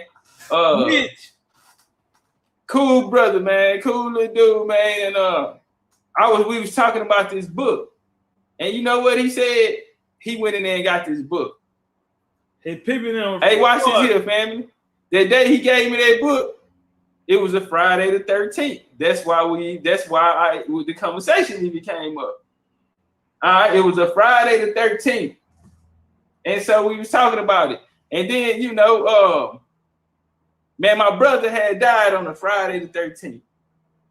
Died on Friday the 13th, June the 13th. It was a Friday the 13th. Now watch this here. I fuck around and set the lecture for this day. I know this is gonna be June the 13th today. Yeah. And guess what I'm talking about? Didn't know none of this shit here without putting it together. It was gonna end up like this, but guess what? Come back around. This motherfucking book. On the same, yeah, man, turn up. Shit deeper than rap, nigga. I already came out here and told y'all niggas this shit. Y'all just not hearing me. Right? Y'all just not catching up to what they call it, deja vu. Right here, man, on page 360, it says, the Gospel of Matthew states explicitly that Jesus was of royal blood, a genuine king, the lineal descendant of Solomon and David. Okay? If this is true, he would have enjoyed a legitimate claim to the throne of a united Palestine, and perhaps even legitimate claim, and the inscriptions affixed with the cross, and having been much more than the sadistic diversion. For Jesus would indeed For Jesus would indeed have been king of the Jews. Okay, and his position in many respects would have been whatever the fuck to that of say Bunny Prince Charlie in 1745. Who is Bunny Prince Charlie, man? And they always relate Bunny and Jesus' story to as the same type of story. Why is that? What happened with Bunny? Man, Bunny was James' grandson. If you born the second son, then your name, you gonna be a Duke of York, okay? And so that's how James II, he ended up Duke of York. That's how New York come from him. That was his shit. Turn up one time. Well, his grandbaby, see, James get ran off the throne. Cause his brother Charles, he gonna get, he gonna get him back right. He gonna get the stewards back in, and James gonna get ran out. James get ran out the block. Who are they fighting? Why did James get ran out the block? Because Charles wanted it to be back Catholic. All right. And so James did that for his brother. Charles was a real nigga. James did that for him, man, and they came for James. Who came for James? Understand the story of Jesus. Who killed Jesus? I'm gonna ask y'all, beautiful sisters, who killed Jesus in the story? That's for y'all and the chat. Listen, chat. Who did they say killed Jesus? Can y'all hear me? Mic check. We can hear you. Okay. Who they say killed Jesus? Rome. The Romans. They say the Romans killed Jesus. Who are the Romans? The Catholic Church. The Catholic Church. What have we been talking about in all of these goddamn shout out to Marquita Cox, goddamn it, the Romans. Now, what have we been starting all of this shit off with? In 1517, Martin Luther will separate from the Catholic Church. The Huguenots did not fuck with the Catholic Church. The Moravians did not fuck with the cat. Come on, somebody. Who were all of these people? And they ended up on the run. When they would end up on the run, who was chasing their ass? The motherfucking Catholic Church. Rome. Stop it. Man, I don't think y'all niggas out there paying attention, man. I don't think y'all paying attention. So right here in the Gospels of Matthew, this says this nigga is of royal bloodline. And that he was gonna be the goddamn, he was supposed to be the heir to the throne. And guess what happened? Something, niggas put a hit out on him. They supposed to try to set him up and put a hit out on him, right? Bunny make a run. He make a pact with who? Guess who he make a pact with? France. Where did he go? He went to his ancestors' home. He went to France. I'm gonna walk y'all back, man. I'm gonna tell y'all how cold this shit is, nigga. Go back. You're gonna have to. I'm gonna give you 3 videos. That Black European Raw Bloodline, the French Connection. I'm gonna take all this shit out though, put it on the app though. But the French Connection. What was the other one? We just did it. I can't think of the name of it. We just went through this motherfucker. But I'm gonna tell you why. Now you have to go way back. It was Aboriginal Science first. We did a little bit of that on Prince Bunny. We also opened up, like I say, that French Connection. And this is another one, man. Anyway, it'll come to me. But watch this here. But Bunny Prince, he go line up with who? With France. All right, now we just seen Hugh the Page and them coming to Ireland. Then you got 1091. Now watch this shit here. You gonna come back and you gonna get the who end up coming over from France and going into Ireland and taking over this shit. Who went in there? The Franks. Who were the Franks? The Moravians. That's where that Illuminati and you got the Hilton and all of this shit here. Let's walk and talk, man. But they say Jesus would have been the king of the Jews. Right here, they say that the Stuarts, right? The Stuart family of Scotland descend from King James and Jesus, right? Bunny Prince Charlie, he a Stuart. He the last Stuart king. He didn't even get to become king, goddamn. But he was the last one that bloodline went through. But you had these people called the Jacobites who used to who protected him. Man, let's walk and talk. The nigga who brought you your Bible, nigga, was the King James. That the Hebrews trying to, but see, they don't know the history of the goddamn Jews and motherfucking in Scotland. Let's walk and talk, nigga. When they got there, nigga, see, because they pulled up at a certain time, but they came from where? Well, their ally would always be. Who would their ally always be? France. Let's walk and talk, nigga. Your Illuminati, your Freemason, everything came out of France, nigga. Go back to the first making of African American. Y'all remember him, my boy, right here, Robert Bowles, the nigga who started science, right? The nigga who you think of chemistry and science, you better think of Rob. And you know there was niggas, whenever you see they paintings like this here, you know that niggas ain't no white folks like that. And then they try to make him, you know, white, but ain't no, come on, man, that ain't even a white boy swag. Why they don't make him like that today? That's what we're asked. Did the white boys lose swag and all this type of shit here? Why y'all not like that today? Let's walk and talk. Now, if y'all remember this guy right here, this nigga where the signs come from. But he was the Grand Master of the Priory of Sion. Okay? This is a Templar group. Let's walk and talk, man. So when he created this institution called the Royal Society, right? The Royal Society is where we get our human genome projects from. This is where we get this out of Africa. All these scientists who come out of Africa, what they worked for? They worked for the Royal Society. Y'all heard she read that nigga Wars and shit. That's why we brought that out. Okay, and he was one of the most. That's why a lot of things he was criticized about. Let's walk and talk. Let me talk to y'all. The Invisible College, the father of the Royal Society. The origins of the Royal Society is lying in the Invisible College, a natural philosopher who became a meeting in the mid-1640s to discuss the new philosophy of promoting knowledge and natural world through observation and experiment, which we call now science. Every time one of these niggas tell you about some science, or you ain't going with science and all this shit here, nigga, hey, say, man, Jack, tell them you know where that shit came from. It came from the Invisible College, the Illuminati. Look what they carrying. Ain't that the same symbol that the nice Templars wrote? I mean, the Ku Klux Klan wrote. I mean, your Democrats wrote. You niggas better stop playing with me. What them New Orleans Saints niggas at? I want y'all to look at the one on the right. You New Orleans Saints had niggas. Hebrews, y'all don't know y'all own history. I remember back then they used to wear the fleur-de-lis, right?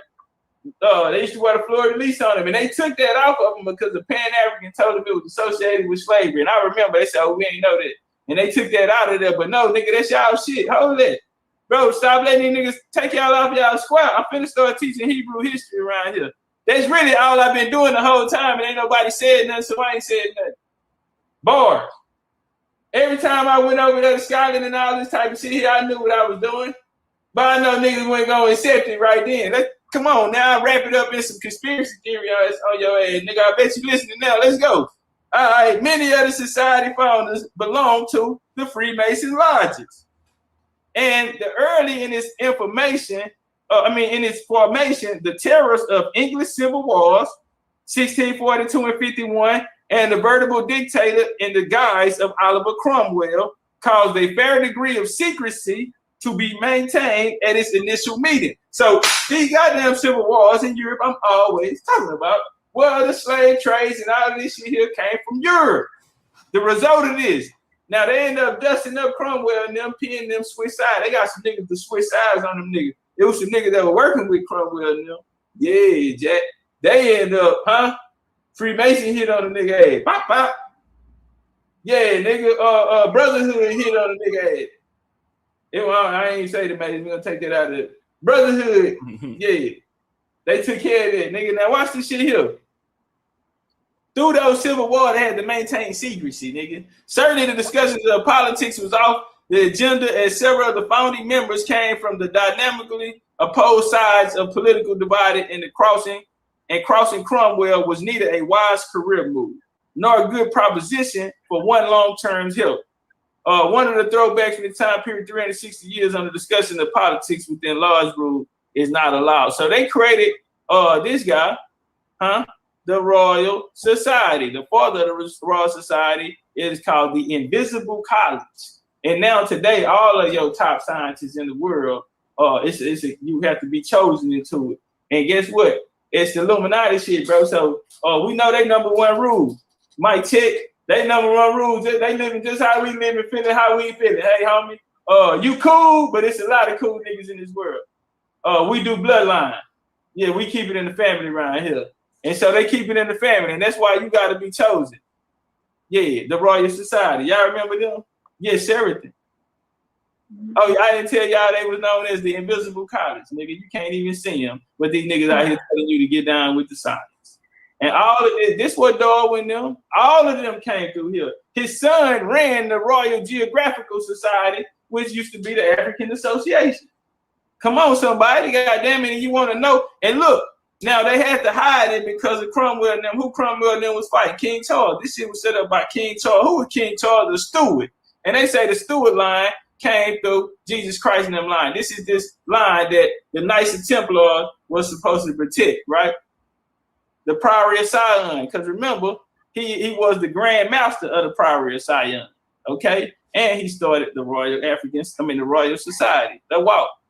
The Priory of Sion. The story goes that the Priory of Sion was formed to protect the sacred bloodline of Jesus Christ from the Catholic Church, which feared the threat to its power and the terrible truth that would fatally undermine the papacy authority and fabulous wealth. The Messiah had conceived at least one child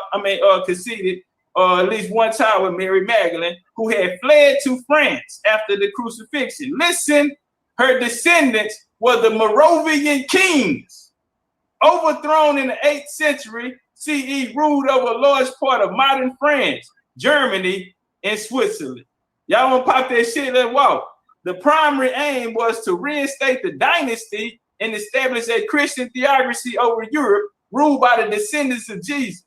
The Knights Templar had been formed by the Priory. The Knights Templar had been formed by the Priory. The Knights Templar have been formed by the Priory to achieve this objective. Whatever the official reason given for their creation, subsequent centuries had seen a little secret battle between them played out. Different forces, including the Priory, the Templar, the Church, and Freemasons. They were fighting and scheming for control over the Holy Grail. What was the Holy Grail? The bloodline. The royal bloodline. The bloodline of Jesus Christ. Bars. Hey, man, we want to appreciate y'all pulling up on us, goddamn. Appreciate y'all.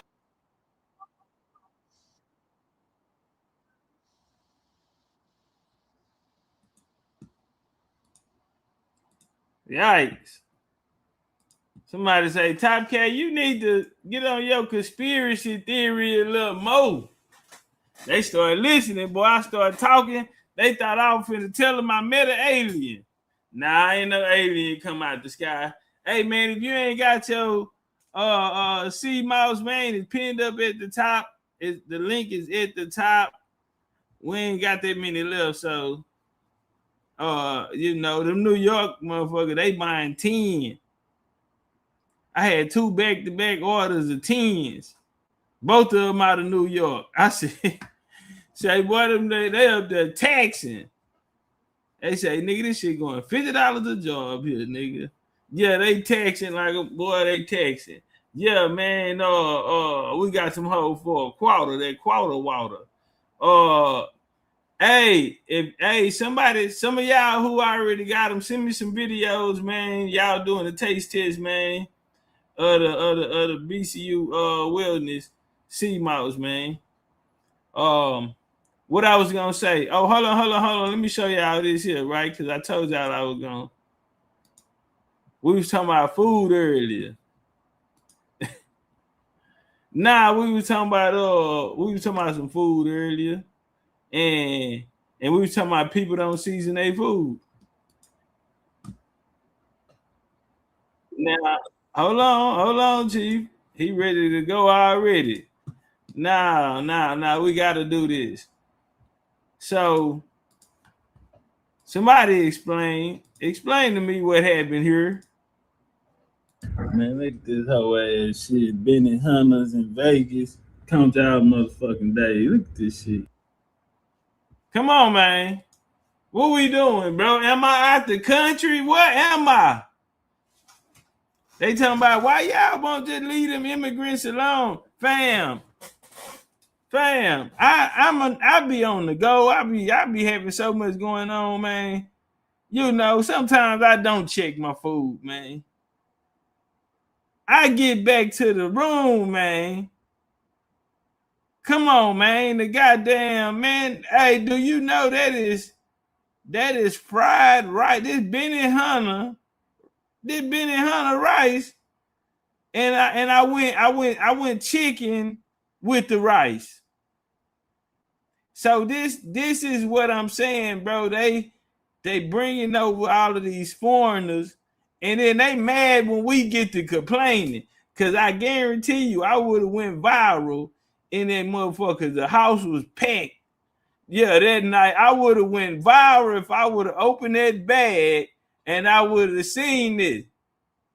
That's why I gotta start checking my food. But I was parked in the handicap. So I tried to hurry up, and I parked in a little parking garage. So I tried to hurry up and go up the escalator and go grab my food and come back down and get out the handicap spot. So yeah, I'm moving quick, man, and went thinking slick. Cause boy, they said fried what up? Nigga, everything white.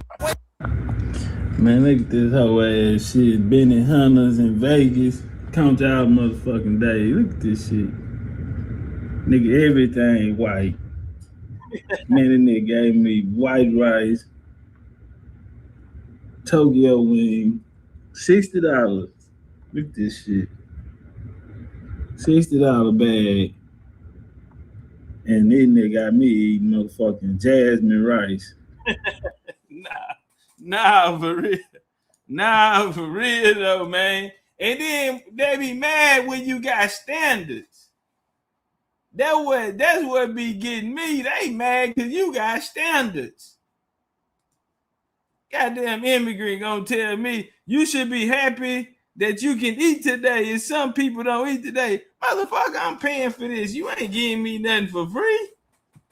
I just bought this, homie. You got, man, I would have showed out enough like I did the other day in the restaurant. And I went back the day after, and I got so much respect enough. Yeah, they got to treat me right. Finna do this shit here. You go to Chipotle, they want to give nigga a teaspoon of rice. You gotta check this shit.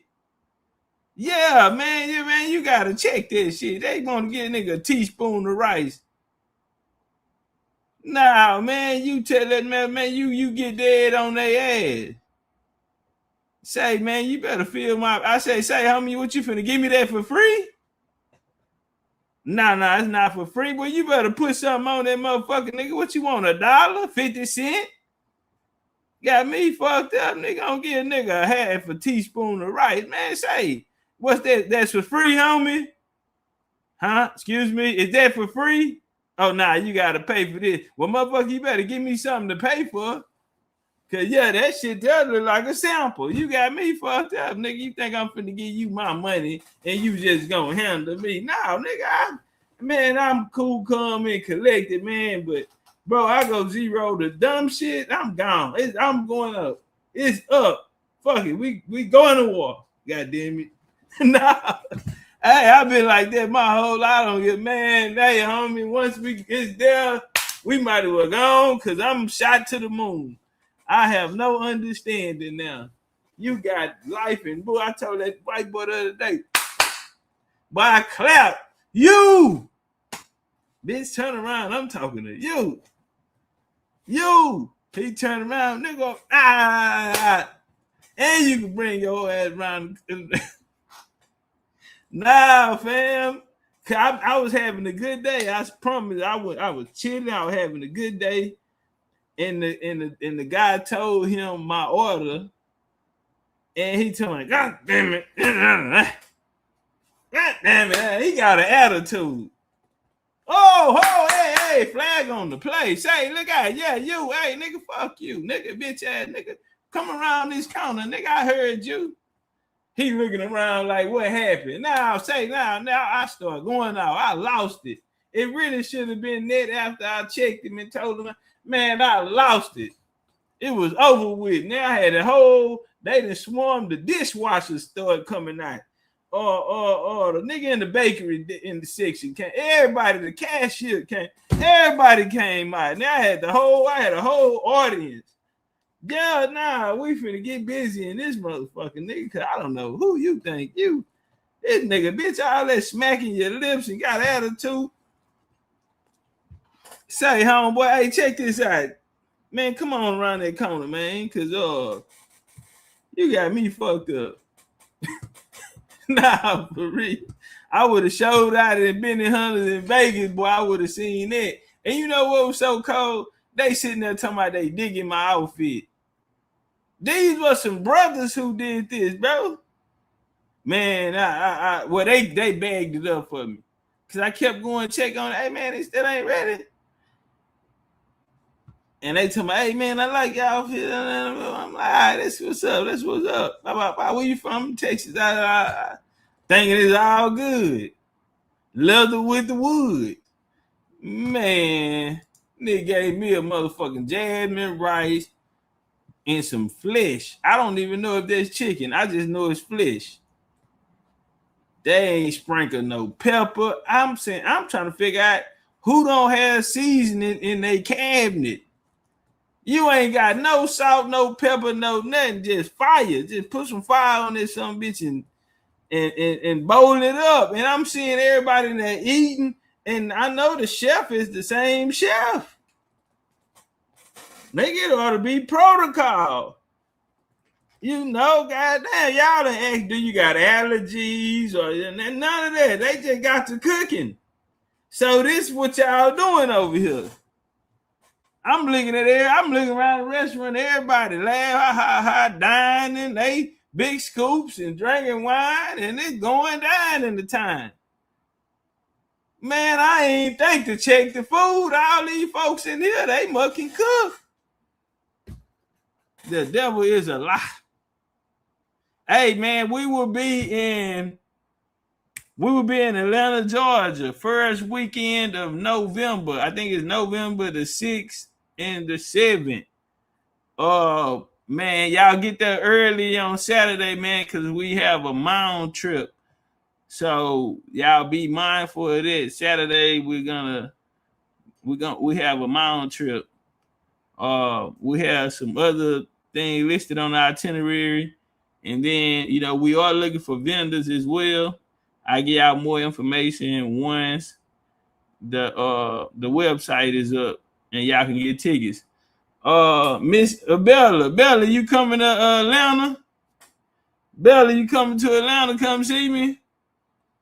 Yes, I will be in the tuxedo. Empress Wiggins, I be going off on these restaurants. My kids said I embarrassed them. We grew up like that. That's why I get it from my mama here. Man, our parents will show out and call corporate. Nigga, fuck an order up if you want to. Bitch, you getting fired. Or y'all gonna come up, y'all the food free and some coupons. Bitch, we can settle this out of court. Give me some coupons. I don't know if they still do the coupon thing now, though. Back then, man, yeah, we coming out that bitch, nigga. We got a family meal, a free kids meal. Yeah, kids eat free when you buy a $20 box or some shit like that. Nah, man, I wonder if they still, yeah, bitch, I call corporate. I'm on the phone with UPS earlier talking about the order. They done lost my order.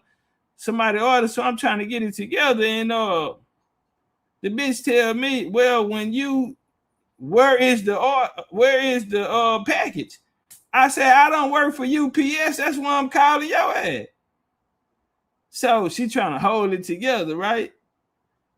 So she feeling like I'm being disrespectful, but bitch, how do you think I feel? I'm calling you saying, hey, a package is missing. The bitch gonna tell me, well, where's the package? Bitch, you work for UPS. If I knew what a package was, I wouldn't be on the phone with you. She started talking about, where was the package? Bitch, I don't work there. Get up and go look, bitch. What do you mean? What's going on here? I don't understand. It's like, what is the, you asked me the purpose of the call when I call, bitch, and then you gonna ask me the same question I'm asking you, ho. Bitch, get up and go look. Where are your antennas? So, you know, I'm not finna argue with no nigga, right? So I tell, hey, bitch, where's your supervisor? She was like, hold on 1 second, let me get one. She was very professional. Yeah, she ain't bite on none of that, but I was cussing like a sailor.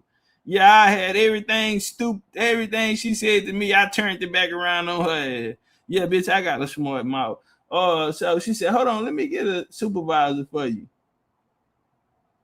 Man, my other phone rang, I answered, it's Junior. He gave me the update. I said, man, I just cussed this bitch out at UPS, and I've been on hold for 20 minutes, nigga. I'm glad he called. I went on and hung up. That bitch was very professional. She said, I ain't gonna cuss your ass out. This call is being recorded. That bitch said, oh, no problem. It's okay. Let me get you to my supervisor. Someone who can help you out on that. Yeah, man, that bitch had me on hold for 18 minutes. I said, yeah. So I wanted to hang up because, you know, after like 8-9 minutes, I kind of figured what was going on, right? I kind of figured it was a play. Yeah.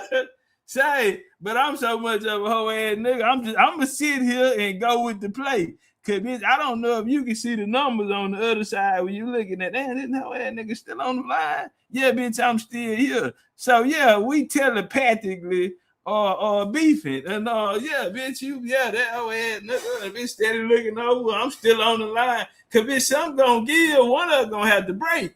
And if Junior wouldn't have called me, goddamn it, yeah, I would have said that, bitch, I would have laid that phone down. I got 3 phones, bitch. I don't need that one.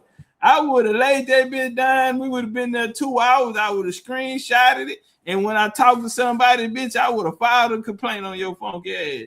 Yeah, that was my plan. Cause bitch, you want to play? We can play. Bitch, I've been on hold 2 hours. Screenshot. Yeah, I talked to Miss Melinda. I do not know why she had me on hold for 2 hours. I can't believe what's happening. I've been doing good business with y'all for a long time. Yeah, I'm gonna go in there getting to talking about how much money I done spent and how valuable of a customer I am to the corporation. And Miss Melinda finna make me going over to FedEx and find another goddamn shipping. Okay, yeah, how about I just take my business elsewhere since this how y'all take care of your customers? Yeah, nigga, we in it. We fall out on the ground. We get these motherfuckers together. Yeah, bitch, you better get it together. Do you want the money or not? Handle the mic, hold. Bitch, you want this money or not? Okay then, yeah. Let Miss Melinda know her services is not needed. If this is how she going, because I can't believe this happened to me. I cannot believe this. All of the 5 stars I done gave y'all. I done brought people on to y'all. I had a friend that was using USPS, and I brought them over here with me. It's 3 companies that I know that I brought them because I say y'all do good business, never lost the package, get it there on time. Yeah, you just go in there, yeah. I cannot. What'd you say her name was? Melinda, Miss Melinda. I can't believe, and she sounds like a sweet lady. But you don't do that to nobody. That's not how you treat people. Yeah, bitch, I'm gonna fall on them. I'm a whole Indian. Nigga, I know how this shit. Bitch, your ass, bitch, you gonna get called in the office when I'm done with your ass. Miss Melinda, we need to talk to you. Yeah, like a motherfucker. Cause you don't treat people like that. That's just not how I was raised. I wasn't raised to treat people like that. I don't understand. After all these years and all this business we've been doing, this is weighing on my heart. I'm gonna be honest. What'd you say your name was? Brother Thompson? Yes, it's been weighing on my heart. And I just lost a family member the other day, so things just haven't been going well. I haven't been in good spirits. I don't know.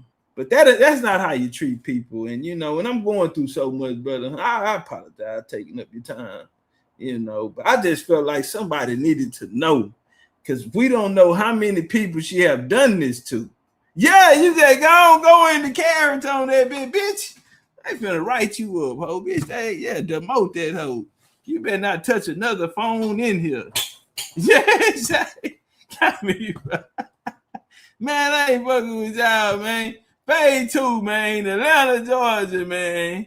What we doing, man? Y'all coming through. I might bounce back out around, man, and we come chop it up on the young Pharaoh, because a lot of people say he done got MK Ultra. A lot of people say that YT supremacy has come in, and because he out here clocking his teeth.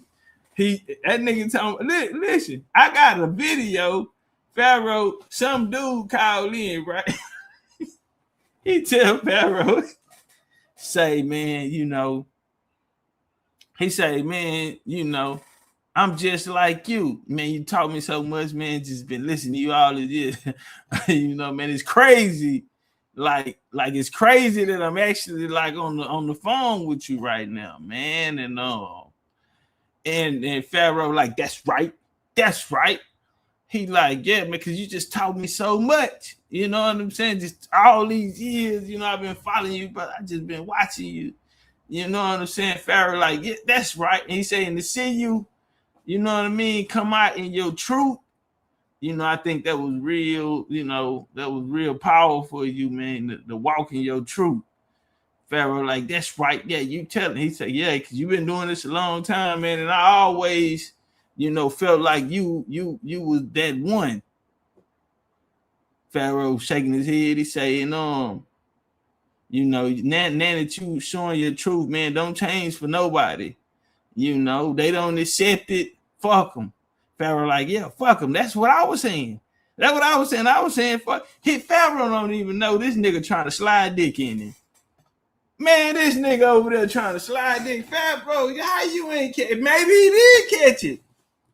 Cause nigga, as a man, you're not finna talk to me. Like, he see you out here with your eyeliner and your nails done on and your lashes and shit, Pharaoh.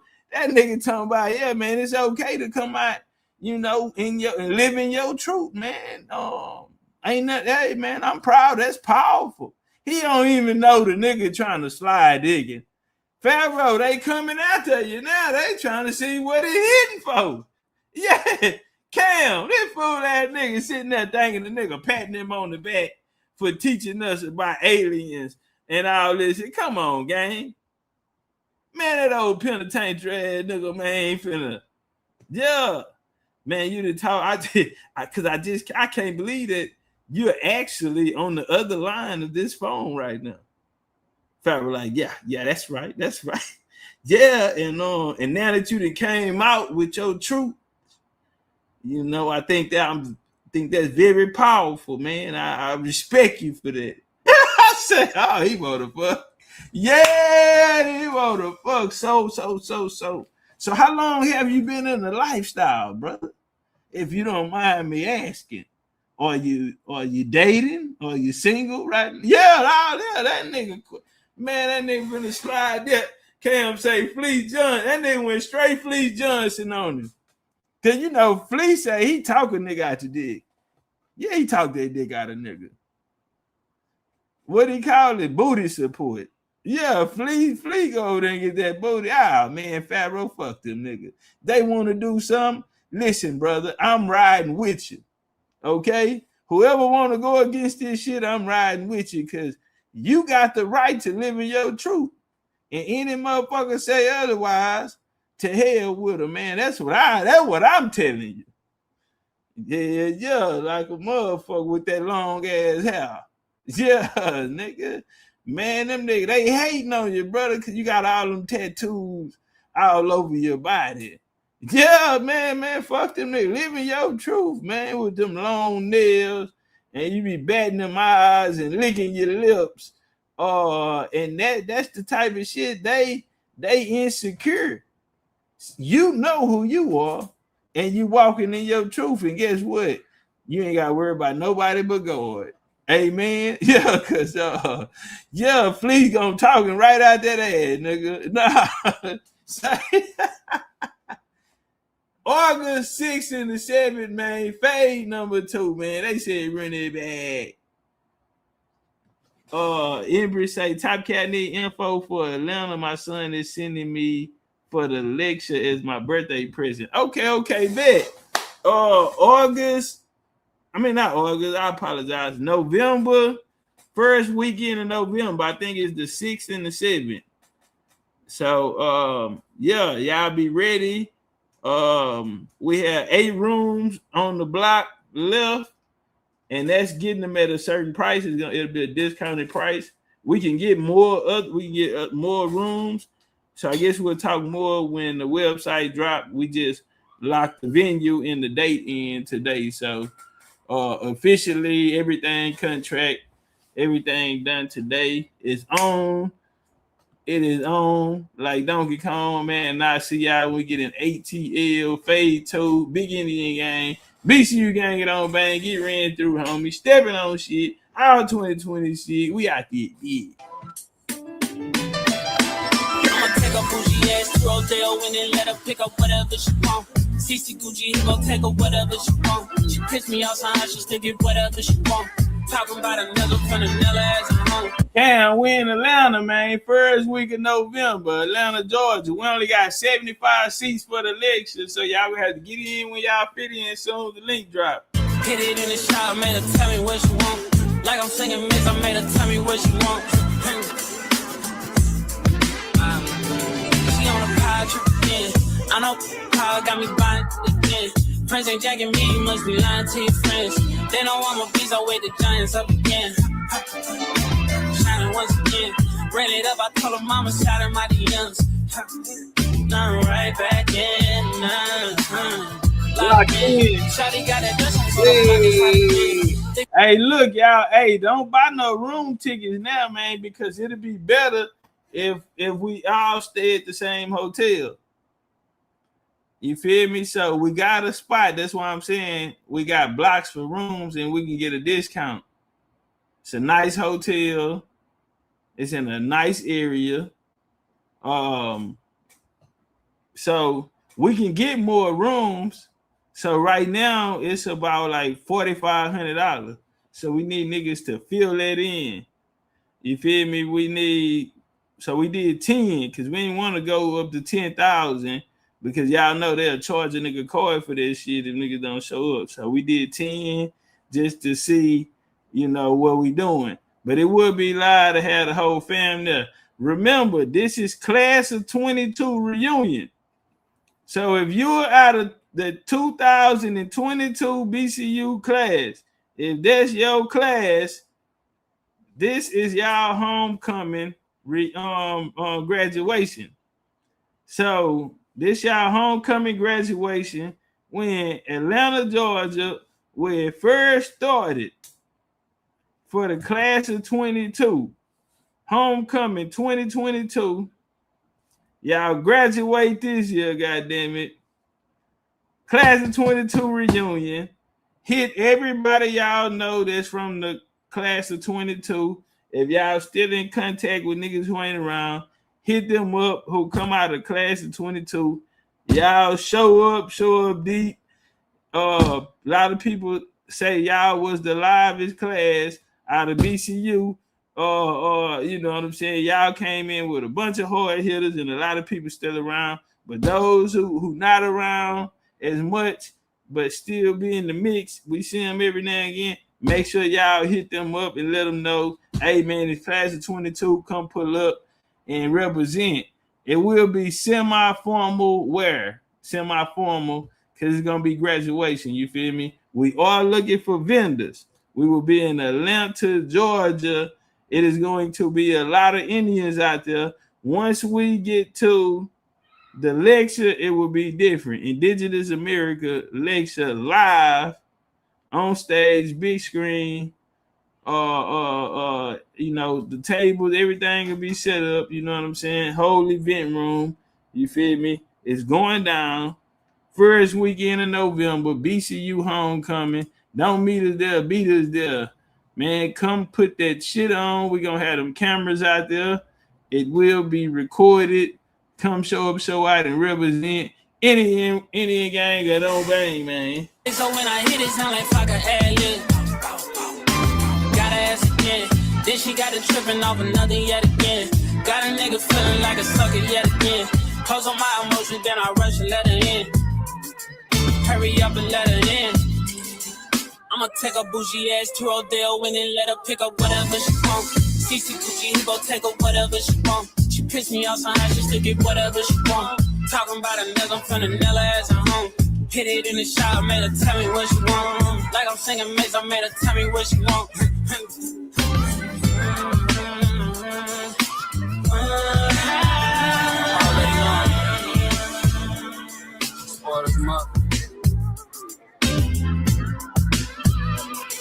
Yeah.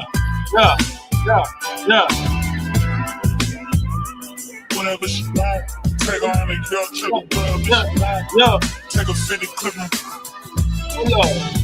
Boy, doing shit is wrong. She done lose her attitude, she long away from.